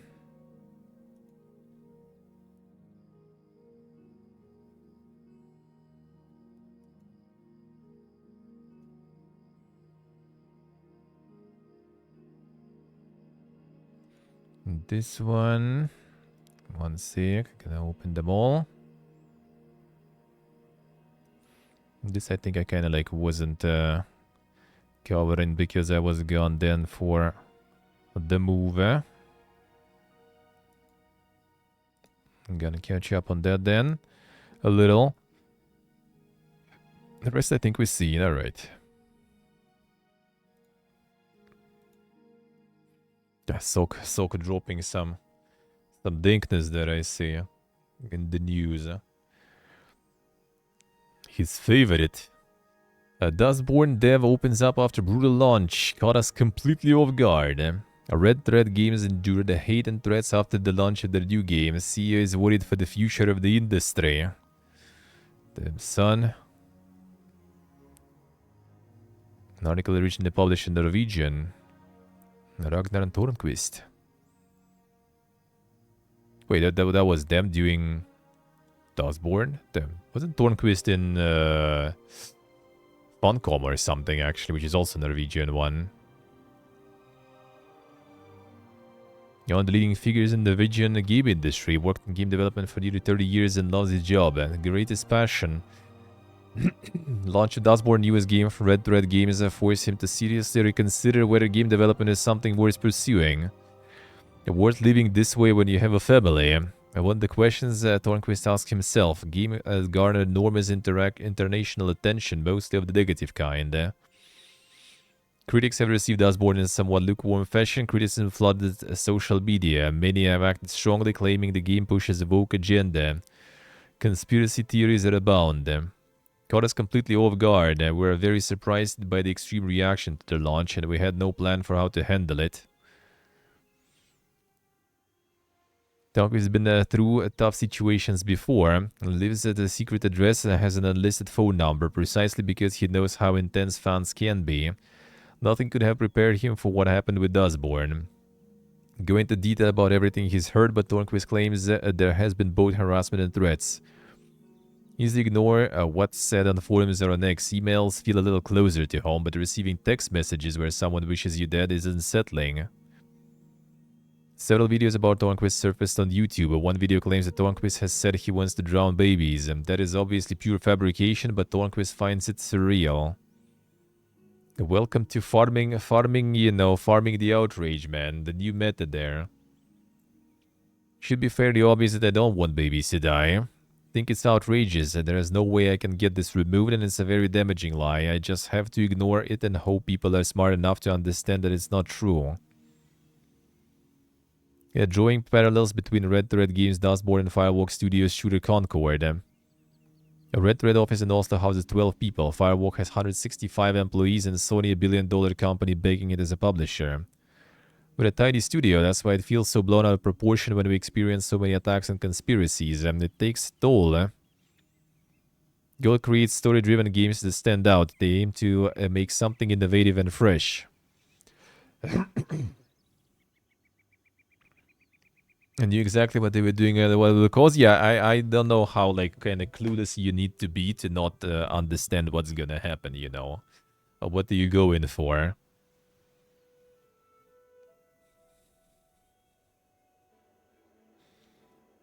And many people don't like their games, and Tonk is fine with that. They have their niche. Games aren't for everyone.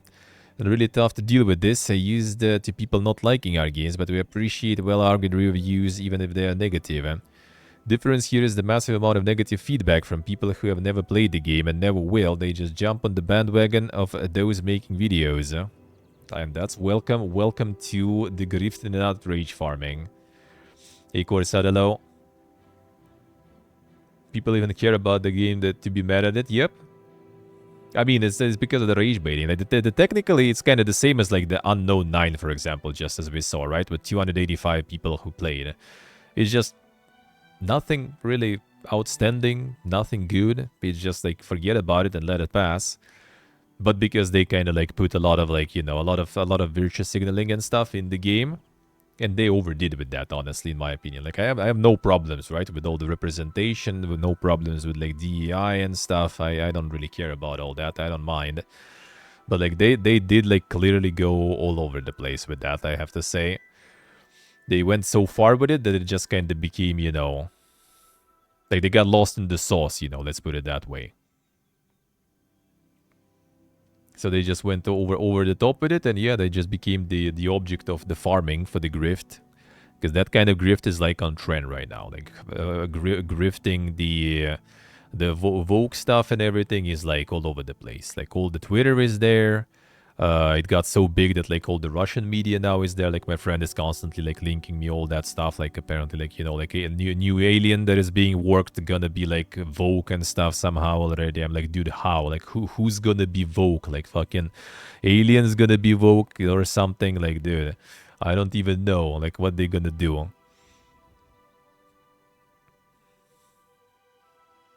Yeah.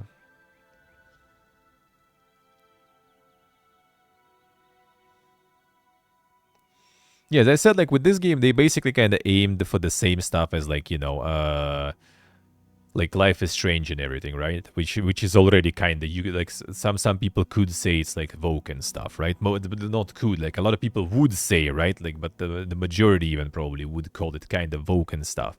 But those do have the audience because like it's relatable, right?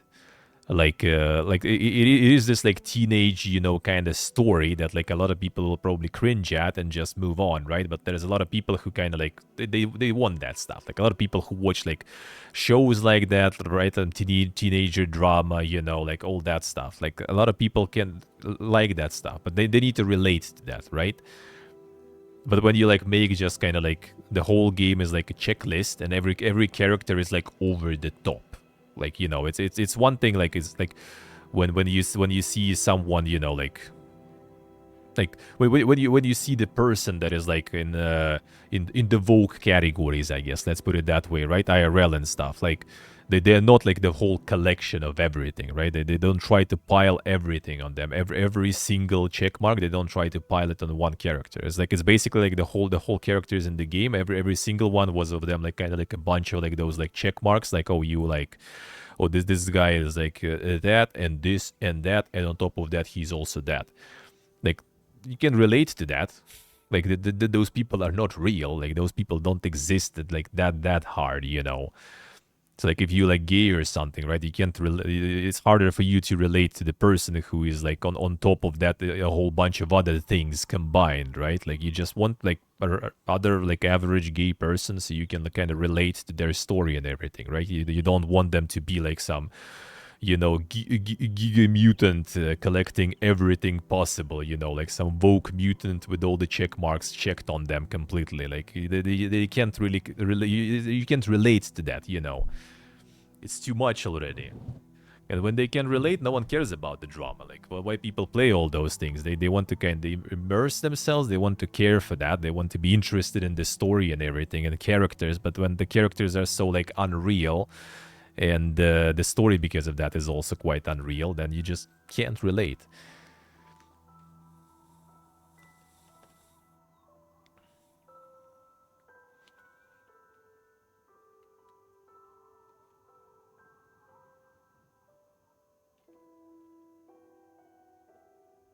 People triggered by the Vogue stuff can't even define the word. I mean, true, yeah, it is just the grift, man. Everyone's just farming. As I said, it's just easy to farm and everyone's just farming that. That's it.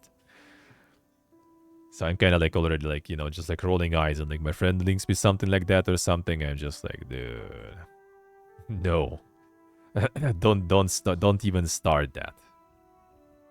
Yeah, Booga, hello.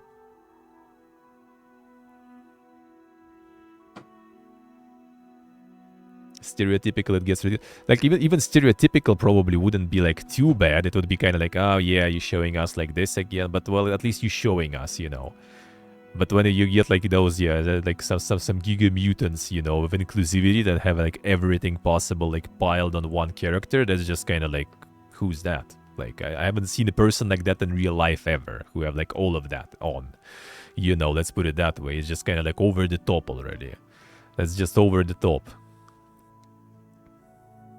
Like focus on some. Like you don't need to kind of like try to hit everything, you know, get like a full strike basically of all the check marks. Like make a good story. Like sure you want to make games like this, like go like Life is Strange. Just like focus on like some specific, you know, like problems, some specific sort of like minority, maybe a few of them but that kind of like, you know, like more down to earth and down to like relatable to people. And sure, go for it. Like, why not? Some people still will mold out, of course, right? The grifters will mold out. The grifters will try to farm you no matter what. Like you just put, yeah, like in Drava, right? We played Drava today. Like, would you call that game like, you know, Vogue or something ever? But people do, just because they have like the switch, you know, like 1 and 2 instead of like male female or something. That's already like boom, done. Game Vogue, you know, completely done and dusted, you know. So it's pretty much like those people gonna be mad no matter what. You add like a little bit in, they're gonna be mad. So they're gonna be mad regardless. You just make a decent game, and then you're at least gonna be liked by your audience. But when you have no audience and you still also kind of bait all the haters and stuff, you just end up in the situation, yeah, when you kind of like get extra hate.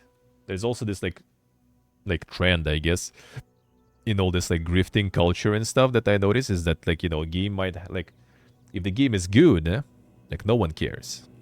Like if the game is good, there will be some like people yapping that it's like Evoke or something, but if the game is good, like no one will give a shit. Like all this yapping just completely, you know, ignored.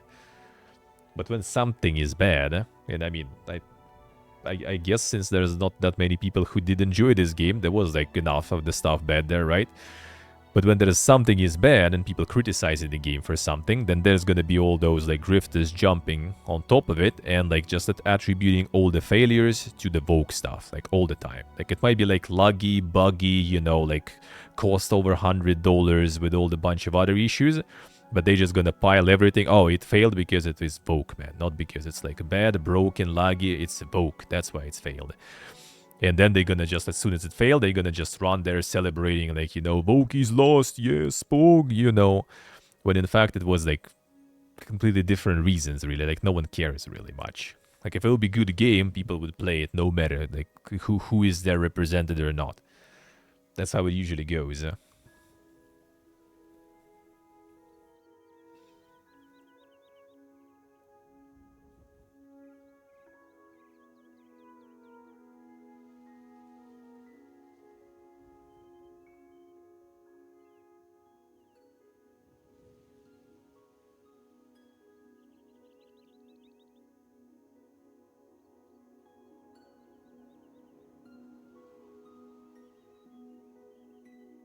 It doesn't matter at all if it becomes a topic more and more. I mean, yeah, true. It does sometimes goes like to unnecessary lanes. I don't think you need to put it everywhere. I do think you need to put it though. Not need, but like if you can put it organically in your game, then why not? If you can put it properly in, I think it's nice. I think it's fine. It's good. Like just to let people know that, you know, like they can relate to something in the game if you can kind of like show it in somewhat like natural, organic way. Like why not? When it's just like forced, like boom, there we go. Like that is a little, yeah, that is usually a little weird to me. Kind of like, why? It's not how it goes usually, you know, let's put it that way, in real life. That's also like ruins the immersiveness and relatability when like all those things are happening in the way that they are not happening in real life that way, dude. That's the thing.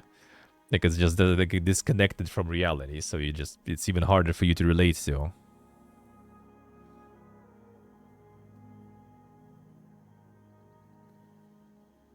I have to take threats seriously. Well, I mean, that's fucked up, of course. The people sending threats and everything, that is absolutely fucked up no matter what. Like, no one deserves that. No matter what kind of game and stuff you make or whatever you make. No one does, huh?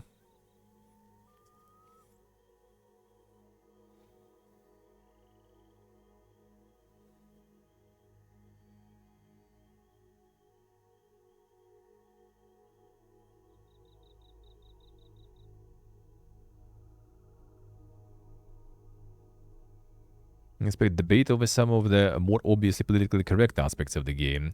Yes, but we were never out to provoke. We just wanted to make a game with characters that are different. I didn't think it would be so controversial that the group would fight against a fascist regime. Don't think many people want to live in a police state, and our version of the US by no means the real America. The games have faced criticism for using more pronouns than just he and she. Dustborn also does this. The user pronouns has become relatively established in games, and we knew people could react to that, but it was a reality we wanted to present. We don't feel we've made a game that's primarily about politics. It's more about language and relationships between people. Now, about Dustborn, I'm not so sure, dude. Like, you maybe missed something there in your game or something. Game's premise is the words have power, and it's in combat system you can trigger or cancel opponents. Some professional critics pointed out this must be satire, while the internet takes everything much more seriously. So is this satire?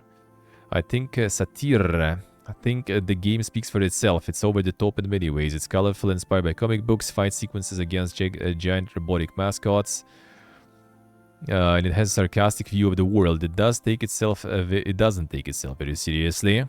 Hope people can see the game and understand that it's an alternate world. Something that also applies to the story. Game may be a dystopian reflection of the world, but the story is not written for realism. It's done with the humor and exaggeration, and it's very much tongue-in-cheek. I mean, to be honest, like, even, like, if the critics and stuff give you the lukewarm opinion and everything, and even, you know, like, your target audience also, then, like, something didn't work that well there. And not a flop. It's not how developers sees it. Red Thread would certainly like the sales number to be higher. Dustborn is not a flop. Game has received mixed reviews, but also a lot of positive feedback. Those who actually play it seems to enjoy it. Dustborn isn't selling as much as we would like, but we are proud of it, and I think it's a good game.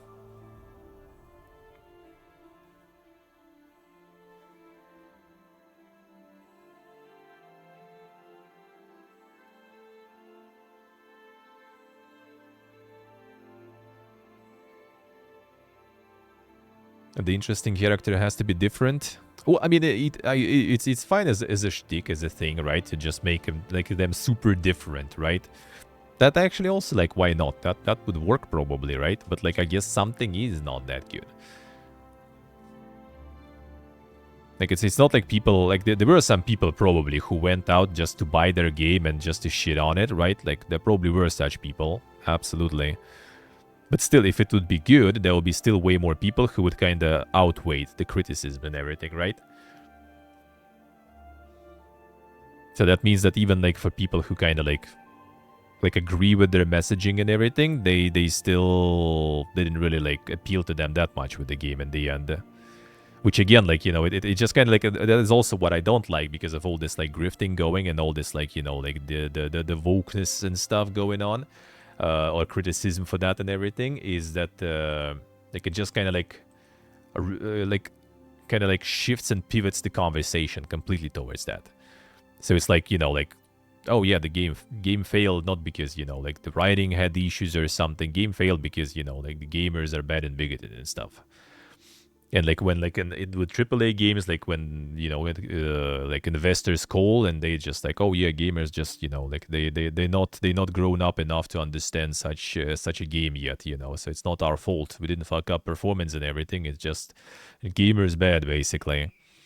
That I also don't like because of this, like, all this, like, shitting, you know, rage bait on Twitter happening. So they can just, like, yeah, look at Twitter, guys. Like, look at it. Like, look at them. That's why they don't like the game. Not because it's, like, bad or something, or because the performance is bad. That's why they don't like the game. So they can just kind of, like, you know, completely, like, shift the blame to something that is, like, in general, not really that important.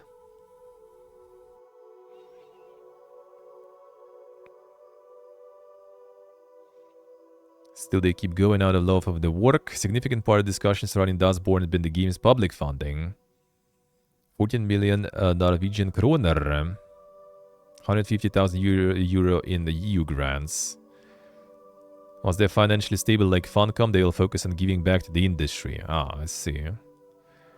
Goal is to earn enough that we don't need support. And most Norwegian developers of a certain size have at some point applied for NFI funding. Support has been important for the Norwegian game industry, and this is money that goes back into the economy. It also helps build the industry and expertise in the sector. It wouldn't have the same opportunities without the support from NFI.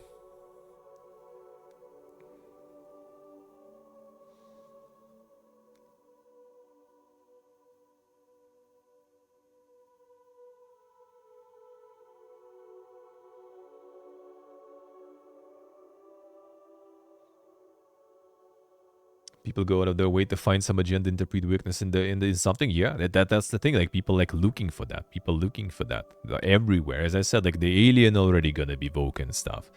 Like, whatever happening, like, there is already a news article that says that somehow something is woke, or, like, Sweet Baby Inc. involved or something like that. Like, people farming, man. It's like, it's the Giga farm.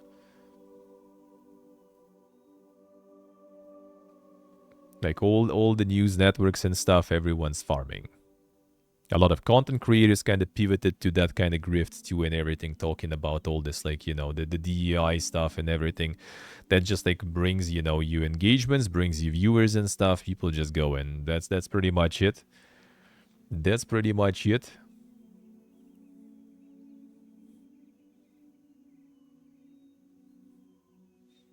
Industry in general is afraid how their games will be received.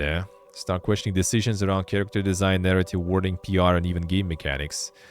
Stems from a greater nervousness about what reactions you might get, but we are not going to stop being ourselves. I think it goes kind of both ways, to be honest, because like some people are already kind of like afraid to like, you know, to not ponder both ways now. You know, you lean into one side, you're gonna get the different side shit on you. You lean to another side, gonna be the other side shitting on you. Just like, you know, just do your stuff, to be honest. And without giving a fuck.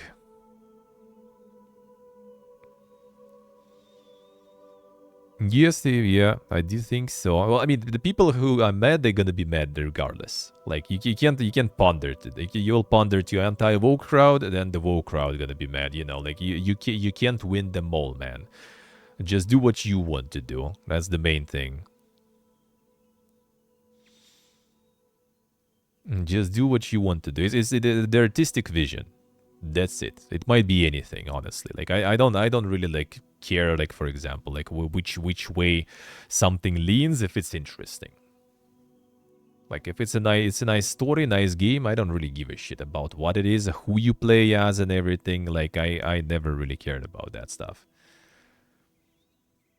Like, if the ladies and stuff in the game sexy enough or something like that, like I want to see sexy ladies, I know where to go, man. You know, I don't need that everywhere. I don't need it in my games. I can be fine without them, you know. Disregard the people who want to be mad. Yeah, always, because everyone is gonna be mad, always. Like, you on the internet, someone is already mad you are there. Like, they might not even know you, but they're already mad. That's just how it goes. Like, you just can't have them all ever. Just can't have them all. It's impossible.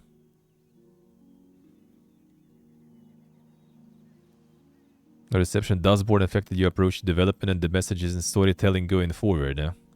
Everyone is afraid of the choices they make, and I don't think that only applies to us. All our discussions about the next game are colored by this.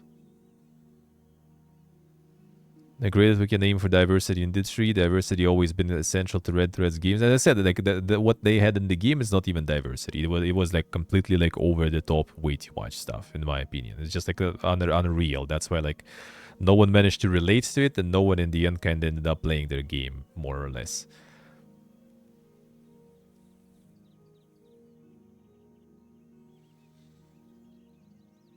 Games like Wukong, Mario, and Elden Ring won't stop existing just because we released Dustborn. There's room for both these games and everything in between, even those that only appeal to limited audience. Absolutely. Change view of the room for political messages in games? Absolutely not. Some games are pure entertainment and focus on the player experience and fun. And it's great that such games exist. Other games aren't as fun to play, but are more about the feelings you get from playing them. Then there are games that can address more serious topics. Absolutely, but again, you can do it in a more like elegant way, I guess. Let's put it that way. Even though if that was their point actually to make everything like too much over the top, then fine. But yeah, I guess people just didn't really buy it.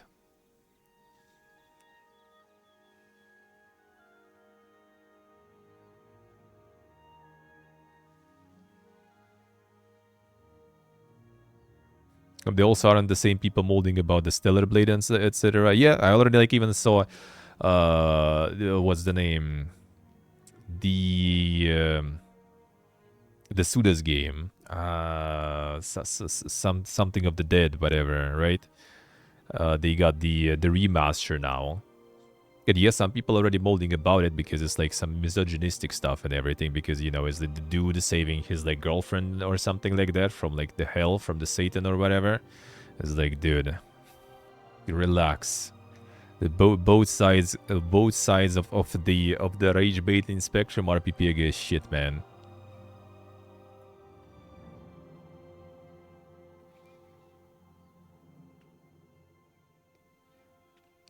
Assassin's Creed Shadows figure removed from sale over insensitive design. We apologize for the harm this caused. A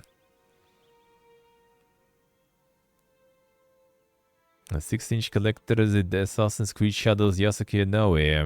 The perfect fit for any collection. Where will you display yours?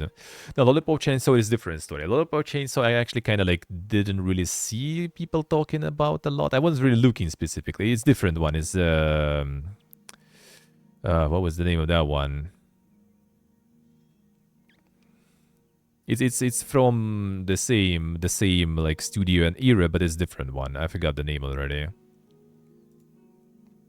Let's see if I can find it real quick.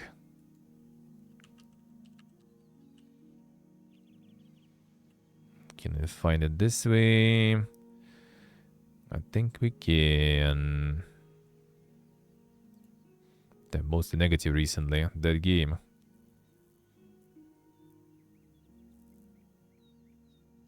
Is it not under the publisher there? Holy, they have the DLC galore there. Yeah. Shadows of the Damned Hell Remastered. There it is. Shadows of the Damned, alright.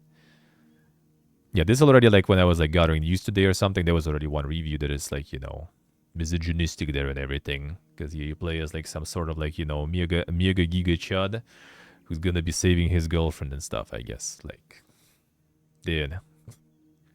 Now that's a trope. Why not? Why not? Yeah, like the Steam app is lagging. It's crazy there. Yeah, it's the remaster. It's hella remake there. Hella remaster. That's the old one.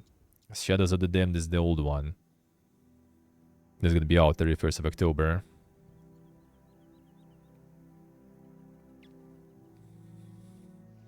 Torii gates found close to religious shrines all over Japan to indicate boundaries separating human world and the sacred, and the one-legged Torii gate, significant meaning of its own, however, as one can famously be found at the Sano Shrine in Nagasaki, located 900 meters from the hypocenter of the World War II atomic bomb, which killed upwards of 60,000 people. Shrine was destroyed almost entirely, with the only thing that remained being half of the Torii gate. It has been preserved in such a state as a memorial to the tragedy. So they basically added as a figurine. They added kind of like inadvertently added the Hiroshima Nagasaki memorial, sort of that way. All right.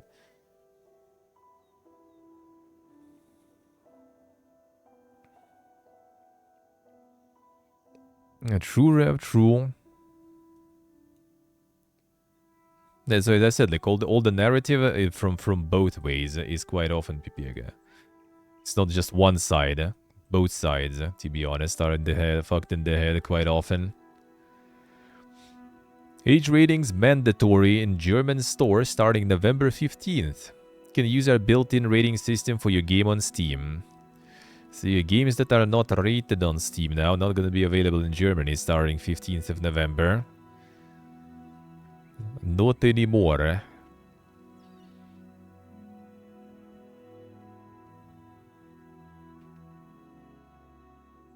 And based on content reviews, feedback from gaming community, information we receive from games developers. Yeah, all the releases missing ratings and stuff, so you're gonna need your age rating now on the game. Otherwise, Germany not gonna be having that. Not gonna be having any of that there. Jagex is developing a new open world survival game. So the runes set in RuneScape universe, actually, built in Unreal 5. Monkeys. Test spaces are limited. Can sign up for the closed test now. So it's gonna be like the RuneScape survival now. And we'll see what that's gonna be, dude. We'll see what that's gonna be. Rare's Craig Duncan to become head of Xbox Game Studios as Alan Hartman retires. Hartman leaves after a 36-year career that included forming Turn 10 and launching the Forza series. Damn, son.